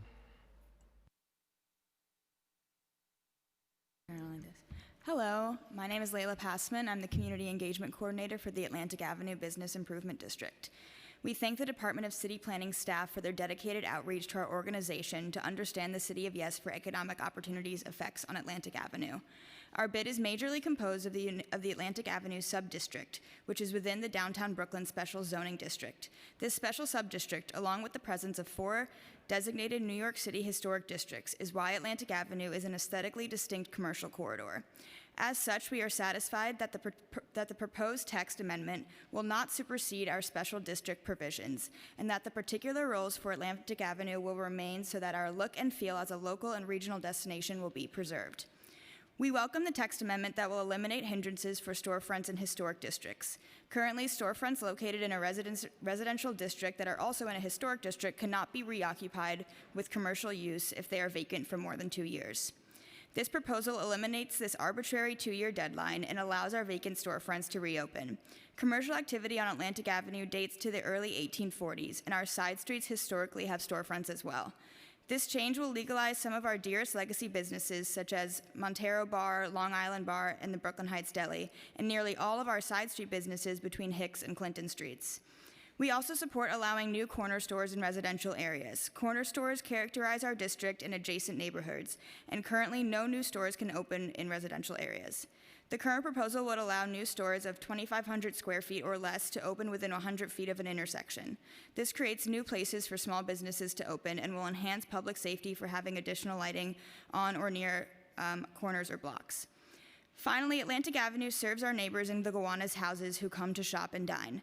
This proposal introduces commercial uses on NYCHA campuses for the first time. Considering the fact that NYCHA residents have been isolated and marginalized from the commercial conveniences of city life for decades, development of NYCHA green spaces for the benefit of an outside commercial space should be strictly and deeply tied to the benefit of NYCHA residents. Examples of this include entrepreneurship opportunities for residents and special lease access and terms for residents. Unless this is an opportunity for NYCHA residents to be empowered by the commercial rezoning, we do not support it. We understand that DCP regulates the use and not the tenant, but as proposed, the text is too vague. Without explicit provisions for NYCHA, the development of NYCHA green space does not benefit the local NYCHA community enough to merit it. Thank you. Thank you, Ms. Passman. Next, we'll hear from Marcel Negrete. Good afternoon. My name is Marcel Negrete. I'm a senior planner with the Regional Plan Association. Thank you so much for the opportunity to testify today in support of the City of Yes for Economic Opportunity Zoning Text Amendment. Post-pandemic trends have created shifts that impact where New Yorkers are spending their time and money, increasingly outside of the traditional central business district. Unfortunately, their success also means that commercial rents outside of Manhattan have risen, and industrial space has become the most expensive market in the country. Increasing costs and regulatory hurdles have made it harder for smaller businesses to expand and continue to serve their communities. Existing commercial districts also need to diversify. In our analysis of dozens of transit-oriented commercial corridors, we found that many established districts are too homogeneous to become 24/7 destinations. The increasing local shopping and dining has also led to demands for better services and programming, especially for the public realm. However, existing zoning makes managing these changes difficult or impossible for many small businesses. For example, as has been mentioned, arbitrary vacancy regulations make it difficult to fill vacant storefronts, creating an eyesore for many communities. Zoning tools won't solve these issues overnight, but they can set a framework to help us achieve better outcomes for neighborhoods and small businesses in the long term. We also believe that the provisions that would establish the new M manufacturing districts under Proposal 18 can be improved. As others have pointed out, the city is required to conduct an industrial development strategic plan by the end of 2025. This analysis should guide the land use changes and financial incentives necessary to support the industrial sector. Additionally, as currently written, the manufacturing zones are not being mapped, and the criteria for mapping them are not quite clear, and this leaves room for uncertainty and potential missed opportunities. We think there's a room for improvement in clarifying the rationale for mapping the actual proposed districts. Having said this, we eagerly anticipate the administration and the city's council efforts to pass the best version of City of Yes economic opportunity proposal.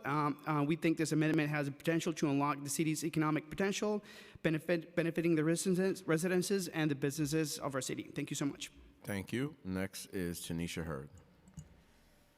Good afternoon to the esteemed members of the City Council as well as my fellow citizens. My name is Tanisha Hurd, and I have the honor of representing Lisa Soren, who is the president of the Bronx Chamber of Commerce. I come before you all to express our endorsement of the visionary initiative, the City of Yes plan.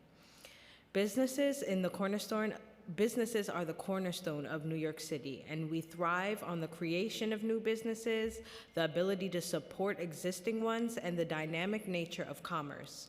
It may be surprising that most of these businesses are small, with 89% being classified as exceedingly small, employing fewer than 20 individuals.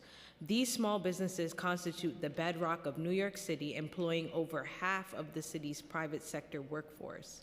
What we have noticed in the Bronx is that these small businesses are not only essential for economic vitality, but also serves as catalysts for entrepreneurship and social mobility.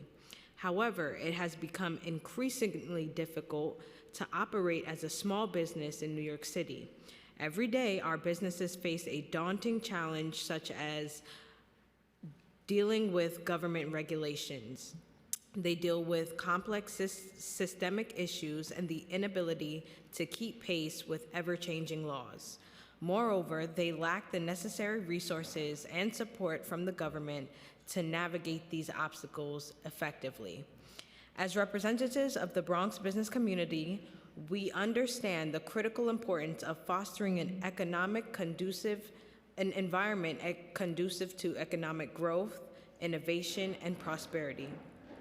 This plan embodies these principles and offers a comprehensive strategy to unlock the full potential of our city's economy and support our small businesses. Thank you. Thank you, Ms. Hurd. There being no questions for this applicant panel, you're now excused. The next panel we'll hear from is Emily Goldstein, Brenda Lau, Paula Crespo, Leah Archibald, and Jesse Solomon.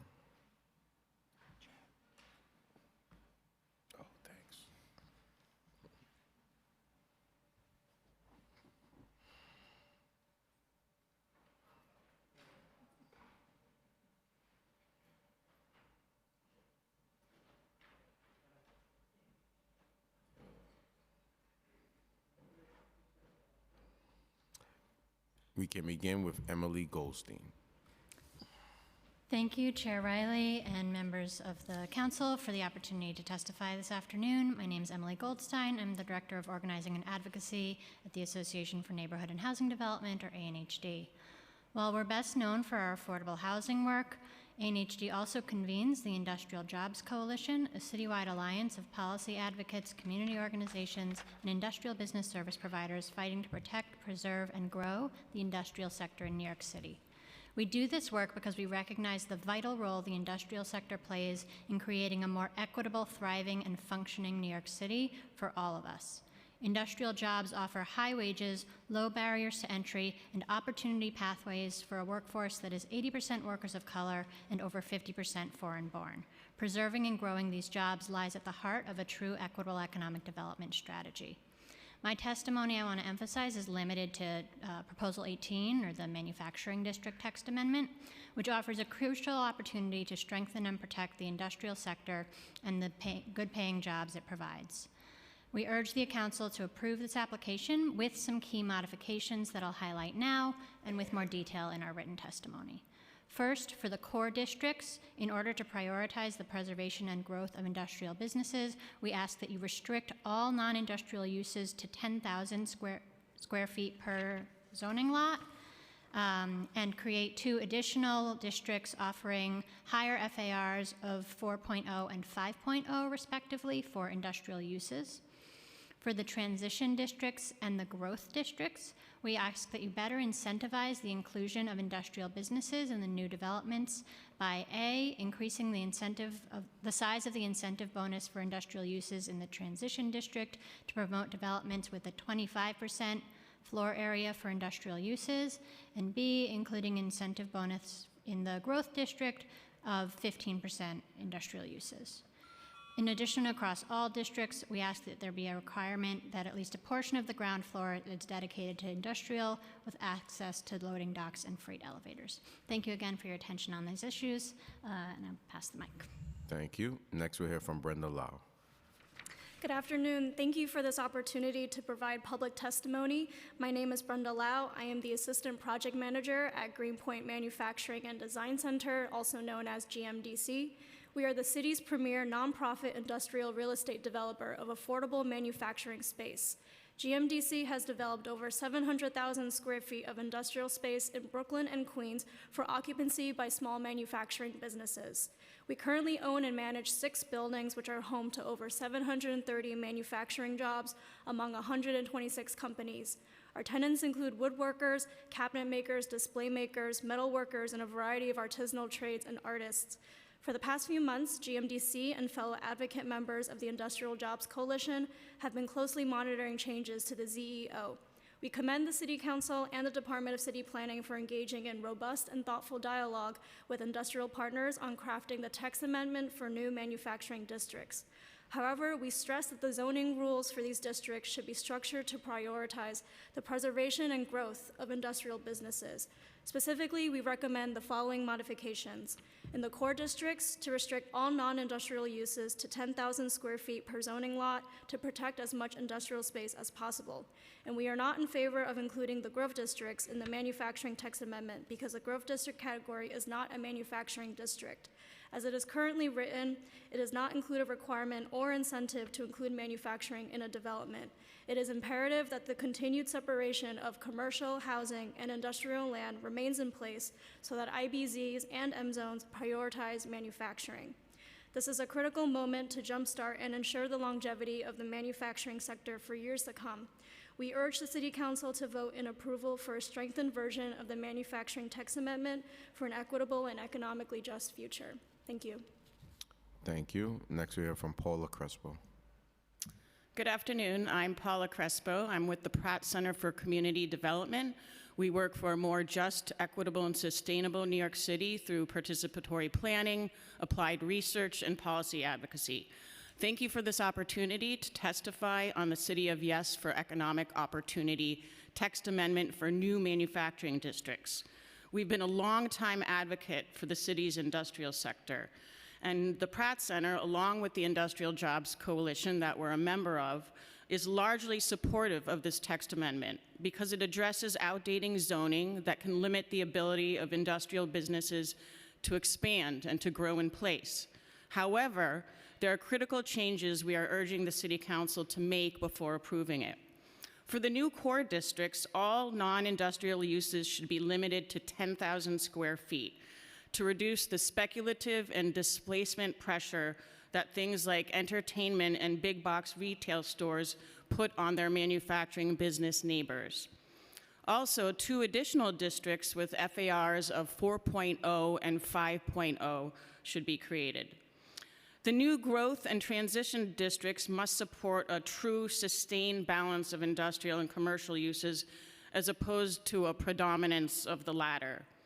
As such, the incentive bonus for devoting space to manufacturing uses should be increased to encourage development that devotes 15% and 25% of newly developed space to manufacturing in the growth and transition districts respectively.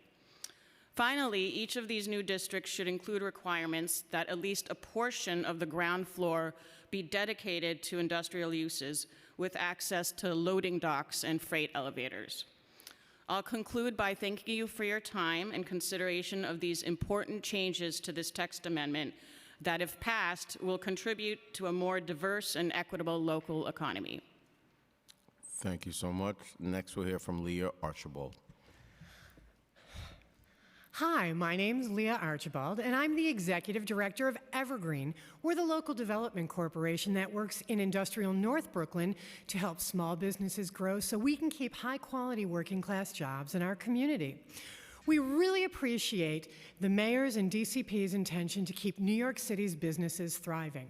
Overall, we're very pleased to see attention paid to updating industrial zoning policy, and we're very glad to hear that there's no plan to allow residential uses in the industrial business zones. Other initiatives, like updating parking and loading requirements and increasing the breadth of allowable uses in commercial districts, are welcome and forward-thinking. We also believe that there are ways that this proposal can be improved to ensure that it achieves its goal of fostering business and job growth in New York City. We would like to see some changes to the 3 new proposed M zoning districts. We believe that the core needs to be limited to industrial and manufacturing uses as much as possible, particularly as the transition and growth areas become upzoned. The transition area should have a density bonus rather than incentive to obligate developers to retain a minimum of 1 FAR for industrial use. The growth area, having no mechanism to retain manufacturing businesses, greatly concerns us. We recommend establishing the density incentive bonus here. And all mixed-use or incentive projects in any of the 3 districts should have an oversight mechanism. We hope that the New York City Council can pass the new manufacturing application with these safeguards. Thank you very much for your consideration, and I have submitted a much more detailed testimony for your quiet review. Thank you so much, and we received it. Thank you. Lastly, Ms. Solomon. Hi, good afternoon, everyone. My name is Jessie Solomon. I am the Executive Director of Southwest Brooklyn Industrial Development Corporation.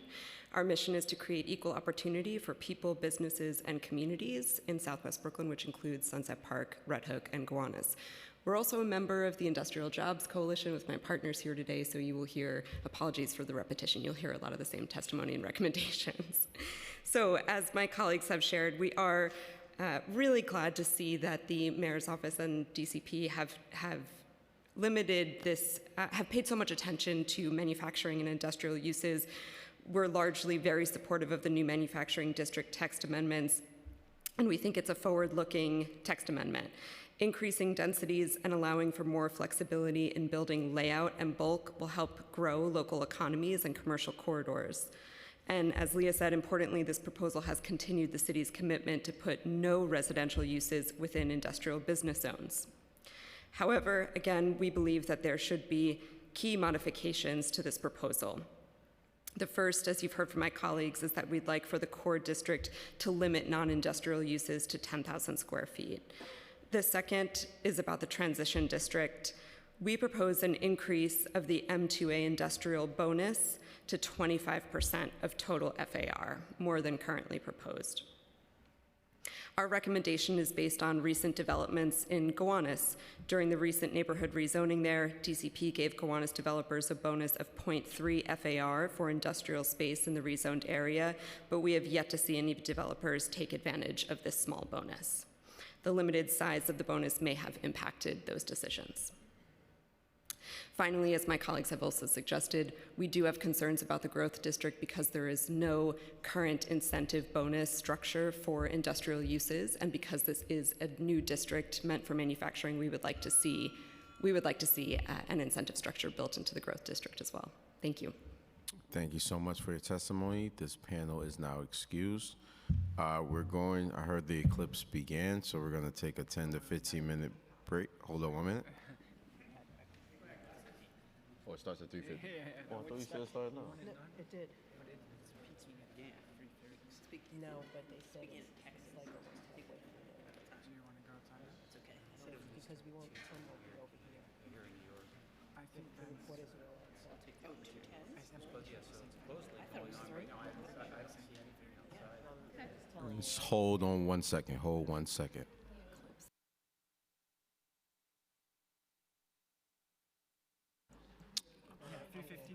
Okay, so we're gonna call one last panel because I think the eclipse is 3:15. So the next panel we're gonna hear from is Asaji Afi, Michael Feenberg, Carlos Casa, and Lauren Goshinsko.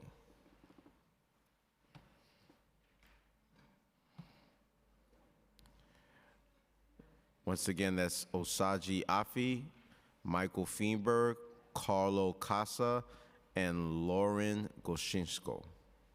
Excuse me if I mispronounce your name. Okay. We can start with Asaji Afe. Okay. Can you hear me? Yes. Can you hear me? Yes, we can hear you. Perfect, thank you. My name is Osage Afe. I'm with Long Island City Partnership. Thank you for giving me this time today. So Long Island City Partnership strongly supports the Department of Cities Planning proposed City of Yes for Economic Opportunity amendment to modernize the city zoning regulations. This initiative will help support local small businesses, create thriving commercial corridors, and bolsters New York City's economic recovery.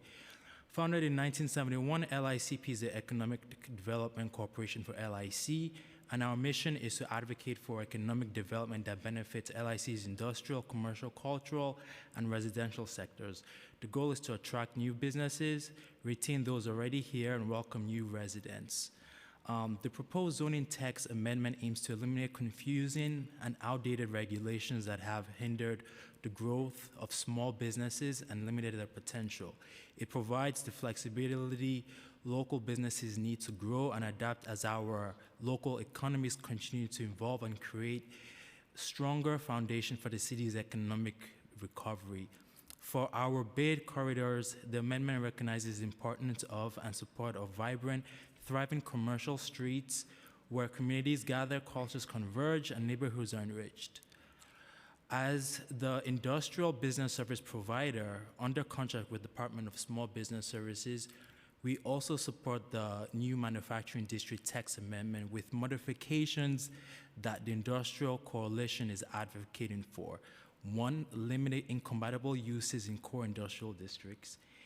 2, increase FAR in core industrial districts.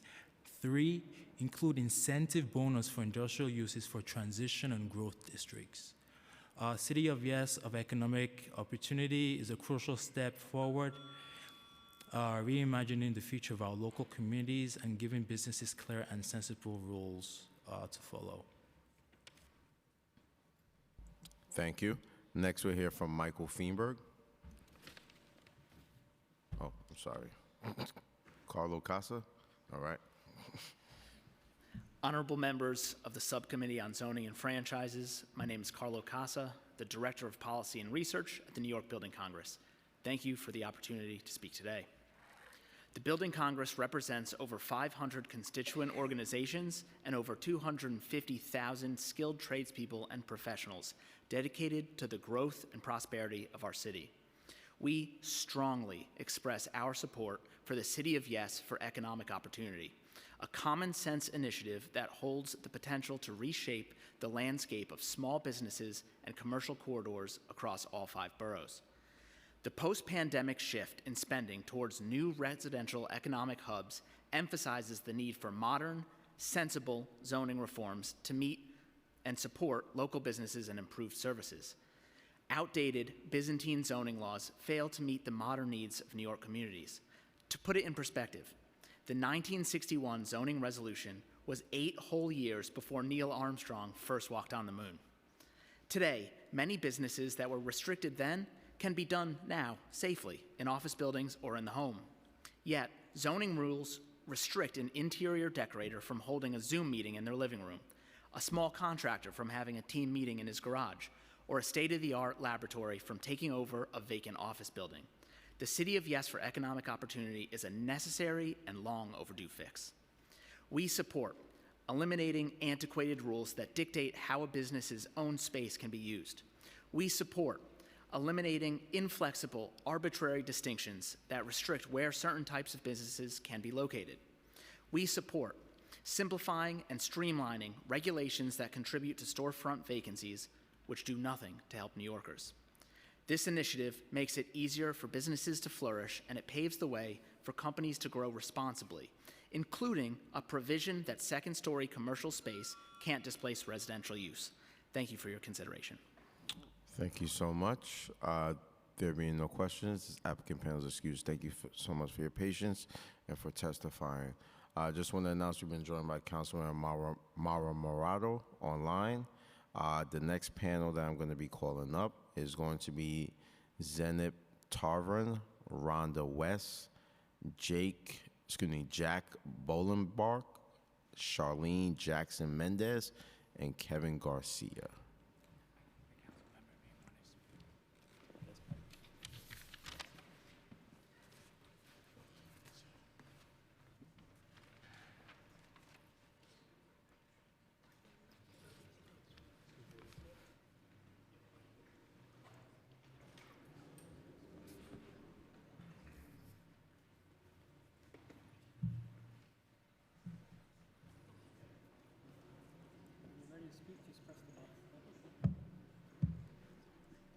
Okay, before I have this panel go, I would just like to allow Councilmember Mara Morado to give her remarks. If she can hear me, she may begin. Thank you, Chair. So I just wanted to thank you, everybody, for coming here today and speaking. I just wanted to express to the group that a one-size-fits-all approach does not work for every neighborhood in this city, especially in the Northeast Bronx. We cannot sustain overpopulation and economic development in low-density communities, as parts of my district were literally not built to accommodate it.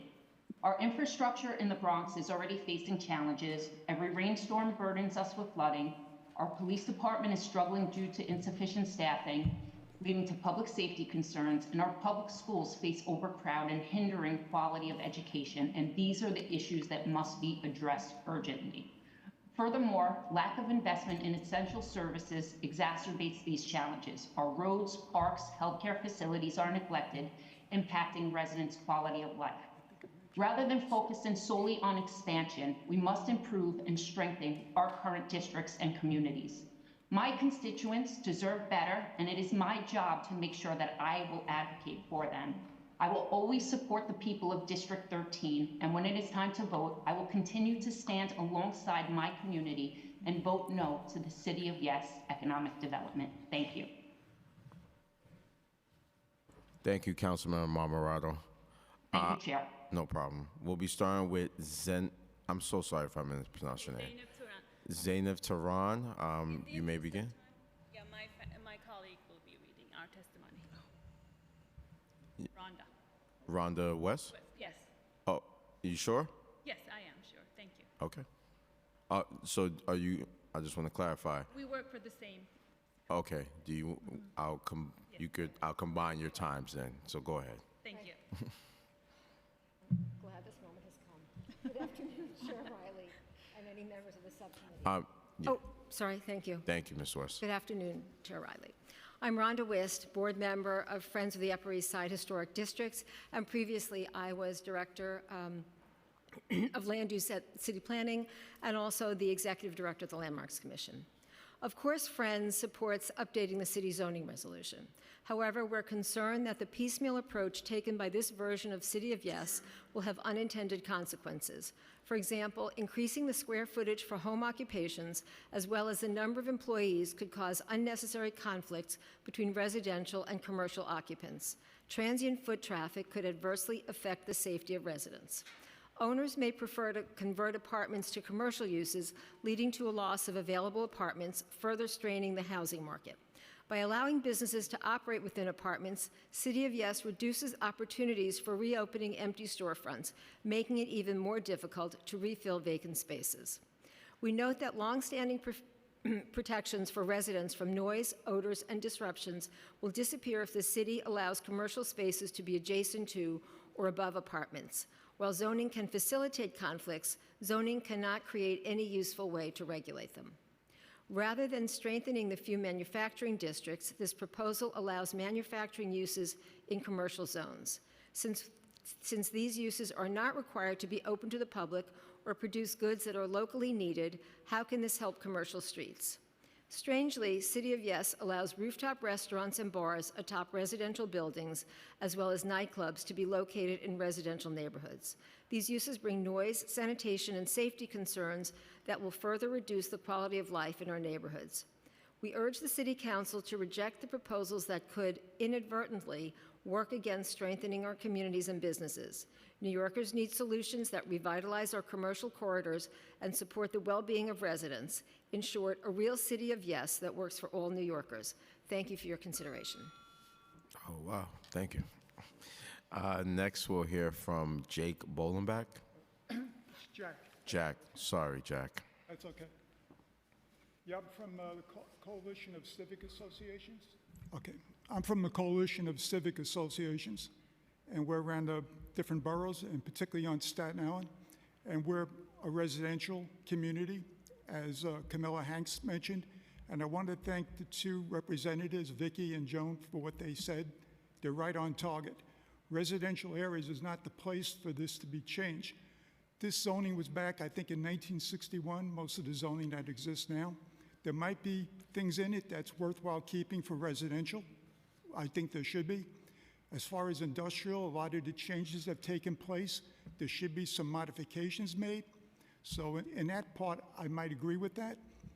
But as far as residential, it's definitely wrong to do this because a home is a person's most major investment. You don't want to have your property values decline. You don't want the quality of life decline. In particular, if you have this corner policy of putting stores on corners or near corners, what that's going to do is cause people to come in, say if it's a bagel shop, they'll be buying coffee, they'll be buying whatever, and they'll be throwing their garbage around. That's going to decrease the quality of life in the neighborhood. You'll have, if you live near there, 10 o'clock at night, what used to be a nice, quiet residential area will be lit up with a store now, people driving in and out. You'll be, if there's garbage on the streets, you'll be drawing rats. I volunteer with several organizations on Staten Island for street cleanups. And I could tell you around bodegas, bagel shops, where people park cars to catch express buses, there's a lot of garbage. If you start incorporating stores, corner stores, in residential neighborhoods, you're going to decrease the value of life in those neighborhoods. It's going to be unsafe for the children, and I'll give you an example about enforcement. On Staten Island, there's a place called Roots of Peace Garden in Targee Street. It's an environmental justice neighborhood, and somebody's working on their automobile, body shop work, and the smell of the fumes is throughout that neighborhood, and children live there. So you have to consider quality of life. You have to consider, I have to consider the quality of life and what this can do to residential neighborhoods. It's a bad idea for residential neighborhoods. Thank you, Jack. Next, we'll hear from Charlene Jackson Mendez. Yes, thank you. Good afternoon, Chair Riley, City Council members, and the community that is present here and on Zoom. My name is Charlene Jackson Mendez, and I'm a homeowner in the Van Ness section of the Bronx. I am a very proud citizen of Councilwoman Marmorato's district, and you are doing a bang-up job. The City of Yes Economic Development Plan is billed as a necessary change in zoning in order to correct an outdated zoning framework to allow small and large business owners greater flexibility. However, the City of Yes seems to be yet another example of top-down planning spurred on by globalists and/or progressives who have a hostility toward free market economies, the middle class, and low-density neighborhoods. The City of Yes is not a plan that reflects the needs and interests of ordinary law-abiding citizens who believe that the American dream should be attainable if one is industrious. The people cry out for public safety, quality public schools, and a clean environment, not increased power of the government over our lives and communities. Removing zoning regulations is a way of removing local control. There are many of our city council members who do not respect individual liberty and our constitutional right to pursue happiness. They believe that they know better than the people. Because so few individuals vote in our local elections, there is essentially no accountability on the part of the City Council to ordinary New Yorkers. We have repeatedly been harmed by the progressive agenda, defunding the police, bail reform, aiding and abetting illegal immigration, forced COVID-19 vaccination, closure of schools, legalization of cannabis, and encouraging use of electronic scooters have each in their own way contributed to economic instability, death, and destruction of our quality of life. The City of Yes economic plan states that no harm will come from a significant increase in population density, placing businesses in the midst of residential communities, and significantly increasing the number and height of existing buildings. Thank you, Ms. Jackson. Oh, okay. Appreciate it. Next, I'm going to have Kevin Garcia. And you can submit your testimony to us. Okay. Thank you.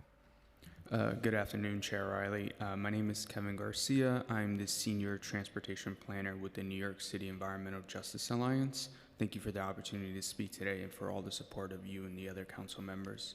NEJA is a nonprofit citywide membership network linking grassroots organizations from low-income communities of color in their struggle for environmental justice. We appreciate DCP's efforts in recognizing the need to update regulations to align with the evolving economic landscape. However, we are concerned about the oversight in the current proposal, particularly in the context of last-mile warehouses and their impact on communities of color. We believe that addressing the challenges posed by the rapid rise of e-commerce, particularly through the impact of last-mile warehouses, is crucial for fostering vibrant neighborhoods and supporting the economic recovery of New York City. The rise of e-commerce is identified as a key macroeconomic trend necessitating reform, and the City of Yes aims to support emerging industries while minimizing the adverse effects on other land uses in the city. Although the City of Yes proposal introduces an initiative in the form of micro-distribution facilities, it falls short of addressing the significant land use conflicts stemming from the clustering of last-mile warehouses. The proposal's focus on smaller facilities is crucial, but it misses the larger facilities that operate around the clock and contribute substantially to congestion, safety risks, and environmental concerns. To rectify this, we urge this committee to require DCP to take a comprehensive approach and propose an expansion of the City of Yes proposal to incorporate a specific text amendment defining last-mile warehouses as a distinct category to complement the micro-distribution facilities proposal, and establish a special permit process for last-mile warehouses so communities can participate in reviewing the siting of these facilities. Thank you so much for the opportunity. Thank you so much. Appreciate your patience, and thank you for testifying today. Your excuse. The next panel we're going to call up is Maddie DeSerbo, Carmen Susan Osorio, Nancy Steeler, and Mark McNutley.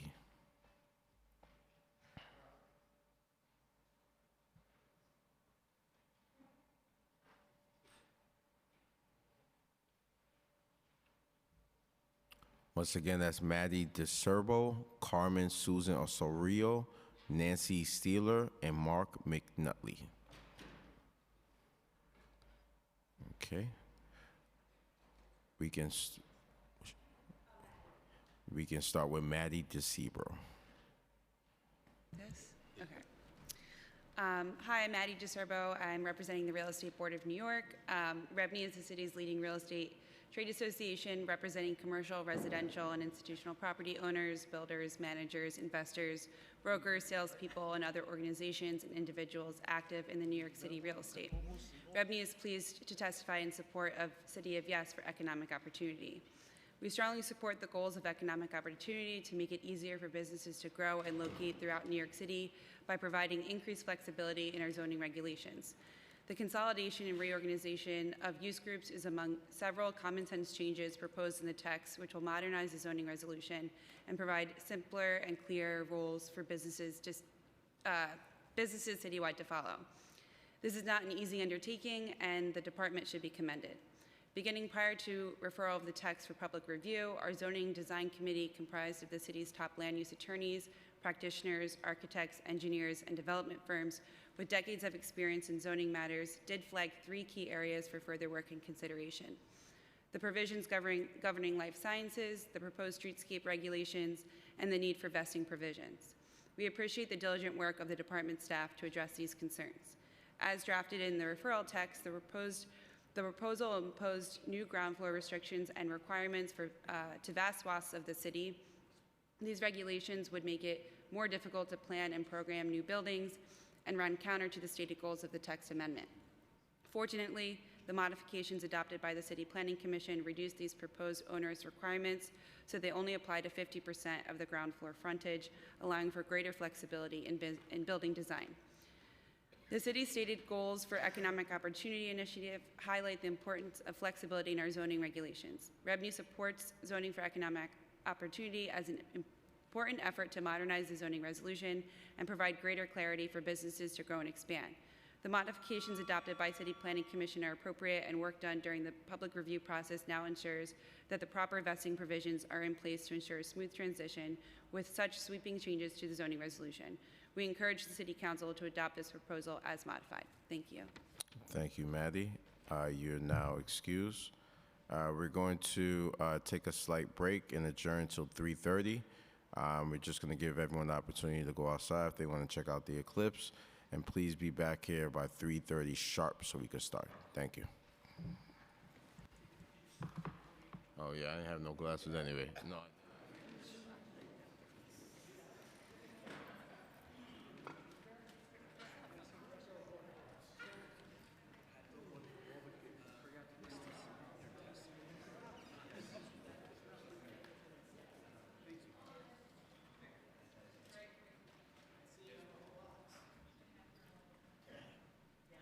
This one's in the decade event. Thank you. For the councilman.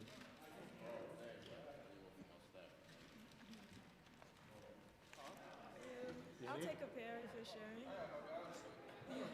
We'll take 2 pairs for Thank sure. you. Thank you. Oh, amazing. Yeah.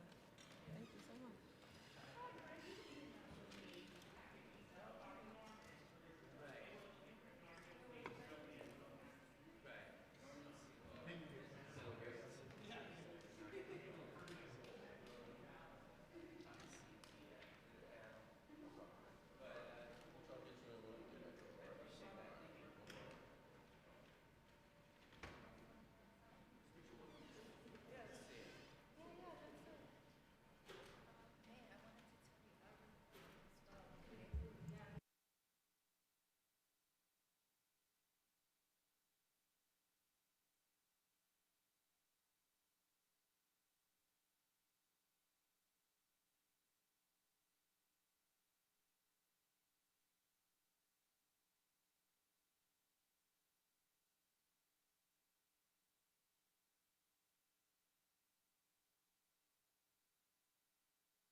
Hello, hello, hello. All right. All right, I hope everyone enjoyed the solar eclipse. Now we're getting back to our public testimony. The next panel we're going to call up consists of Christopher Leon Johnson.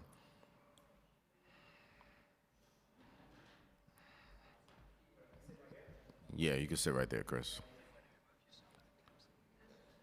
Following Christopher Leon Johnson, the next panel will consist of Jeremiah Kane, Joff Marcus, and Jody Stein. Chris, you may begin. Ready? So, hello, everybody. My name is Christopher Leon Johnson. That was a great solar eclipse. Everybody out there, City Hall saw it with these nice New York City Mayor Office goggles on. But back to the point, I'm against the City of Yes. The City of Yes is basically a plan that is made by the developers, and a lot of these council members, they're for it because they're owned by the developers.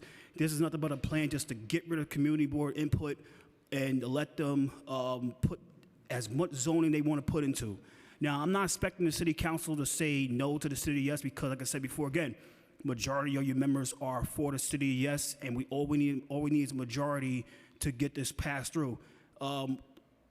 This organization right here that I'm wearing, Transportation Alternatives, they are one of the main organizations that's for the City of Yes because they love their little bike lanes and their little open streets and their little daylighting crap.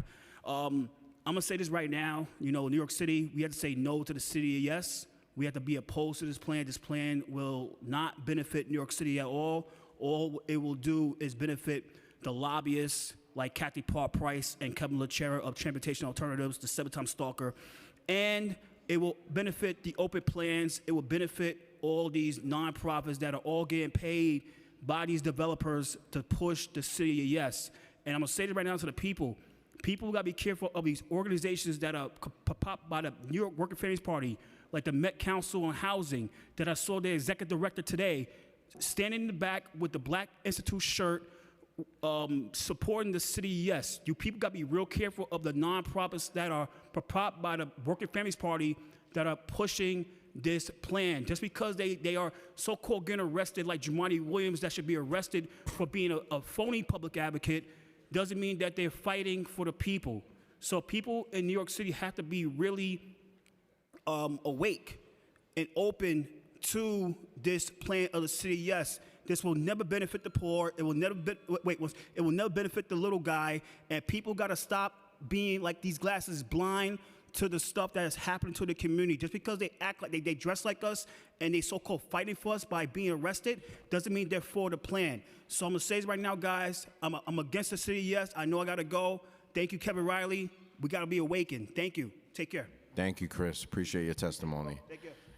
The next applicant panel will consist of Jeremiah Kane, Joff Marcus, Jody Stein, and Rachel Suna Brichkow. Excuse me if I mispronounce your name. We can begin first with Jeremiah Kane. My name is Jeremiah Kane. I'm here on behalf of Prologis to support the City of Yes for Economic Opportunity initiative and to urge the city to consider changes to the text amendment to improve the operation of micro-distribution centers in commercial districts.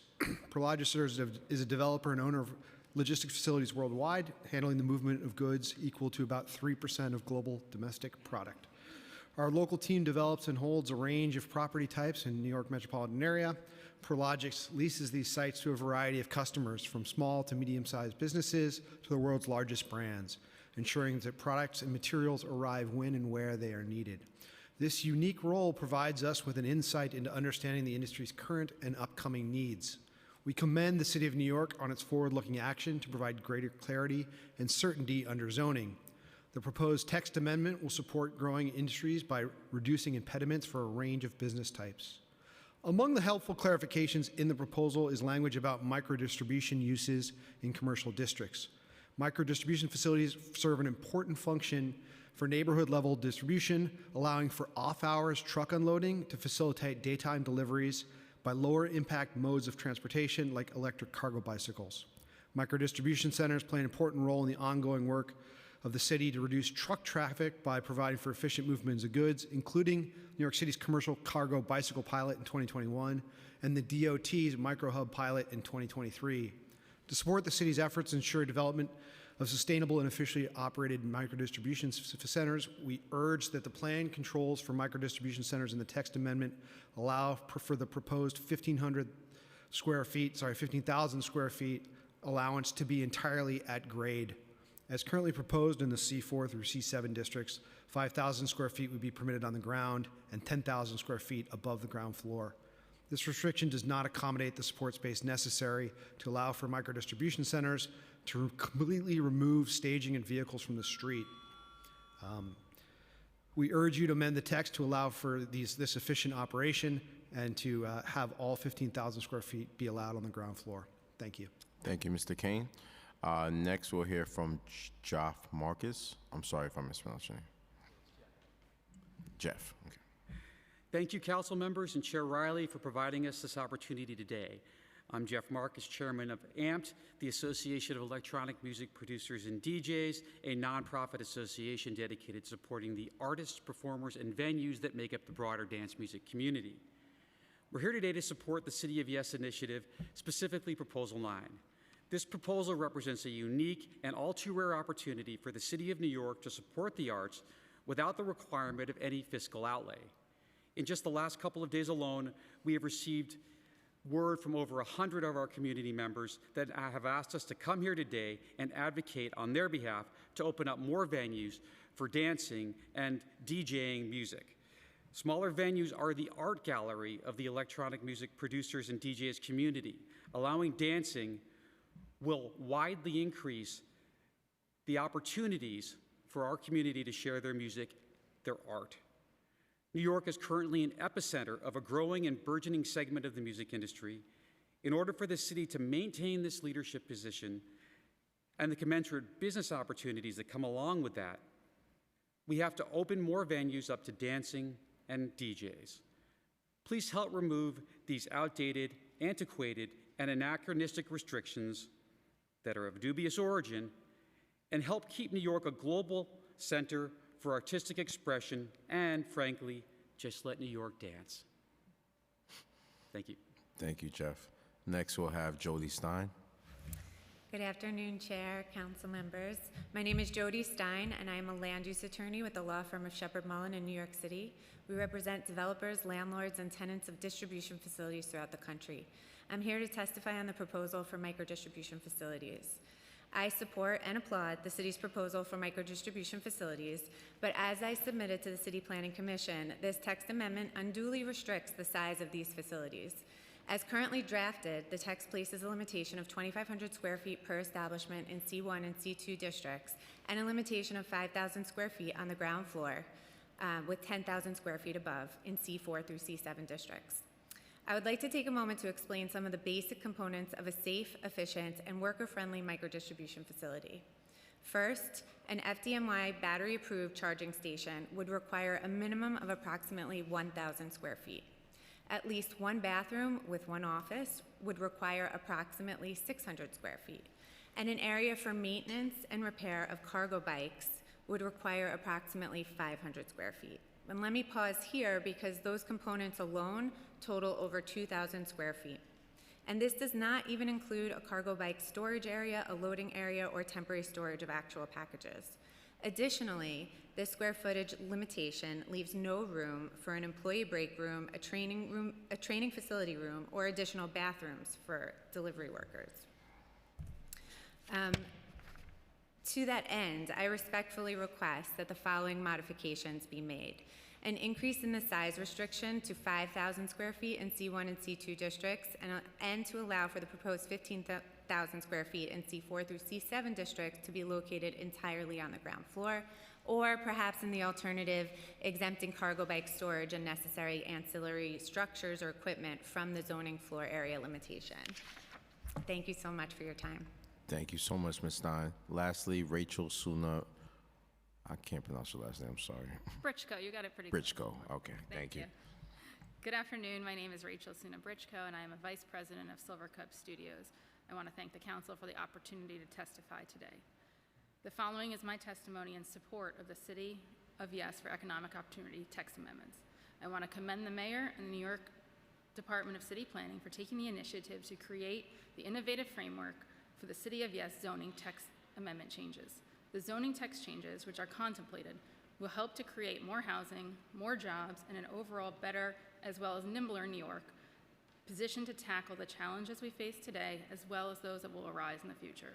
As one of New York City's largest providers of film and television studios, we are excited to see that there are a few proposed text changes which will undoubtedly generate hundreds, if not thousands, of jobs within our industry by allowing for the creation of more sound stages and associated support spaces. The anticipated changes to the zoning text will allow sound stages to be built in already zoned industrial and commercial districts by allowing these new economy spaces to be the kinds of buildings they need to be to meet the height and size requirements of content creators, allowing the booming world of streaming services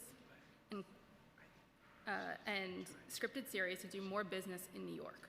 Please note that none of these changes would be automatic.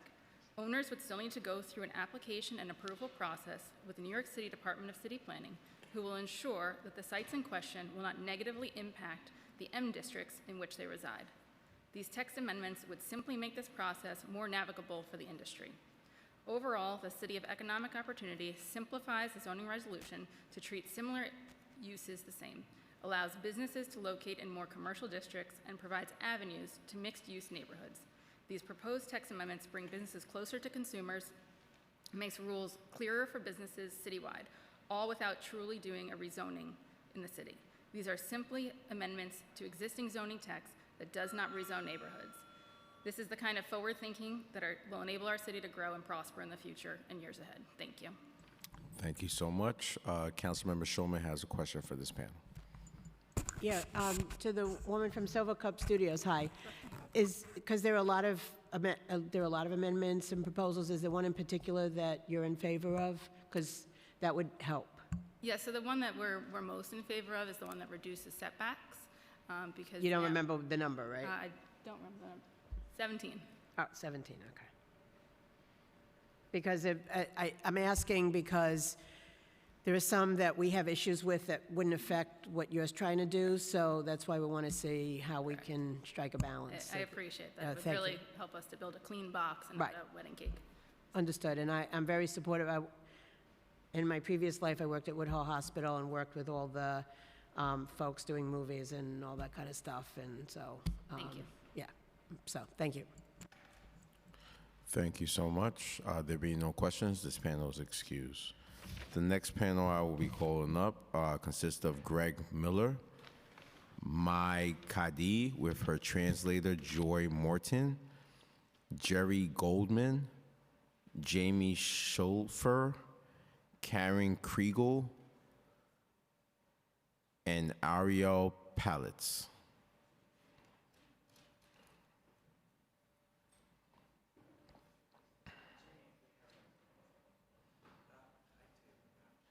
Okay. We can begin first with Mr. Miller. Mr. Miller, just press the button. Thank you, Chair Riley and members of the City Council. This is a very important day for me personally. I'm a dancer, a dance advocate, and basically my whole life is about dancing. Dance might not mean a lot to people because they might have to be drunk at a wedding, but it does mean a lot to thousands of dancers throughout the city, African, Asian, Latinx, LGBTQ. These are people that have been marginalized. They've been affected by the cabaret law. This is the reason why we started the New York City Dance Parade in 2007. It was a protest. It was really terrible to read about how this 1926 law affected so many people. It suppressed culture. It suppressed marginalized communities, immigrant communities, people who, this is how they connect to their brothers and sisters, their, being new in this country. It's very important for them. And I hear today a lot of concerns about nightlife. And yes, it should be addressed.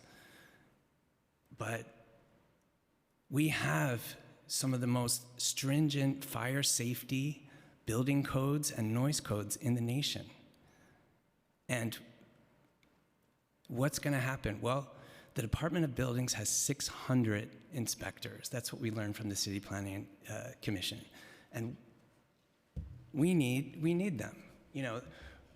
But what we need more is to recognize that dancing should be a First Amendment right. Because there are so many people that need this. I just really want to say one last thing. I don't want the City Council to unintentionally perpetuate systemic racism, right? This is so important for so many people, and we have to do the right thing. Thank you so much for taking on this huge issue. Mayor Adams made it a campaign pledge to fix dancing. The City Planning Commission, the City Department of City Planning did so much, and we're all in service of the city. We have to find the balance, and I believe in you, sir, and the City Council for doing the right thing. Thank you. Thank you, Mr. Miller. Next, we'll have Mai Kadi with her translator, Joy Martin. And you can take your time. Hi, everyone. My name is Mai Jung, and I'm sorry, Mr. Miller, can you just give her translator the mic as well? Thank you. Sergeant, we can restart the clock. Okay. Sorry, you may begin. My name is Samai Jung, and I am the owner of Mekadi Restaurant. I am speak today support of the zoning for economic opportunity to the modernized zoning related to dancing. We are a vegan Thai restaurant and have been at 215 East Broadway in Manhattan since 1993, honoring at restaurant in New York and Thailand and Bangkok, and restaurant and cooking school also. I come from a small village in northeast of Thailand, and the people are poor and value family and culture tradition. At my restaurant, we have a karaoke machine and have guests for Saturday night party. I am very proud of Thai culture and like the traditional Thai music and dance. Under current zoning law, we are not support to dance. It is straight that is legal to have live music, but for my Thai dance, for my culture, dancing is not allowed. I want to share the culture of my country. New York City will be healthy when we share on the interest in each other culture. I support with new zoning, with dancing and structure entertainment, lower dancing for venues with less than 200 people like my restaurant. And also one thing I want to talking about the healthy and vegan. I want to move together not only for dancing, but it move for the food. I want to volunteer about the cooking class for everyone want to be healthy. In New York, that one really important for people. And when I see people, I say fat and not unhealthy, that I feel sad with that. I want to do something today for, I'm from Thailand, but I want to do something for when people eating something not healthy, I feel sad. And then I want to build something I can teach people about unhealthy. Thank you so much. Thank you so much. Next, we'll hear from James Schofer. Jerry Goldman. So James not here? Okay, we'll hear from Jerry Goldman then. Thank you, Mr. Chair, Councilperson Shulman. My name is Jerry Goldman. I had submitted a letter with more detailed remarks. I've also testified twice before this august body in support of the repeal of the cabaret laws back in 2017. And for the same reasons that I said then, this legislation as to dance must pass. That testimony then and what Mr. Miller just said, the dance laws in this city come from a racist background. The dance laws in this city were designed to divide. The dance laws in this city were designed to oppress. The dance laws in this city were designed to pick on people that those in power from a day-to-day basis didn't like. Those laws were enforced arbitrarily, unfairly, and bred corruption. I'm the chair of Dance Parade. I'm also an attorney. I'm speaking here in my individual capacity. I have no economic interest in any of the passage. Dance is something, and I disagree with my friend Greg, implicit to all of us. We all have hearts. We all feel beats. I don't care if you're on the 7 train and it's Spanish beats, it's Chinese beats, it's African beats. We all feel beats. And we feel those beats from our heart. And when we hear music, we have to dance. I don't care if we're young, I don't care if we're old. We have to dance.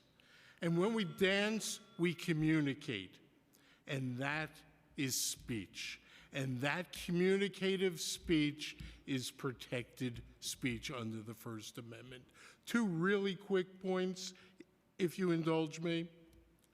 By having a bad law, an unconstitutional law, which is subject to attack on any minute,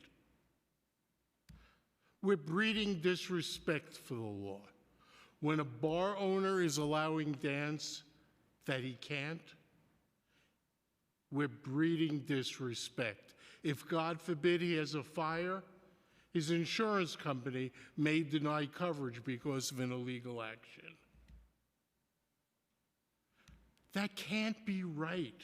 He could lose his liquor license. She could lose his liquor license. We have to fix it because it's unconstitutional and has bad consequences. And enforcement, we have laws. This body has been enforcing laws since it was set up under the Dutch. You pass a law, you provide funding to enforce it. Thank you, Mr. Goldman. There being no questions for this panel, but I do have a request. Ms. Mai Kadi, you say you have a restaurant. If you could just leave your restaurant information over there, I would love to patronize one day and come check it out, all right? It's great. So you could just leave your restaurant information over there with one of the sergeants so they could give it to me. Oh, that's good as well. Oh, you press the button, No, there you go. Okay, this is my cookbook. I want to give anyone can have my cookbook and see about my story on here also. I have like the edition 3, I printing in New York. But edition 1 and 2, we print in Thailand. About 10,000 is done. Now it's new, we have in Amazon also. But one cookbook sale, we do the donation for the temple. In there, we have Thai community temple, and we share something for the electric for the temple in the Bronx. Thank you so much. We really appreciate it. With that being said, this applicant panel is excused. I'm going to switch it up. I'm going to call one panel online, and then I'm going to finish with the last panel in person. If there's anyone in here that did not sign up with a sergeant of arms and has to testify in person, please see one of the sergeants of arms for the speaker's card, okay?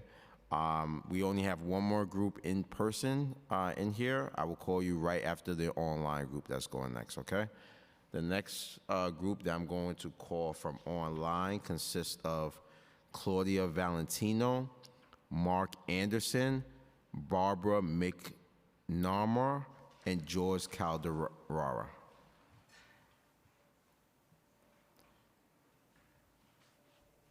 If you can hear me, Claudio Valentino, you may begin.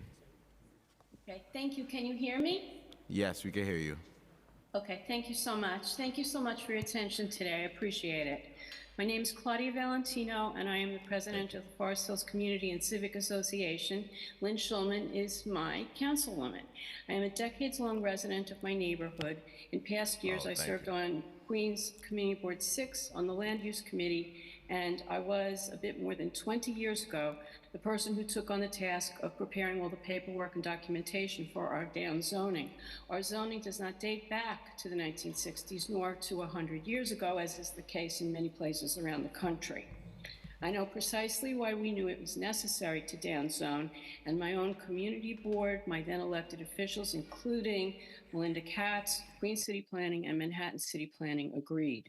We were seeing commercial activity of all kinds encroaching on areas that had the same housing infrastructure as our own and knew that it would make our area unlivable. In short, we actually have already seen what would result from the City of Yes provisions, number 11 and number 16, tied to businesses in houses in mid-block and also on corners. We chose some 20 years ago not to go down that road. In the materials I've viewed tied to the City of Yes proposals, the corner store idea uses a really nice photo showing a three-story corner red brick apartment building with a store entrance on the corner ground floor. We've all seen those. We know what they look like. They're usually on commercial corridors. My area, however, does not resemble that at all, and yet would be zoned to permit such a use, particularly on the corner. We are 100% residential, and our infrastructure is fragile. What of environmental impacts as well? That has to be taken into account. There has been no review, and the issue of fire safety with commercial activity sitting next to wood frame houses is a concern to the fire department. The entire situation, frankly, is not really enforceable. My Your recommendation. time has expired. Thank you. Sorry? You could go ahead. You could continue. Go ahead, finish, Claudia. Okay, thank you. I recommend that the areas that are truly appropriate for commercial activity absolutely be allowed to zone that way. We need it. But the areas that are 100% residential, like my own, be allowed to hang on to the zoning that we have. Thank you so much. I appreciate it. Thank you so much. Next, we'll hear from Mark Anderson. Yes, hi. Thank you for listening to my testimony. My name is Mark Anderson. I'm the president of the Westerly Improvement Society on Staten Island. We represent more than 10,000 residents. Our neighborhood is 95% residential, with mostly single and two-family homes. Our zoning is R3X and R2 for the most part. Zoning is very important to the residents who've chosen to invest in their homes and raise their families here. Current zoning is predictable. This zoning, the proposed zoning, will be less predictable. It will permit commercial use on any corner and expand commercial use in residences across the board, which will create unfair changes to the surrounding residences. This will bring with it unfair nuisances to the surrounding residences. Nearly a third of our streets are one-way because the streets are too small and the residences are tightly packed in. We currently have an issue with commercial trucks unsafely transversing through the neighborhood because they can't navigate our streets safely. This proposal will encourage more commercial traffic in our neighborhood. Encouraging more commercial uses in homes in our neighborhood will create burdens from commercial traffic, parking of additional workers and patrons. Neighborhoods like ours have been used to justify the need for corner stores in residential neighborhoods. 20% of the commercial spaces in our area are currently vacant. And the single historic deli that was located in the center of our community has been closed for 5 years. So there's no justification for this. We don't want and we don't need. Your time has expired. Thank you. Sure. Thank you. Next, we'll hear from Barbara McNamara. Good afternoon. Apologies, my camera's not working. My name is Barbara McNamara. I'm the co-president of the Howard Beach Lindenwood Civic Association. We're in Council District 32. Our members have been vehemently against the City of Yes text amendment and have expressed to us that they are not in favor of the City Council voting in the affirmative to this amendment. We are primarily a residential area with one-family homes peppered with some two families. On our northern boundary, we have co-ops and condos, both garden apartments and approximately 27 six-story high-rise buildings. We have a small commercial area on Cross Bay Boulevard, which our residents are comfortable with.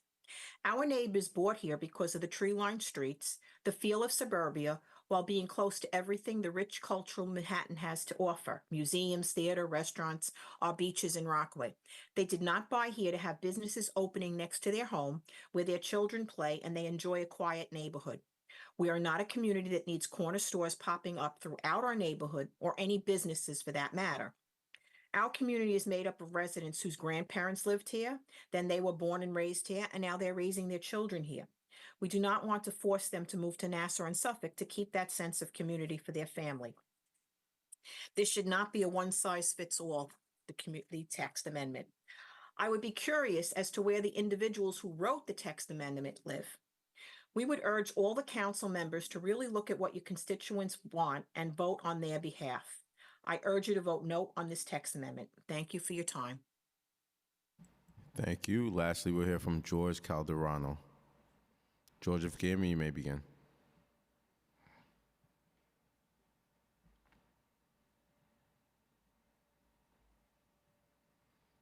Hello, I can hear you. Hello, can you hear me? Yes, we can hear you, George. You may begin. Okay, thank you.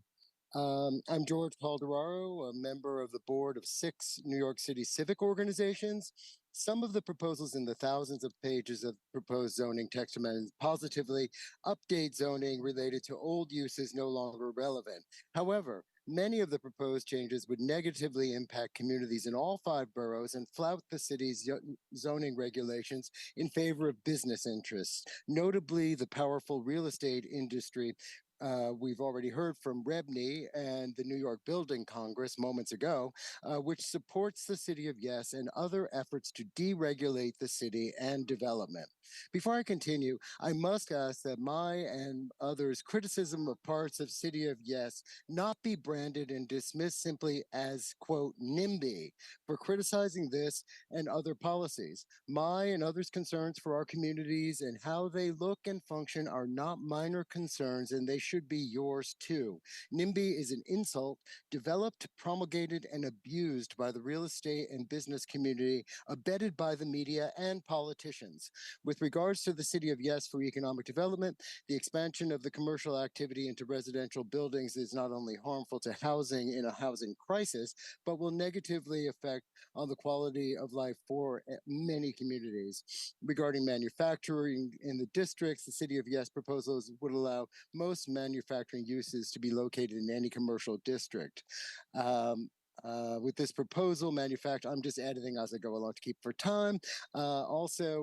City of Yes eliminates many detailed specific rules made for Manhattan special zoning districts, which are designed through great effort to encourage the retention of small-scale retail to keep big establishments like banks at bay. Now, as founding director of the Tin Pan Alley American Popular Music Project, I do support reconsideration of live music and dancing rules, but do not support turning our Your commercial time has and expired. residential Thank you. districts into entertainment districts. Thank you. All right, thank you so much. Going to transition back to in-person. I'm going to call on Larissa Ortiz, Mark McNulty, and Lauren Goshinsky. I'm sorry, I mispronounced your name. Goshinsky. Thank you.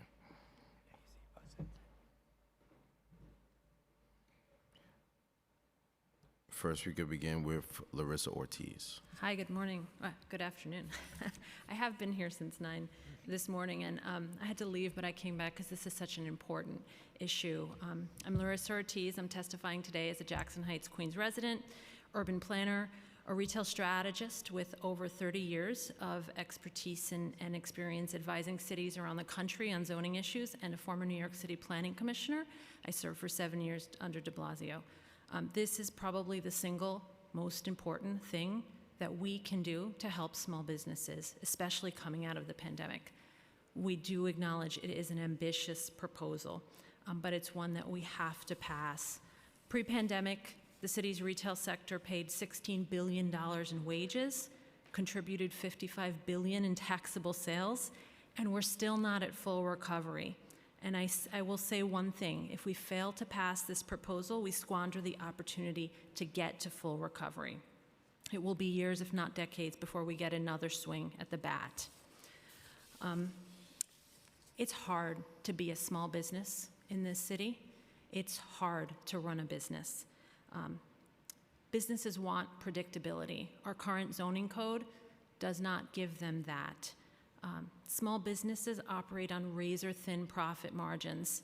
Retail businesses have, in general, 19 days of cash reserves. Minority-owned businesses, even less, 14 days. So what happens when we create processes, prolonged, discretionary, unpredictable approval processes? Those businesses start at a disadvantage. They start out underwater, and it's because of what we've done and the regulatory processes we put in their way. That certainly can't be our intention. I heard previously, our other city council members indicate, they wanted the right to offer discretionary approval.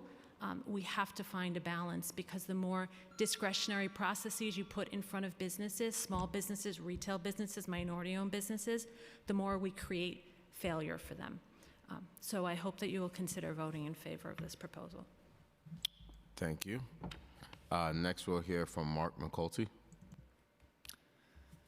Good afternoon, Chair and Council. Thank you for being here. Councilmember Schulman, thank you for sticking around. My name is Mark McNulty. I'm, among other things, a DJ, and I'd like to speak only about Proposal 9 today. I've been a resident of New York City for 10 years. I have performed, danced, and hosted events in some of the small bars and restaurants where dancing is technically prohibited. Proposal 9 only proposes that establishments that host live music and comedy be regulated by capacity and noise and other things like fire safety. In other words, businesses will not be prevented from opening or from operating because they allow dancing. The regulations that actually ensure safety and decorum in nightlife are not going anywhere as a result of this proposal. Now, when we talk about dancing, we often hear the phrase quality of life. People are concerned their quality of life will be impacted by noise downstairs, noise outside, maybe the behavior of certain patrons. Those concerns are valid, but I think we also need to ask ourselves, whose quality of life are we talking about? Whose quality of life are we prioritizing? While those traditional sort of concerns are valid, they need to be balanced against the concerns of all other communities, including communities who want to dance and enjoy themselves. And maybe they want to do that in their own neighborhood. One person's quality of life concern can be another person's livelihood, another person's connection to their culture, or to their homeland. I met my girlfriend on a dance floor, and her parents met on a dance floor in Roseland Ballroom. So I encourage the council to think about whose quality of life we're prioritizing and recognize that the real regulations around safety will not be affected by this proposal. Thank you. Thank you so much, Mark. Next, we'll hear from Lauren Koshinko. Lauren, you may begin. Hi, I'm Lauren Gashinsky. I'm a small business owner, nightlife consultant, artist, and resident in District 34. And I also support Proposal 9. But I want to say this with a huge caveat, and really a caveat for all these proposals which we've heard today, is that these will go the direction that the city and our districts enable them to go. So if we're going to make a New York for everybody, 24 hours a day, we can't keep following this highest and best use mantra that drives our nighttime spaces and our daytime spaces. Many people have never had the chance to get their foot in the door to create a space at night for themselves and their communities. Currently zoned out areas, if you look at them and you overlay them with a map of redlining and historic divestment, there's a lot of correlations there. And women, people of color, LGBTQ communities, indigenous and immigrant communities all still face a lot of barriers to just get their foot in the door. The sector, as you probably know, is also mostly working class. And these spaces provide essential jobs and a place for communities to come together for millions of New Yorkers. So I call on our council members and our district representatives to think about the night with the same equity lens that we think about the day. And I understand that there are anxieties, especially around noise, but again, this gives people options. We can find more options to put people somewhere where the noise is not a problem, which is a great thing. Small spaces are also more affordable to soundproof. They're more manageable when it comes to crowd control, and they're more connected with their local communities, ideally because the owners are from that neighborhood. There's also growing sober and age-inclusive movements, not just in New York, but around the world. It'd be great to see them have access to spaces like this. We can be creative about it. And most importantly, this doesn't end with zoning. We, in nightlife, also want diversity. We don't want displacement. And we can be part of a 24-hour solution if you'd let us be. Thank you. Thank you so much. There being no questions for this panel, you are now excused. Thank you so much. Just want to acknowledge a few members who came here today that didn't get to testify, who were in favor of the project.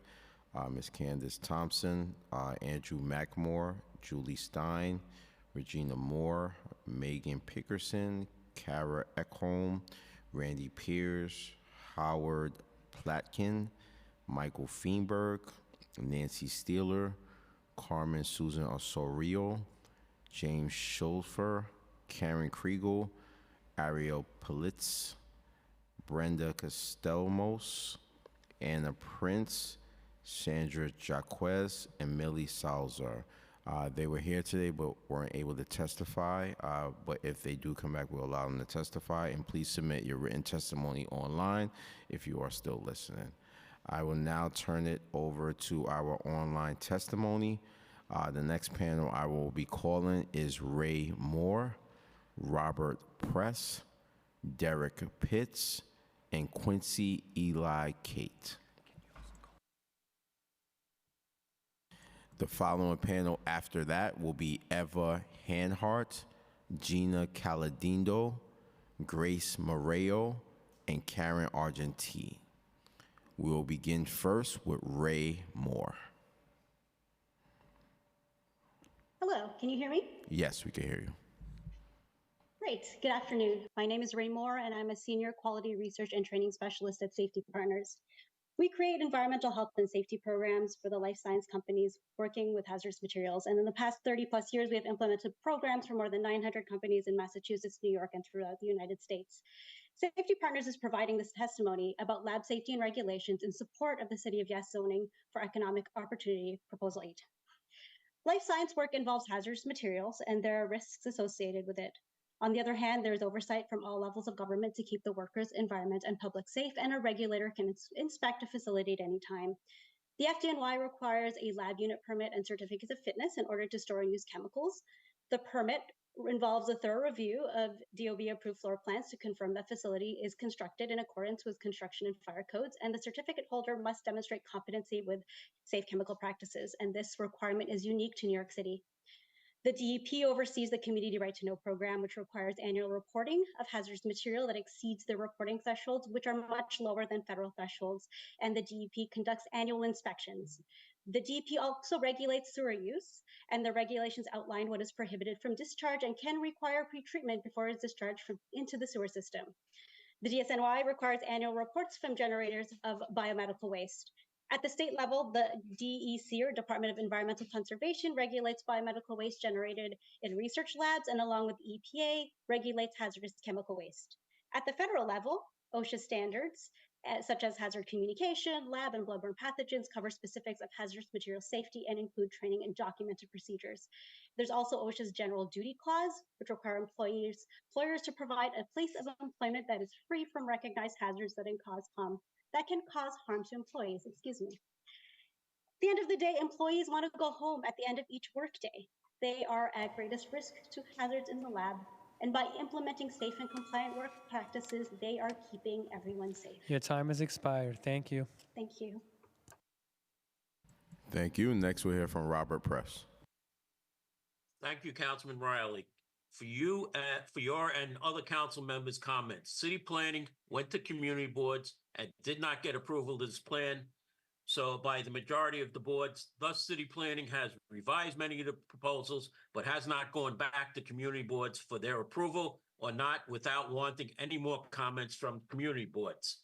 City Planning Chair Dan Garodnick said that city planning intends to release the city of Yes for housing next, but in the Bronx at the delegation meeting, you heard Chairman Riley that Bronx City Planning Rep Paul Phillips said that city planning has already put in the bonus height in the Metro North rezoning, which includes second floor businesses from the City of Yes economic opportunity before the city council has voted on either of the two remaining City of Yes components.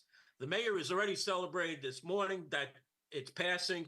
So in conclusion, Councilman Riley, I ask that your council committee lay this over until city planning brings the revisions that they have made to community boards for another vote to see if a majority of the community boards will be happy with the new process, and now they will either approve the City of Yes for economic opportunity or ask for more revisions. You must be sure that you are not approving something where people will be able to be going around the laws. Get it right the first time. Thank you. Thank you, Mr. Press. Next, we'll hear from Derek Pitts.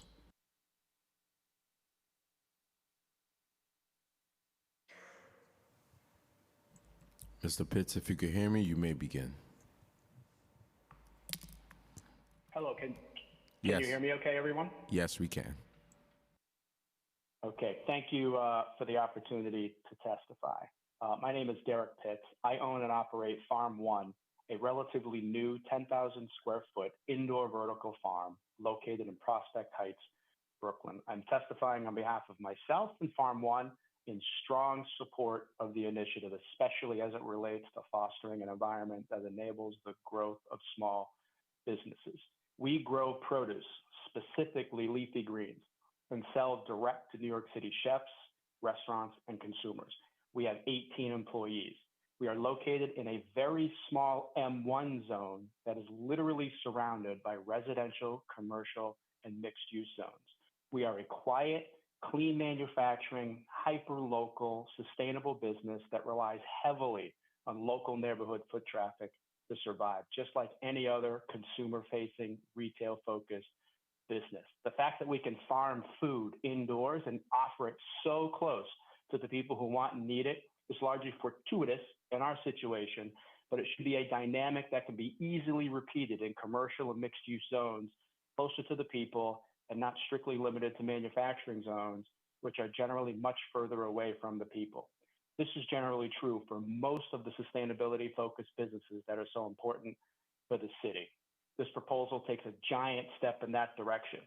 Also, while this initiative is focused on updating zoning rules, I can tell you that one aspect that cannot be understated is how this proposal is intended to simplify the rules, reduce the ambiguities, friction, and issues that arise when things like unclear and outdated zoning rules intersect with the myriad, almost countless other rules and regulations in the city that can, although it's supposed to be intended for good, at various times feel like they're constructed to strangle small businesses as opposed to foster growth. We think this proposal is an extraordinary effort towards modernizing the regulations and Your paving time the has way expired. for clean Thank you. manufacturing, urban ag. Thank you very much. Thank you. Next, we'll hear from Quincy Eli Kate.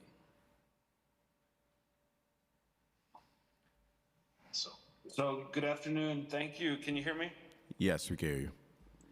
All right.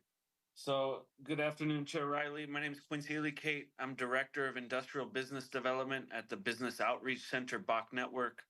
We're a nonprofit organization that proudly supports industrial and manufacturing businesses and jobs across Queens, Brooklyn, and the Bronx. Today, I'm providing input on the City of Yes Economic Opportunity Text Amendment for new manufacturing districts. By providing quality jobs for New Yorkers who need them the most, a strong industrial sector is critical to a more equitable economic development strategy. Additionally, ensuring that industrial and manufacturing businesses are able to operate in New York City is crucial to meeting the city's essential needs and function while also transitioning to a green economy. Importantly, the new manufacturing districts text amendment will help address some of the issues faced by industrial businesses. However, essential modifications are needed to make this text amendment effective so that it actually supports the businesses that we intend to protect. For core industrial districts, M3A, a restriction on all non-industrial uses to 10,000 square feet per zoning lot is critical, and also creating 2 additional M3A districts offering higher FAR of 4.0 and 5.0. In addition, for growth districts, M1A included an incentive bonus for industrial uses along the lines of M2A transition districts to promote developments utilizing 15% of floor area for industrial uses. For all districts, M1A to M3A in mixed-use developments include requirements that at least a portion of the ground floor is dedicated to qualifying uses, with access to loading docks and freight elevators. Thank you for your time and consideration today. Thank you. The next panel I'm going to call up is Eva Hanhart, Gina Calindo, Grace Moreo, and Karen Argentine. The following panel will consist of Camilla Tepoulos, Julie Stein, Regina Meyer, and Phyllis Incerillo. Miss Eva Hanhart, if you can hear me, you may begin. Yes, I can hear you. Can you hear me? Yes, I can. Okay. I am Eva Hanhart, testifying on behalf of the Collective for Community, Culture, and Environment and All Women Planning and Architecture Consultancy. We have submitted written testimony. The collective commends the administration for seeking zoning updates to address longstanding and post-COVID economic challenges. We commend city planning's efforts to keep the public informed and their recognition that improvements in business and manufacturing operations now make selected uses compatible with other uses. While we support many of the economic opportunity proposals, we cannot endorse it. Despite good intentions, major defects prevail. Without an EIS or ULURP, there was no opportunity and economic opportunity for public input into the scope.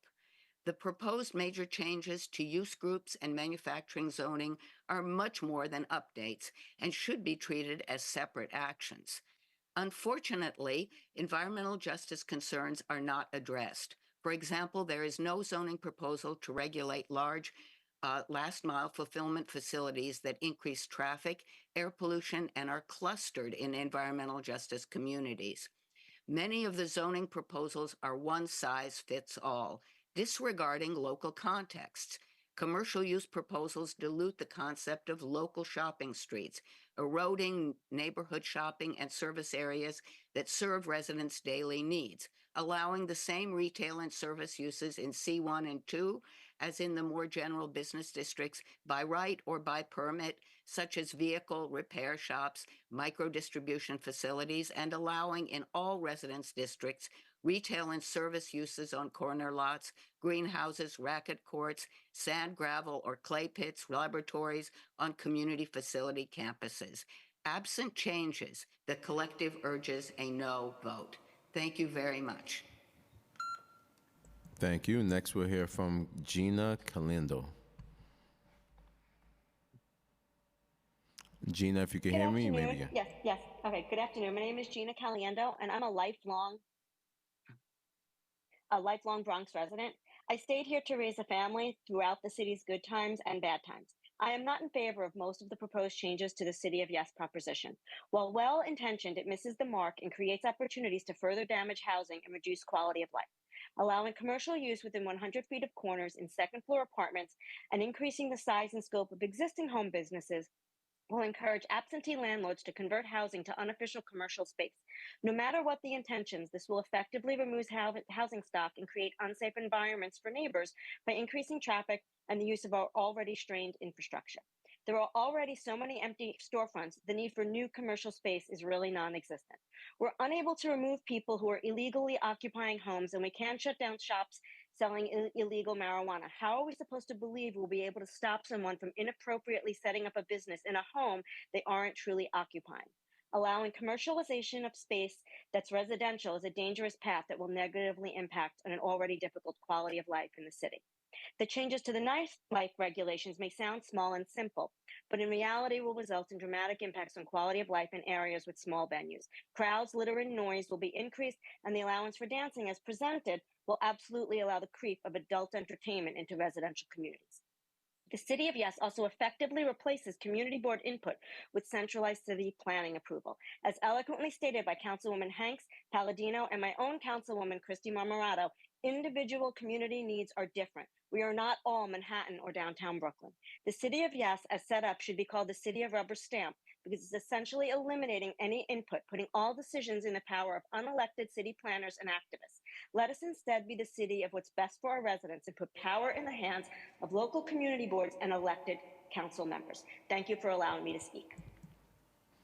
Thank you. Next, we'll hear from Grace Moreo. Grace, if you can hear me, you may begin.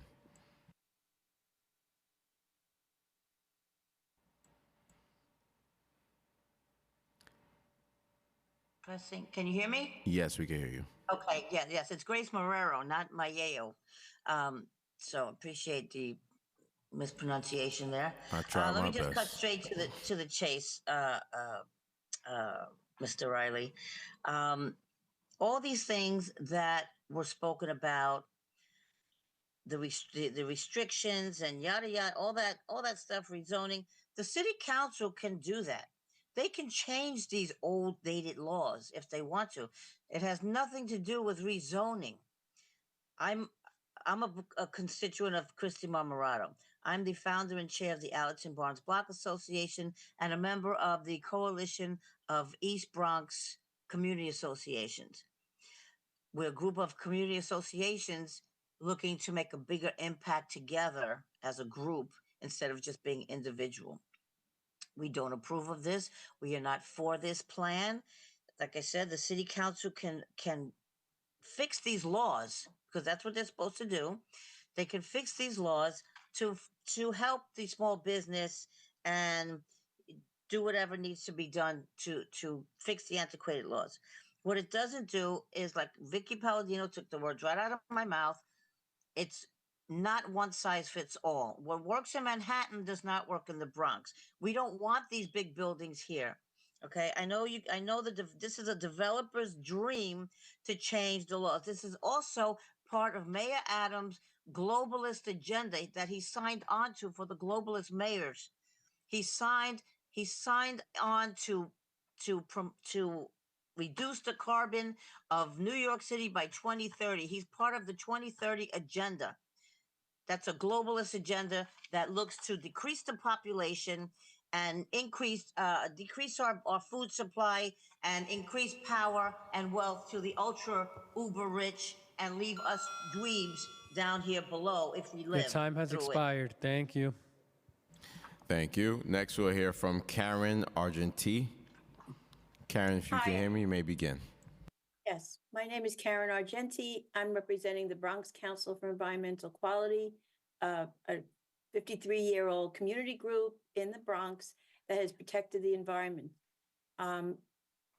Economic opportunity and manufacturing mix up zoning designations, increases impervious surfaces, and ignore the New York City's climate change goals of 40 and 30. We urge you to vote no for the following reasons: 5, 7 to 11, and 14 to 17, plus some more. The intrusion of the industrial and manufacturing into existing commercial areas is non-conducive to merchant organizing. The intrusion of home offices in residential and residential uses in commercial conflicts as well. Finally, the construction for urban agriculture, amusements, biotechnology, life sciences, film industries, campus and corner stores will increase impervious surface in our city. The city is already at 72% impervious, a cause of severe flooding. If you don't meet New York City's 2030 climate change goal to reduce greenhouse gases by 40%, you can look forward to a 100-degree, 3-day heat. That is a lie. Wave. That's a lie. That's a lie. Excuse me, Ms. Grace. A couple of times in the summer. Thank Not you. only is this very expensive to mitigate, it will cause existing residents to leave. At this point, we must deal with mitigating the impacts of the last decade's overdevelopment. BCEQ is not against development. We only ask that it follow guidelines such as those we set out for in our 2006 low impact development doctrine. We need more trees, green infrastructure, wetlands, open space, strict compliance with the unified stormwater rules. We love Manhattan, but we don't want to be Manhattan. And I'd just like to say that we're also part of a group called the Protect Bronx Neighborhoods from Overdevelopment. And we look forward to talking with you. Your time has whenever you expired. want. Thank you. Thank you so much. The next panel that I'm going to call up is Camelia Tepelos, Julie Stein, Regina Meyer, and John Calichinal. I apologize if I butcher your name. I'm trying my best. The following panel I'm going to call up after is Phyllis Incerillo, Maria Caruso, Laura Spalter, and Bernadette Ferreira. First is going to be Camilla Tepelos. Good afternoon. Can you hear me? Yes, we can hear you, Camilla. Thank you, sir. My name is Camelia Tepelos, and I'm testifying as Executive Director of the Morris Park Business Improvement District in the East Bronx District Council 13, covering 21 blocks of a commercial corridor of over 300 small businesses in support of the City of Yes for Economic Opportunity. Not changed since before the invention of the modern computer. New York City zoning rules call for a long overdue and significant revision. We commend DCP for undertaking this considerable effort to help our city stay competitive, a welcoming capital of the world for entrepreneurship and opportunity. We particularly commend DCP for their comprehensive framing of this initiative in a bigger context, along with the two other pieces, City of Yes for carbon neutrality and for housing opportunity. While we support the initiative, from the point of view of East Bronx, we would like to bring to DCP two concerns that relate specifically to our context, which is the parallel rezoning process taking place in relation to the transformative East Bronx Metro North expansion that will lead to 4 new Metro North stations being opened and significant developments taking place over the forthcoming years along the Metro North tracks. Issue number 1, enforcement of existing laws and regulations. The city is being challenged as it is to enforce compliance with regulations, and we urge DCP to continue its efforts to ensure that all related agencies DOB, DEP, DOT will have the resources and internal capacity to enforce the provisions of the proposed initiative. We saw the devastating effects of well-intended new legislation that lacks robust enforcement in the proliferation of the ubiquitous illegal smoke shops that currently plague the city, with the state of New York currently scrambling to pass remediation legislation and enforcement processes. Issue number 2, coordination among city agencies. This proposal will impose infrastructure challenges to DEP, DOT, and many other agencies that will need to coordinate efforts and allocate additional resources to respond to new needs in areas of higher density. We currently face significant challenges. Your time has expired. Thank you. Thank you, sir. Thank you. Next, we'll hear from Julie Stein. Good afternoon. My name is Julie Stein, and I'm the Executive Director of Union Square Partnership. I'm here to speak in support of City of Yes for Economic Opportunity. As a business improvement district, we are focused on the health of our dynamic live, work, play ecosystem. And thanks to that mix of uses, Union Square's foot traffic is nearly recovered to pre-pandemic levels. However, we're still seeing an elevated level of retail and office vacancy in line with citywide trends. We have the opportunity to modernize our commercial landscape with unique in-person experiences that engage office workers, residents, shoppers, and other visitors. These in-person experiences fit in the play category of that critical live, work, play success formula. Union Square has long had play uses: the park, theaters, concert venues, destination retail, and unique small businesses. We are now seeing a renewed interest in opening play uses in the district, comedy and jazz clubs, claw arcades, and bar games, and a handful of experiential retail stores focused on kids and family. But these new users are coming in slowly despite a strong customer base in Union Square and retail storefront availability in our district. Compare Union Square's experience to what's happening right now in Soho, which is at the cutting edge of experiential retail and enjoys one of the lowest vacancy rates in New York City in retail right now. Retailers in Soho are creating a new kind of storefront focused on immersive experiences that combine traditional amusement uses with the retail shopping experience. Why are these experiential retailers choosing Soho time and time again? One reason is that the existing mixed-use zoning is more permissive of these creative offerings than the zoning we have in Union Square, but it doesn't have to be that way. Today, the City of Yes text amendments have the opportunity to remove these outdated zoning limitations so we can ensure that business districts across the city have activated storefronts and a diversity in ground floor offerings, such as experiential retail. This vibrant retail landscape will lead to expanded foot traffic, increased tourism, and a livelier public realm, which supports businesses, increases public safety, and improves quality of life. Furthermore, small business owners are asking for clarity in the rules around these modern uses like experiential retail. These zoning text amendments will provide the Department of Buildings Your with time clear, has expired. updated. Thank you. Thank you so much. Thank you. Next, we'll hear from Regina Meyer.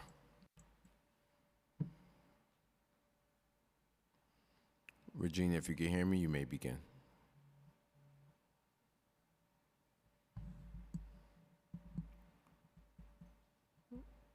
Do we have Regina Meyer online? Okay. Next, we'll hear from John Calacanali. John, if you can hear me, you may begin.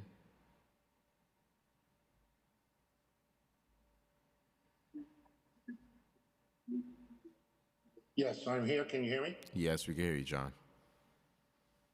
Yes, good afternoon, and thank you for the opportunity to testify at this hearing. I am Land Use Chair for Community Board 10 in Queens, and I also wear another hat. I'm also a practitioner, a registered architect, and I have been dealing with this zoning resolution for my career of 40 years. It is a welcome change and a review of the text amendment and to update what it's trying to do. However, I believe that as the chair of Community Board 10 and the responses that we've gotten from our neighbors and community board, residents, I believe that the text amendment meets more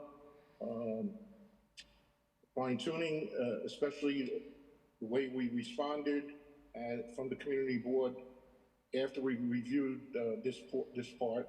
We did request modifications. However, especially for restricted storefronts, amusements, home occupations, and the big issue on our community board is corner stores in residence districts and all of the. We do have an area comprised mostly of low density R1 to R5 districts with commercial corridors. We do have our commercial stores and other types of uses in place. And to introduce this now, I think it's a hindrance sort of thing. And an important thing that the chair said earlier, this text amendment was guided by existing current zoning districts. So how could you turn around now and introduce corner stores in low density residential districts that are 100 feet back from commercial overlay zones? Time has expired. Thank you. Thank you. Thank you. The next panel we're going to hear from consists of Phyllis Incerillo, Maria Caruso, Laura Spalter, and Bernadette Ferreira. The following panel is going to consist of Megan Fitzpatrick, Paul Grazzino, Joseph McAllister, Michelle Birnbaum. First, we're going to begin with Phyllis Incerillo. Phyllis, if you can hear me, you may begin. Thank you so much, Chair Riley. My name is Phyllis Cirillo, and I am the co-president of the Howard Beach Lindenwood Civic Association. Our organization covers over 28,000 people living in Howard Beach. The City of Yes Economic Opportunity Text Amendment would make major changes to the existing zoning regulations that restrict certain kinds of businesses from opening in commercial and residential districts throughout New York City. It would allow businesses that had long been restricted in residential areas to open within our neighborhoods, not just on commercial strips. People choose to live in Howard Beach for its quiet streets, local businesses run by their neighbors on a main strip, and the wonderful sense of community that is felt here. They buy their homes and pay high taxes in the hopes that it would preserve the quality of life that they are seeking. The City of Yes Economic Opportunity Text Amendment is a direct threat to everything our neighbors have worked hard for, and we wholeheartedly oppose this proposal. We do not want a proliferation of businesses where they never existed, causing disruptions to our quality of life. Our community does not want the corner stores that are described in the proposal. We do not need extra unnecessary traffic throughout the streets of a quiet residential area. We do not want broad authority to be granted to the Board of Standards and Appeal, allowing it to modify under this proposal the size, enclosure, and other requirements for permitted use, or to even grant doubling the maximum size of a use. There is a reason that there hasn't been a change to the zoning of these residential areas in a number of years, and that is because these changes would hurt residential communities such as Howard Beach, Ozone Park, and the like. At our monthly meetings, all of the attendees have been opposed to the proposal. We have yet to hear from one member of the community who is not involved with the political organization or city agency that is in favor of this text amendment. Our community board gave suggestions for modifications, and none were included in the final plan. Chair Gorodnik mentioned that many portions of this plan already exist in some areas of the city. That statement supports our position of why residents chose to live in an area where these conditions do not exist. We like where we live and the current zoning that exists here. There should not be a one-size-fits-all, all-inclusive plan. It should be broken up into parts and voted on by each district, with the ULURP process remaining intact. Your time has We urge all New York expired. City Council Thank members you. to vote no on the City of Yes Economic Opportunity Citywide Text Amendment. Thank you. Thank you, Phyllis. Next, we'll have Maria Caruso. Thank you for the opportunity to speak. I'm representing and I'm a member of Community Board 10 in the Bronx. I'm on the Zoning and Housing Committee, and we voted unanimously no on the City of Yes Economic Opportunity portion.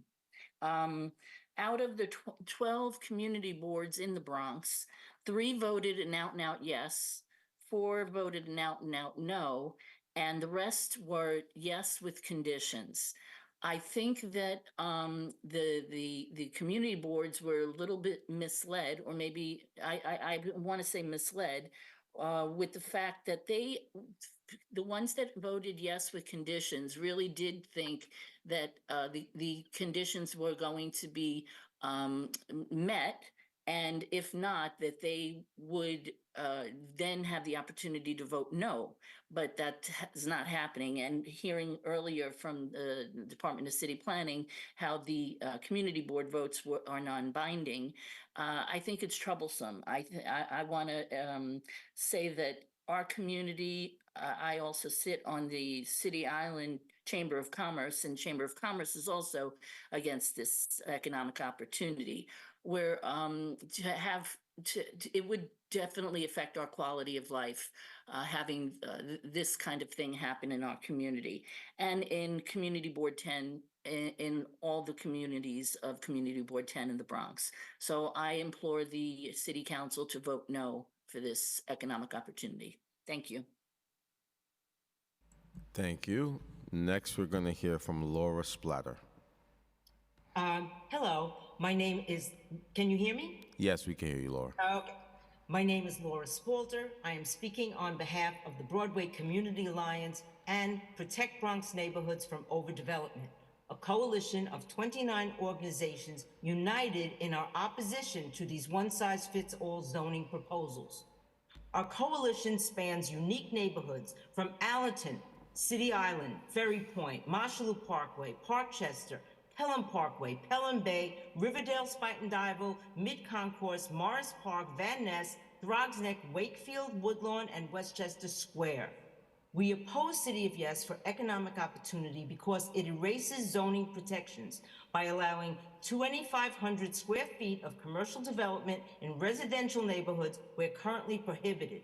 This is problematic because commercial businesses are accompanied by increased garbage, truck deliveries, traffic congestion, signage, etc. We oppose the change to allow 15,000 square feet of commercial development if a developer combines lots to amass 1.5 acres of property. This will surely incentivize developers to tear down private homes in low-density neighborhoods for commercial use.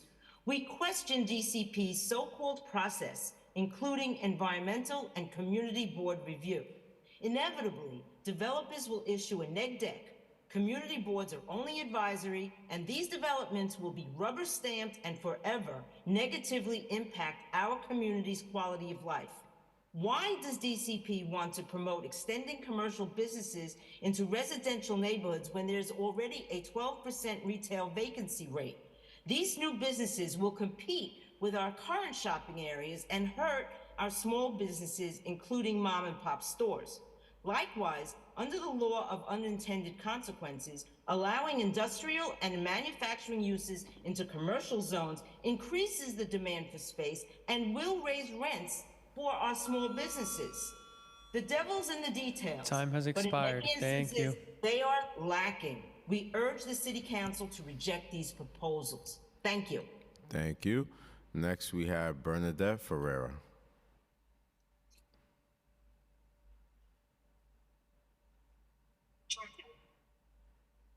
Good afternoon, Chair Riley, council members, and members of this committee. My name is Bernadette Ferrara, and even though I'm the president of the Van Ness Neighborhood Alliance and also chair of Bronx Community Board 11, today I speak as a lifelong Bronx resident living in the neighborhood of Van Ness, one of the few low-density communities in District 13. While the four fundamental goals of the City of Yes, economic opportunity, cast a broad stroke, it is in the fine print where many communities take pause. What about the true impact on low-density communities in the Bronx, which have become an endangered species left to crumble under the many options presented in these 18 proposals? For example, Proposal 5 is a Pandora's box of disasters waiting to happen, blurring the lines of residential and commercial districts. Many of these proposals undermine low-density communities that offer an option, for example, those who choose to live in Van Ness as opposed to living in Parkchester or Co-op City. Many families move to these neighborhoods to escape congested parts of the city in search of a better quality of life. There is a way to support our business growth without zoning obstacles and still allow our low-density communities with green spaces to coexist. Why not improve on these specific zoning proposals without changing everything? With our low density, the zonings should be focused on specific proposals that further growth, commercial growth, with less negative impact on low-density communities. For the record, myself and low-density communities are not against change, but against too much of it, and ask that these proposals Your time has expired. streamlined Thank you. and completely eliminate the allowed communities to grow for need. Thank you very much. Thank you, Bernadette. Next panel we're going to hear from is Megan Fitzpatrick, Paul Grazzino, Joseph McAllister, and Michelle Birnbaum. The following panel after that will consist of Walter McDane, Ricardo Garcia, Rob Spalter, and Phil Orenstein. The first panelist we're going to hear from is Megan Fitzpatrick. Ms. Fitzpatrick, if you could hear me, you may unmute and begin. Hello, committee chair and council members. Megan Fitzpatrick speaking on behalf of Landmark West. Landmark West is an Upper West Side neighbourhood historic preservation and land use nonprofit. We advocate for sensible community-focused land use and zoning. We will also be submitting full comments for the council members' review. New York lost many of its commercial uses during the pandemic. due to grandfathered rules related to commercial storefront use. We are encouraged to see efforts to retain these commercial spaces. However, without provisions in place to retain smaller retail like commercial rent stabilization, we may continue to see long vacant storefronts in our commercial and mixed districts. Furthermore, we are concerned that the current proposals eliminate most of the custom rules made for Manhattan special zoning districts, which were designed to encourage the retention of small-scale retail to keep big establishments at bay. The special zoning districts in the city were designed with specific curation of uses to allow entertainment and cultural districts to flourish. Replacing these custom site-specific rules with generic ones turns its face on nearly 55 years of planning and is inconsistent with the goals of special purpose districts. Additionally, encroachment of commercial activity into residential buildings will have a negative effect on the quality of life for the community. This proposal does not enforce environmental standards on commercial businesses with a capacity of fewer than 75 persons, and the environmental standards that are enforced on larger establishments are sparse, excluding odor and glare. We caution against zoning changes that will allow a commercial business to operate on upper floors of residential buildings without much environmental standards. We believe removing this exemption is a better option to enforce oversight on all uses. Our committee believes the sum total of these proposals seek to dismantle decades of zoning protections that have adapted to the unique idiosyncrasies of New York and its neighborhoods. Abolishing them in one fell swoop, such as this, will not only harm each neighborhood, but will create a city of sameness in total opposition to the very qualities that make New York a nexus. Time has to expired. Thank you. Thank you, Ms. Fitzpatrick. Next, we'll hear from Paul Grazzino. Paul, if you can hear me, you may begin, and excuse me if I mispronounce your name. Hi, I'm Paul Graziano. I'm an urban planning and zoning consultant working with over 160 civic and homeowners associations across the city, representing hundreds of thousands of residents, property owners, and voters. I've read the 1,127 pages of zoning text multiple times, and I'm firmly opposed to this package of proposals. I also agree with the first speaker, my colleague George Janes, that proposals 15 through 17 are extremely dangerous, as they are essentially giving the CPC sole discretion to approve land use changes that will have major repercussions.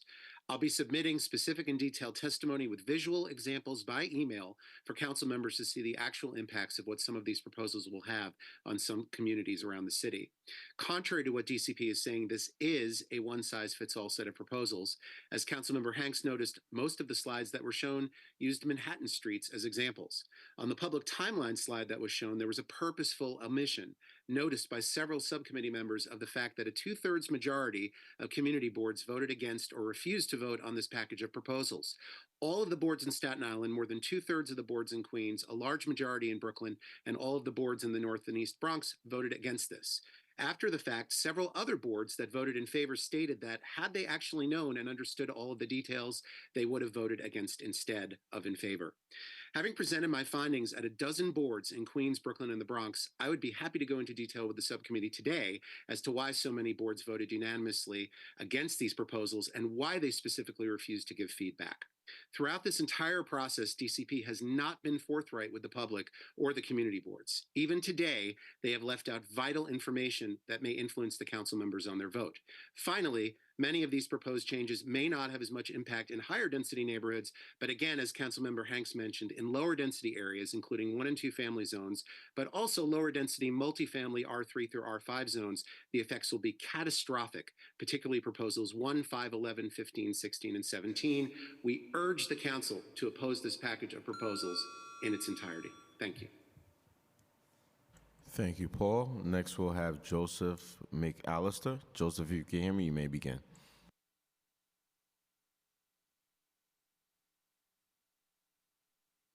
Unmute. You can hear me? Yes, we can hear you, Joseph. Okay, my name is Joseph McAllister. I am the president of the South Beach Civic Association since 2001. Our organization represents the interest of thousands of residents, voters, and property owners in South Beach, Arica, Fort Wadsworth, Ocean Breeze, Grassmere, and many other areas in Staten Island. And also issues having to do with land use, zoning, and housing in particular. The City of Yes economic opportunity of 18 proposals will do terrible damage to our neighborhood if it becomes law. We know that 2/3 of the community boards across the city voted against the City of Yes, and yet Mayor Adams and the City Planning Commission are completely ignoring them. excuse me, allowing industrial and commercial zones, vice versa, expanded nightlife, micro distribution on every commercial strip. The list of deregulatory programs goes on with zero respect for density and or for density or location. When city planning was asked how all this was going to be regulated and enforced, the repeated response was the Department of Buildings, which is undermanned, understaffed, whereas architects are self-certifying their plans. We are a city made up of hundreds of unique neighborhoods. The city of Yes is a disastrous package of proposals that would cause untold harm to communities throughout the city if it is allowed to proceed by the city council. City of Yes plan is an excellent opportunity for Manhattan. This is currently the nightlife for Manhattans, not for other boroughs. Like hundreds of common sense organizations around the city, our community is 100% opposed to the City of Yes economic opportunity. As our representative, we urge the City Council to reject the outrageous package of proposals and send Mayor Adams and City Plan a clear message. We don't want it. Reconfigure with the residents, the citizens, and the other in the boroughs, and find out what is needed. Time has expired. Not what city Thank you. or planning wants. Thank you very much. Thank you. Next, we're going to hear from Michelle Birnbaum.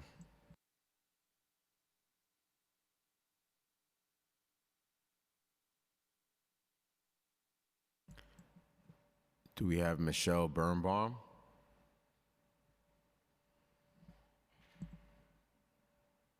Michelle Birnbaum going once. Oh, Michelle, I'm not here. Okay. Michelle, can you unmute? You're online. You just have to unmute.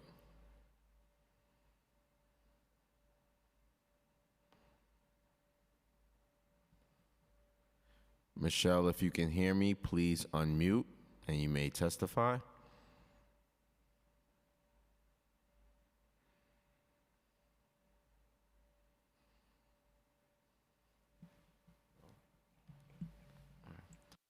Okay, we're unable to get Michelle Birnbaum. We'll give her the opportunity to testify later if she wants to. She is from the Historic Park Avenue, and she was testifying against this project. Next panel I'm gonna call up is Walter McDan, Ricardo Garcia, Rob Spalter, and Phil Orenstein. The following panel after that will consist of Yatin Chu, Kathy Sebek, Carol Donovan, and Frank Roma. The first panelist to begin will be Walter McDane. Walter, if you can hear me, please unmute and you may begin.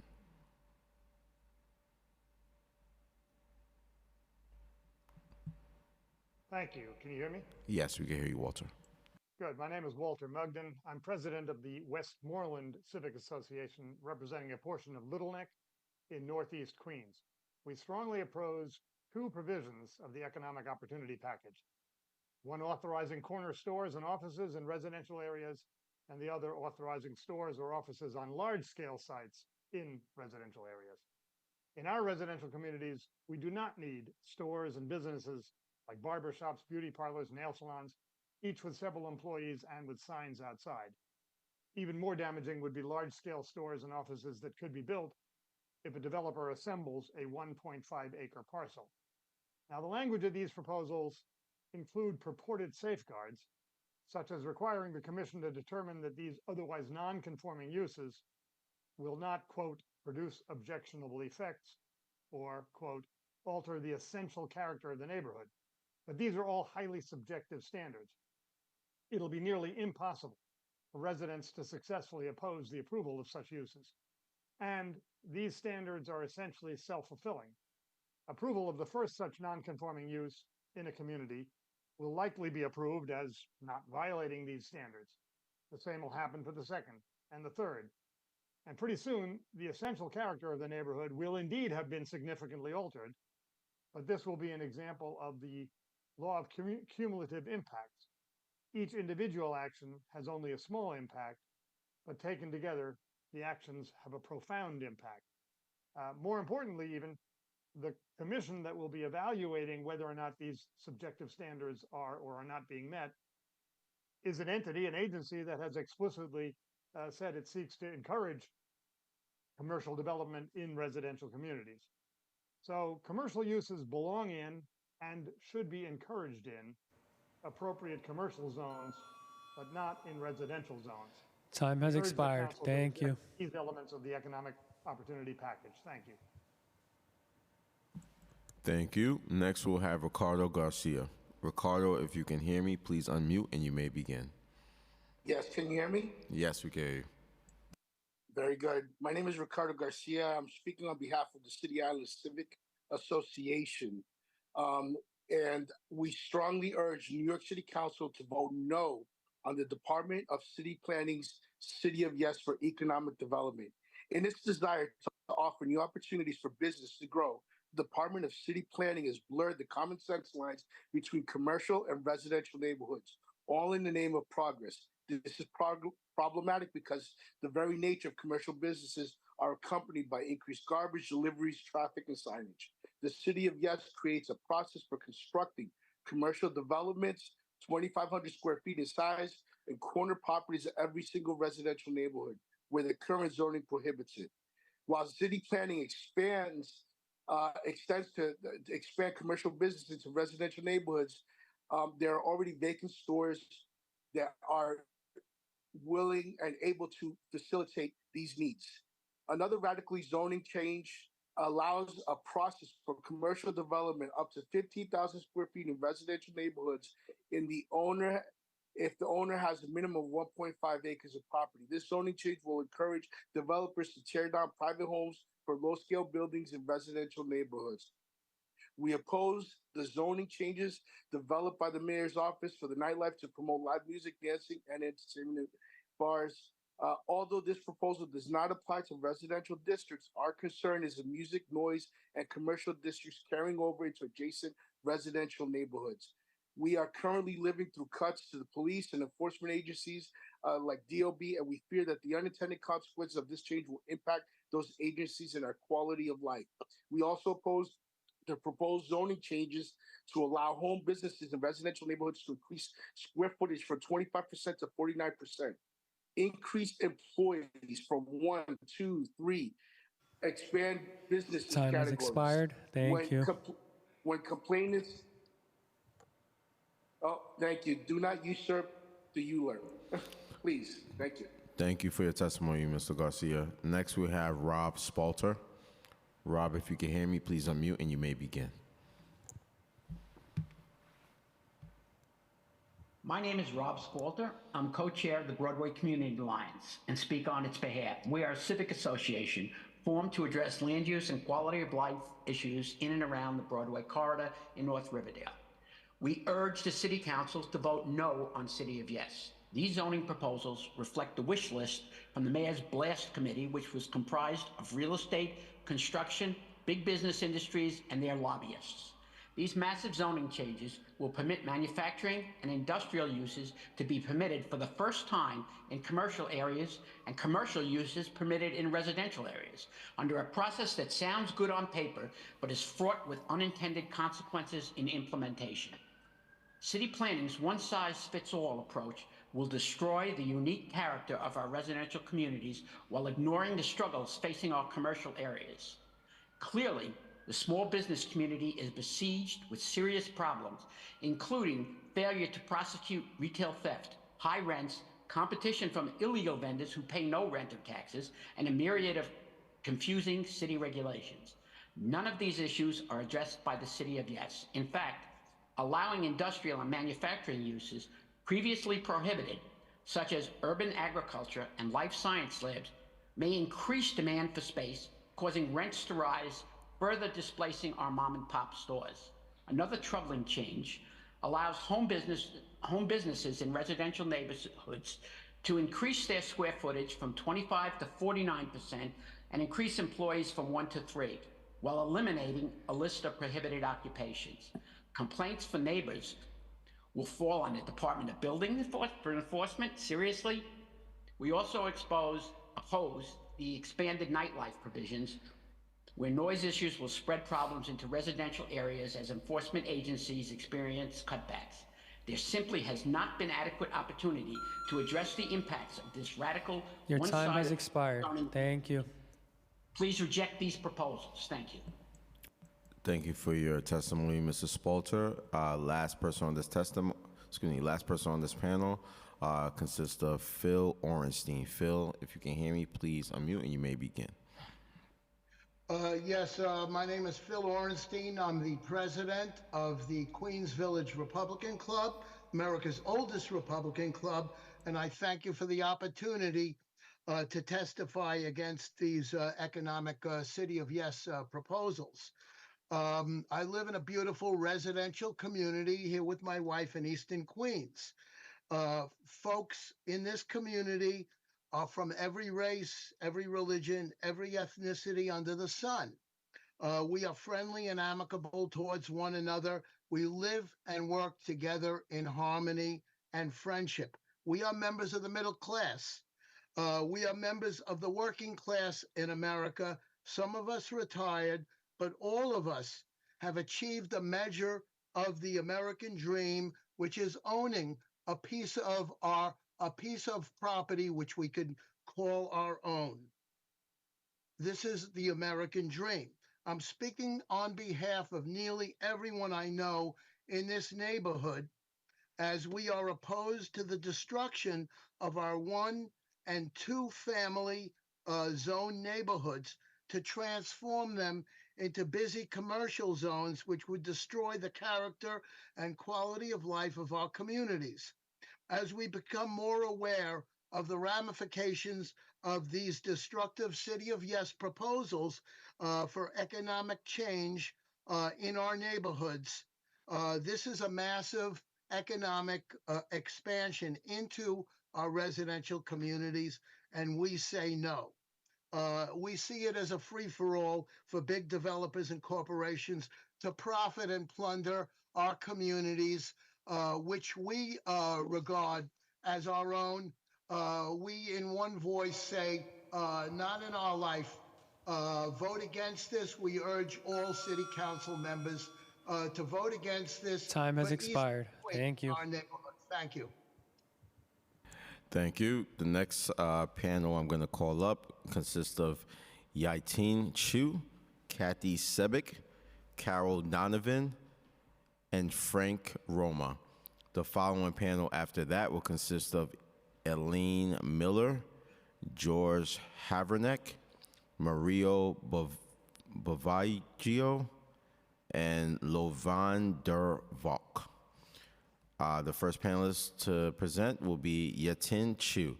Excuse me if I mispronounce your name. Ms. Chu, if you can hear me, you may begin.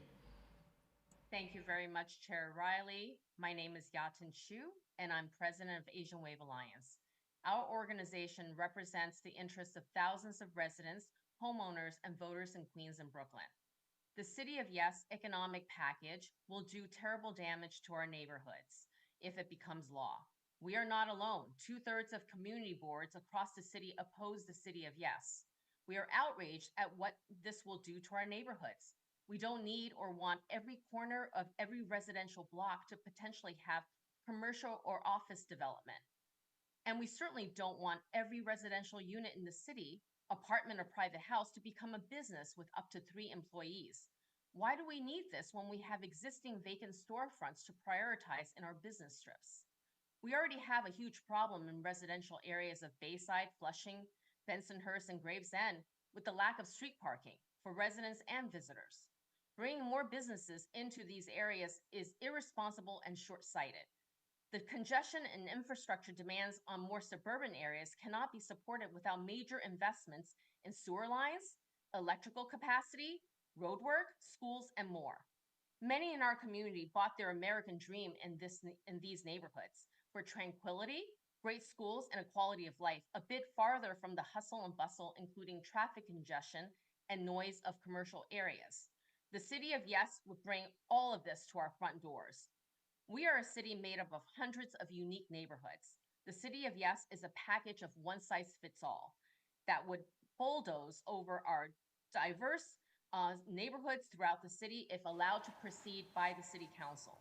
Each neighborhood and community should be respected for our unique composition and concerns. Asian Wave Alliance opposes the City of Yes for economic opportunity.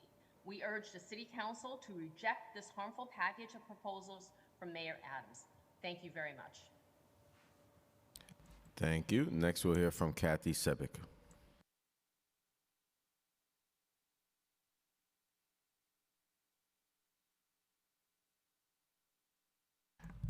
Hi, good evening.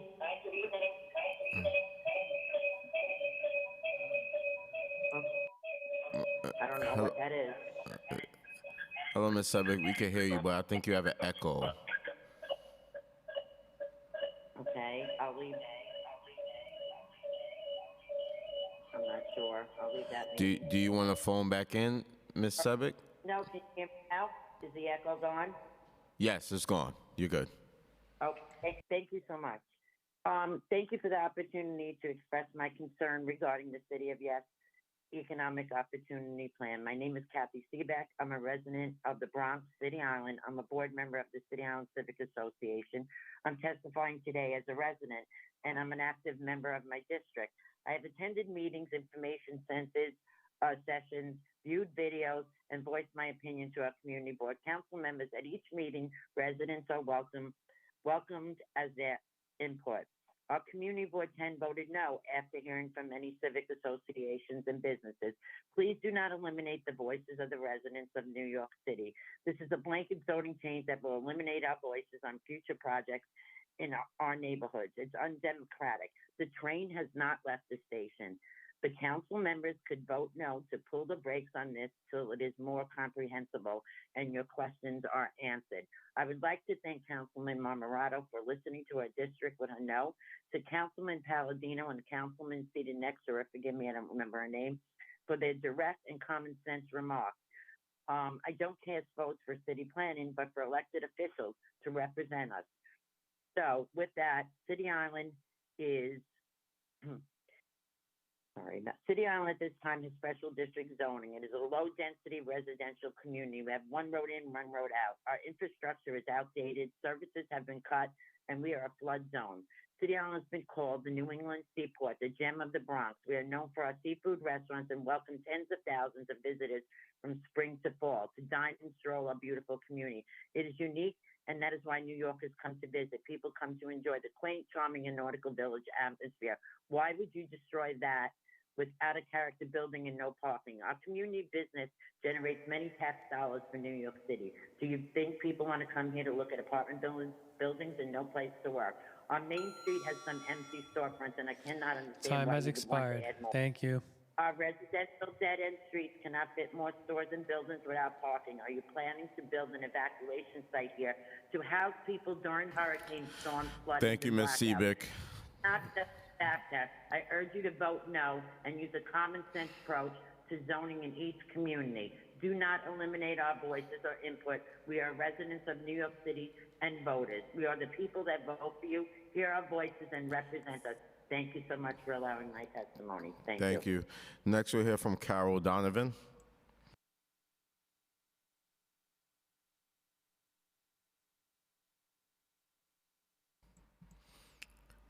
Hello? Yes, we can hear you, Ms. Hello? Donovan. Yes, this is Carol Donovan. Thank you for giving me an opportunity to speak tonight. I'm president of Richmond Town and Clark Avenue Civic Association in Staten Island. And as you've heard from, what I hear is from residential communities throughout the city, we are strongly opposed to this proposal, City of Yes for Economic Opportunity. We see it as something that is essentially an insult and an outrage to taxpayers and for anyone that lives and works in New York City. We do not want to be a 24/7 destination, which would be a Times Square environment in a residential area. Would you want that in your residential area? No, I'm sure. We don't want a proliferation of businesses where they never existed. And as many people have already pointed out, there's already existing storefronts that are vacant, which can easily be used. We don't need them sitting inside an apartment building where you don't have proper regulation of who is running the business, what the business is, what the effect is on neighbors. We don't want broad authority granted to the BSA that would allow it to modify size enclosure, other requirements, because BSA historically has been almost exclusively working in the interest of developers. We don't want the sadly understaffed Department of Buildings to oversee enforcement of this dangerous zoning proposal. They can't handle what they're currently charged with doing. We don't want corner stores as described in the proposal, because that would only lead, as many people are already saying, traffic nightmares, pollution, noise, loss of green space, replacing once quiet residential Your communities. time has expired. Thank you. Thank you so much, Ms. Donovan, for your testimony. Last person on this panel is Frank Roma. Frank, if you can hear me, please unmute and you may begin.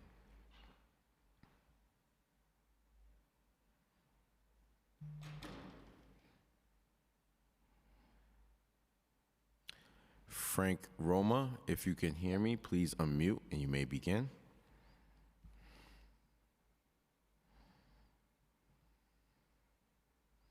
Hello, Mr. Chairman, ladies and gentlemen of the subcommittee.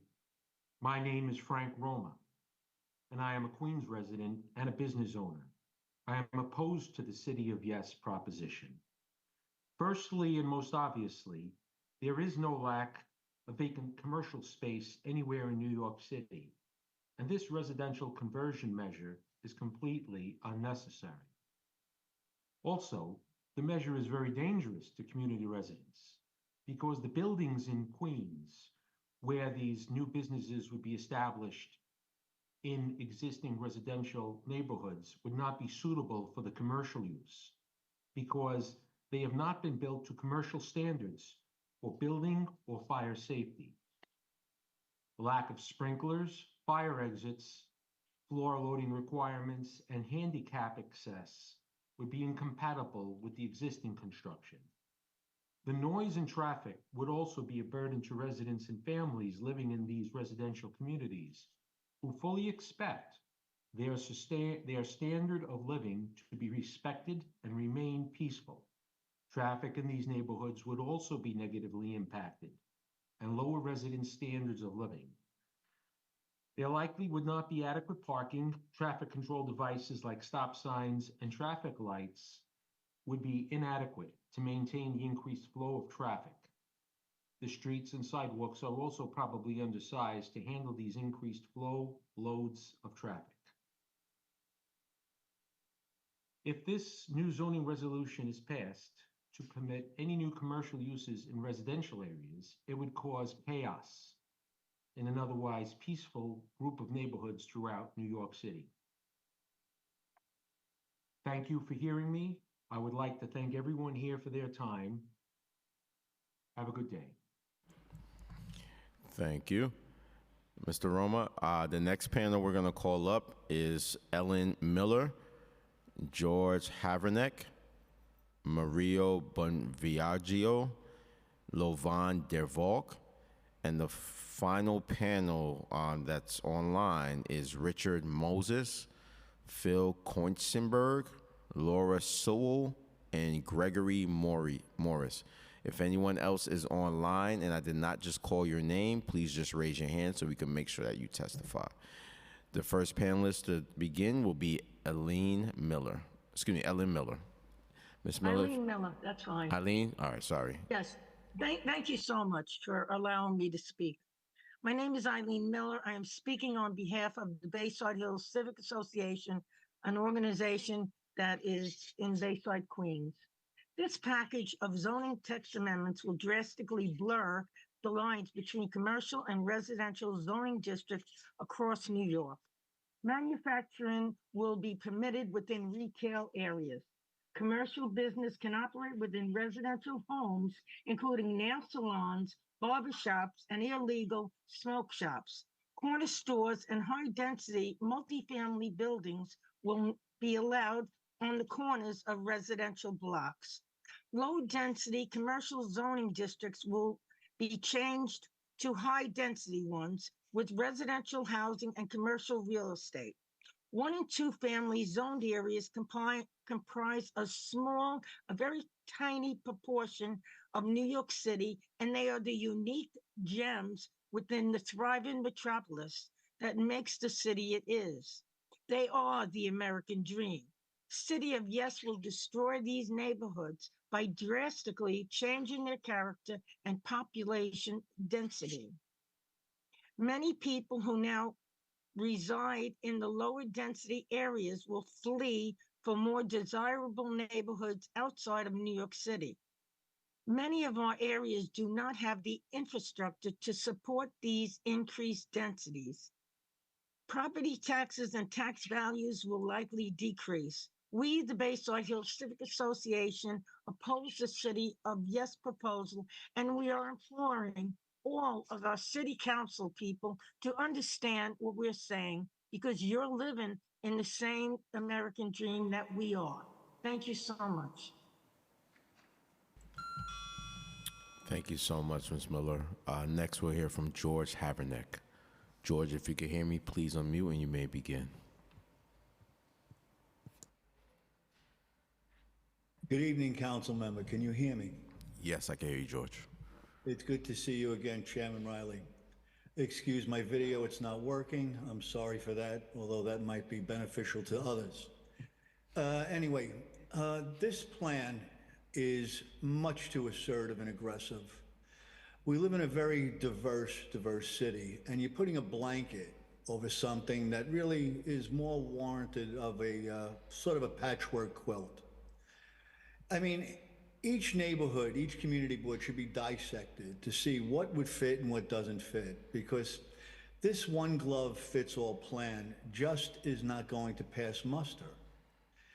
The point is that we have a very, very diverse population in New York, and we should also have a very diverse living environments, because what's happening here, we're going to be taking away from the low density communities. We're going to be taking away quality of life. And that slice of suburbia, which is sort of suburban life inside city environments, is going to be gone. In some cases, we could say some people are going to perceive this as a form of constructive eviction. And I urge all of the council members to please really rethink this, maybe go back to the drawing board and give us something else to ponder, because this particular plan, like I said, too aggressive, too assertive. Maybe you could do something else, and maybe we could come up with something that would be a real city of yes, instead of this, which to me is just a city of mess. I thank you, and I urge you all, please vote no to this plan. Have a good night. Thank you so much. Next, and excuse me for mispronouncing your name, Mario Benovigio. Mario, if you can hear me, please unmute, and I apologize. Do you hear me, sir? Yes, I can hear you. Good afternoon. My name is Mario Buonviaggio. I'm the vice president of a civic group, Port Richmond North Shore Alliance, a civic group located in Port Richmond, Staten Island, in the 49th district. We represent a diverse community of over 18,000 residents. We strenuously oppose any consideration on any of the proposals regarding the City of Yes. We're not surprised that the mayor is celebrating the passing of DCP's approval of this plan. It is a perfect example of special interest. We are troubled by many agency heads applauding this as well. They were either misinformed or part of the special interest group. Our community is already dealing with many of the proposals, such as manufacturing, cornerstones, and cabaret. We already feel the residuals of these proposals. The results are unhealthy, unsafe, and times deadly. The City of Yes is not a one-size-fits-all. Any modifications, these proposals would deem unsuccessful.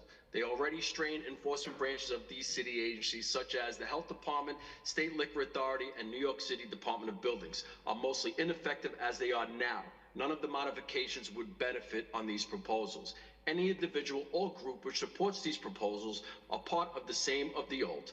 One individual which is of most concern is the president and CEO of New York EDC, Adam Kimball. He is responsible for the most dirtiest, dangerous, and unhealthy parcel of property, the abandoned North Shore Railway, which is causing severe health issues in our community. He refuses to take appropriate action nor take responsibility for these issues. His opinions and his input should be censored for any consideration on any portion of the city of Yes. We have too much evidence to prove our claim. We urge you to look at our website, portrichmondstrong.com, to view the despicable property which he maintains. We urge the entire body of New York City Council to repair their moral compass and vote no on the entire proposal of the city of Yes. I also declare that Mr. Riley take a Time has nice expired. paid vote tomorrow because he did a great job mitigating this whole seminar today. I congratulate you on a job well done. Thank you so much, Mario. You're my favorite panelist today. Next, we have Lovan Dervolk. Lovan, if you can hear me, please unmute and you may begin. Can you hear me? Yes, we can hear you. Thank you, Chair Riley, for this opportunity to speak. My name is Lo van der Valk, and as president, I represent Carnegie Hill Neighbors, a preservation and quality of life organization. Our catchment area is in the Upper East Side from 86th to 96th Streets, from Central Park to 3rd Avenue. It includes Madison Avenue. We were founded in 1970, and our initial goal was to create a historic district, and we succeeded in 1973. But this was a tiny district limited to a few blocks straddling Madison Avenue. The City Planning Commission recognized this shortcoming. In compensation, it created in that same year one of the early special districts, the Special Madison Avenue Preservation District. Over the last 50 years, Madison Avenue has prospered. We believe this is in no small part due to the limited uses allowed for retail establishments as part of the special district. Madison Avenue is truly iconic, and world-class brands seek to locate there. But the plan embedded in COY for economic opportunity will eliminate these retail use distinctions and apply the general uses for the city at large, much like one size fits all. We believe this is a mistake and threatens to change the character of Madison Avenue, not in 1 or 2 years, but over time. We urge the committee and the city council to retain the current list of special uses now in place for the Special Madison Avenue Preservation District. This will allow Madison Avenue to retain its worldwide reputation as a place that attracts the best brand names in fashion and quality goods, and through tourism and tax and benefit the city through tourism and tax revenues. Thank you, and I will be submitting a written statement. Thank you for your testimony. The next panel I'm going to call up consists of Richard Moses, Phil Koinsberg, Laura Sewell, and Gregory Morris. After this panel, there is an unknown caller ending in 1146 that I will be calling after this panel. First, I will be hearing from Richard Moses. Richard, if you can hear me, please unmute and you may begin. Good evening, and thank you for allowing me to testify. I'm testifying on the City of Yes's special district zoning provision specifically, and I am the president of the Lower East Side Preservation Initiative. My name is Richard Moses.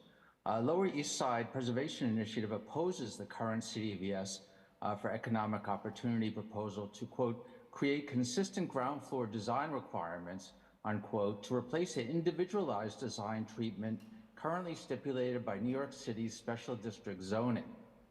Special districts were created to reinforce, quote, distinctive qualities that may not lend themselves to generalized zoning and standard development, unquote, within special areas or neighborhoods, in such diverse areas as Parkchester, Harlem's 125th Street corridor, and Sunnyside Gardens, to name a few. Most pedestrians experience New York Street at the ground floor level.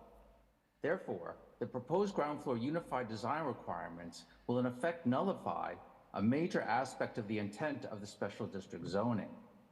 Passing this provision will lead to a blander, more uniform, lead to blander, more uniform neighborhoods, something that New Yorkers definitely do not want. We believe that it is the responsibility of city government to help sustain the diversity and richness of our urban environment. If the motivation for this change is to streamline the Department of City Planning's review process, then we recommend instead adding appropriate staffing to the department to ensure proper and timely review of proposed work within the districts. Although there are some aspects of the City of ES proposal that we support, we believe that undermining the purpose of the much valued special district zoning provision in the name of efficiency is not the right way to govern the city's growth. Thank you very much for your consideration. Thank you. Next, we'll hear from Phil Koenigsberg. Excuse me if I mispronounce your name, Phil. It's okay. It's Koenigsberg. Thank you. I survived the solar eclipse, and I'm here to give my few minutes of testimony, a minute or so. I'm a member of Queens Community Board 7. I'm also the vice president of the Bay Terrace Community Alliance in District 19. I just want to reinforce what my council member Palladino said at the beginning, as well as Paul Graziano, Walter Mugden, and Eileen Miller, all lifelong civic members concerned with the area that we live in, the surrounding areas. The Community Board 7 unanimously voted against City of Yes, and I can wholeheartedly ask everyone, every city council member to vote no on this, because the City of Yes, if it passes, will be known as the City of Chaos. Thank you. I'll let the others go on. I'll cut my testimony short. Thank you for the opportunity. Thank you. Next, we'll hear from Laura Sewell.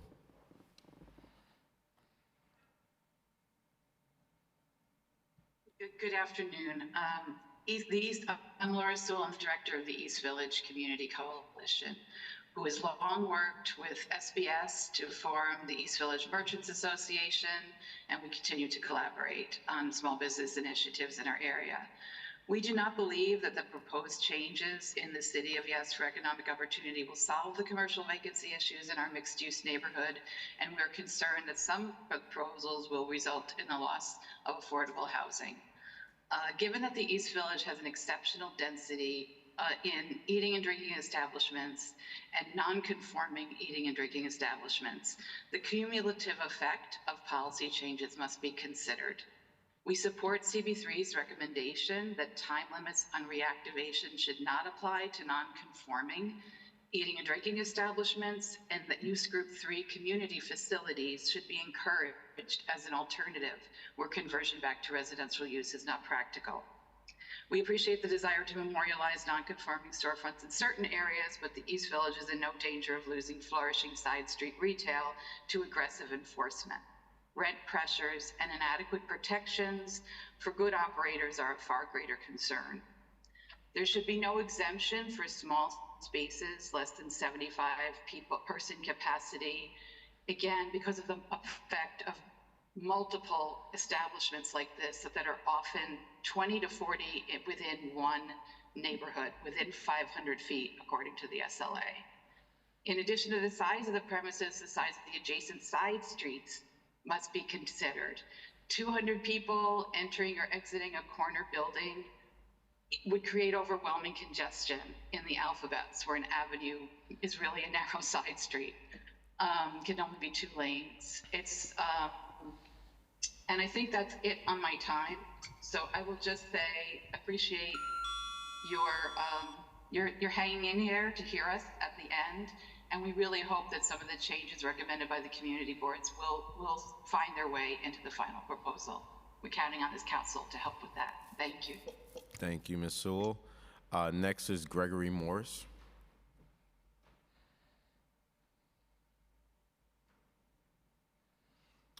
Gregory Morris, if you could help, excuse me, if you could hear me, please unmute and you may begin. This is Greg Morris. Thank you, Councilmember Riley, for your time and consideration and leadership. You have been extraordinary start to finish. No surprise in all of this effort. This is an extraordinary moment in our city's history. I represent the New York City Employment and Training Coalition, weighing in at this time because we believe our commercial corridors should be modernized, local businesses should be at the forefront of the city's recovery. We are weighing in as well because we believe zoning can be used to link workforce development and economic development. This is the pathway to economic growth. The future of the city will be dependent on how we create work, learning, and play spaces.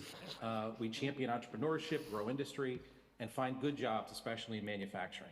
Listen, the proposed text amendments are imperfect. My submitted testimony highlights that. No question about that. There's imperfection here. Nothing is as simple as for or against in this case either, but our city has evolved and it's not going back. So to my friends and colleagues on this, regardless of what side of the fence you're on, I think there's something very important about coming together in this moment and ensuring a couple things. One, just acknowledging that our commercial and residential lines are probably already blurred and we do need to straighten that out. But the idea of patchwork solutions always result in winners and losers. And we can't have that anymore in a city that is changing for the future, where there is a path to economic recovery that we all should benefit from. Council member, and I'll just say to you, I hope you do not cede your oversight and accountability to the Planning Commission in this case. You are the ones, the city council are the ones that hold this city to its standards and expectations. I hope you will keep that, but that we continue to move forward with the zoning changes, because something has to be different to ensure that our neighborhoods are better and thriving everywhere, not just where they have always found success. Thank you for your time and consideration. It has been an extraordinary long day. You are a true people's champion. Thank you, Councilmember. Thank you, Gregory. The next panel I'm going to call up consists of Henry Euler and also the person with the phone number ending in 1146.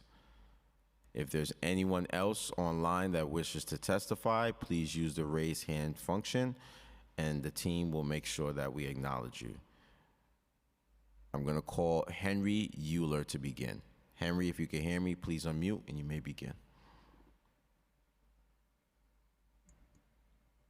Excuse me, Chair. We might be having a technical difficulty. Apparently the committee room was just muted on Zoom.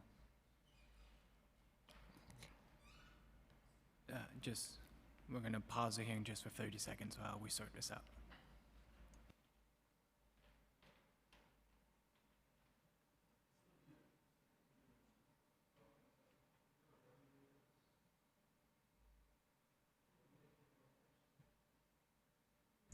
This is a test to determine whether people on Zoom can hear the committee room.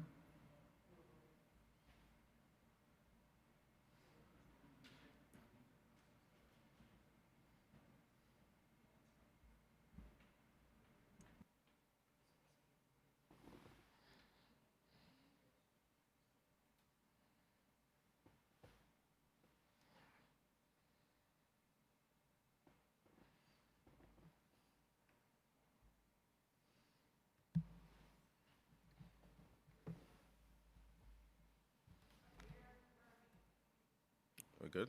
All right. This last panel I'm going to call consists of Henry Euler and the phone number ending in 1146. If you can hear me, you're going on next. If there is anyone else online that wishes to testify, please use the raise hand function. If there's anybody in here that wishes to testify, please see one of the stars instead of arms. First, I will call on Henry Euler. Henry, if you can hear me, please unmute.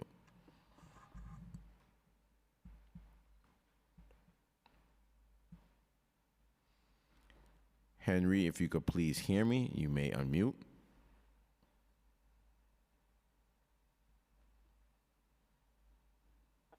Hello? Yes, we can hear you. Can you hear me? Yes. Okay, thank you so much, Chair Riley, for letting me speak today. My name is Henry Euler. I'm the president of the Auburndale Improvement Association in the Auburndale section of Flushing, Queens, where we also extend into Western Bayside. We have over 300 members, and we are opposed to the City of Yes economic opportunity portion of this proposal. When you look at the proposal, there's 18 sections, And there's a lot of information, and there's a lot of information that we don't know yet. We don't know all the ramifications of all of these particular parts of the proposal. It should have really been done in stages. I think that it was divided into 4 groups. It would have made a lot of sense to do each group separately and then get more information for everybody to try to understand. We also agree with the thought that this is a proposal that where one size fits all, and that's not true in our city. Our city is so diverse and so many different neighborhoods with different needs and stuff. I did hand in written testimony, which I appreciate the council members reading. Thank you so much for letting me testify today on behalf of my civic association. Have a great day. Thank you. Lastly, we will call on the number ending in 1146. If you can hear me, you can unmute and you may begin.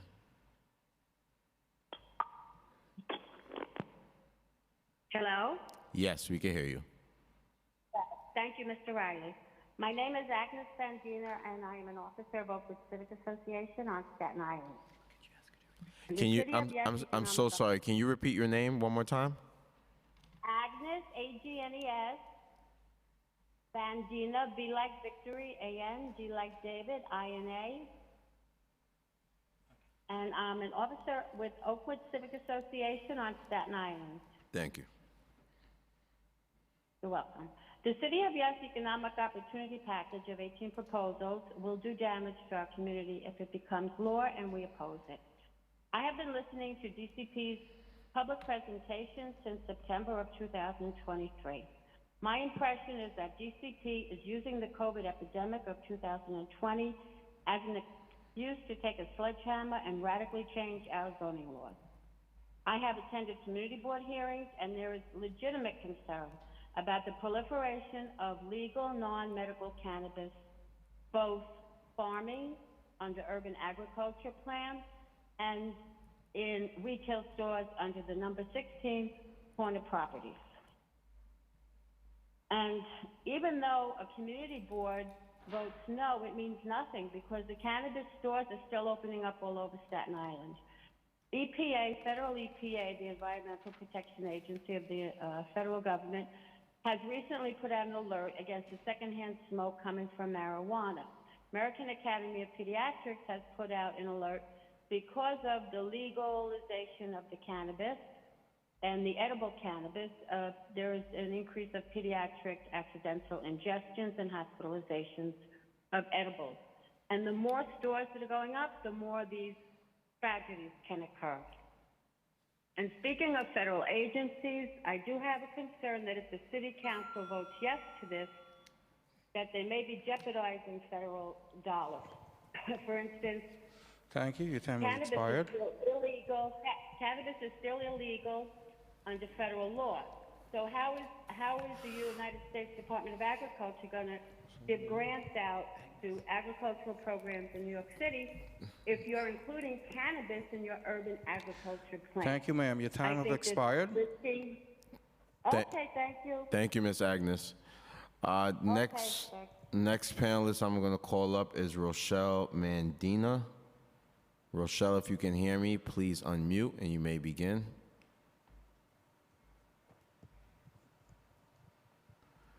Rochelle. Hi, hi, yes. Thank you for hearing me last minute. I have a question regarding changing this to the zones to mixed use, commercial and residential. Ms. Rochelle, you yes. could do a testimony. So you could do your testimony, okay? You may begin. Okay. Okay, you can hear me, right? Yes, we can hear you. Okay, sorry, okay. So what happens to the taxes on the homeowners if my neighbor on the corner decides to open a bodega? Ms. Rochelle, if I may just clarify, we're not taking any questions right now. This is for testimony. So if you want to give a testimony on against or for, you could do that right now. Okay, I'm against it, but this is something that you don't need to answer, but it's something that I'm wondering about that has not been addressed. So that I'm totally against it. This should be done area by area because like so many other people have said, I'm not going to repeat it, but it affects every area differently. And I live in a low density area, and we don't need to have a corner bodega. We know how to get to the corner bodega. Also, I'm just wondering if this is going to open the door to eminent domain, if people are forced into, doing something that they don't want to do. So those are my questions that haven't been answered. So I know I'm supposed to give testimony, and that's, I just need questions answered. I don't know how, that could be done in the future maybe, or if this is the last hearing, I don't know. But anyway, thank you for listening to me at the last minute. Thank you, Ms. Rochelle. And you're able to go to DCP's website and submit questions. You can also submit questions to your local council member who will submit them to the committee and get you back those answers. Okay? Okay, thank you. If there's anyone else online that wants to testify on this project, you may use the raise hand function, and we're going to stand at ease for 30 seconds.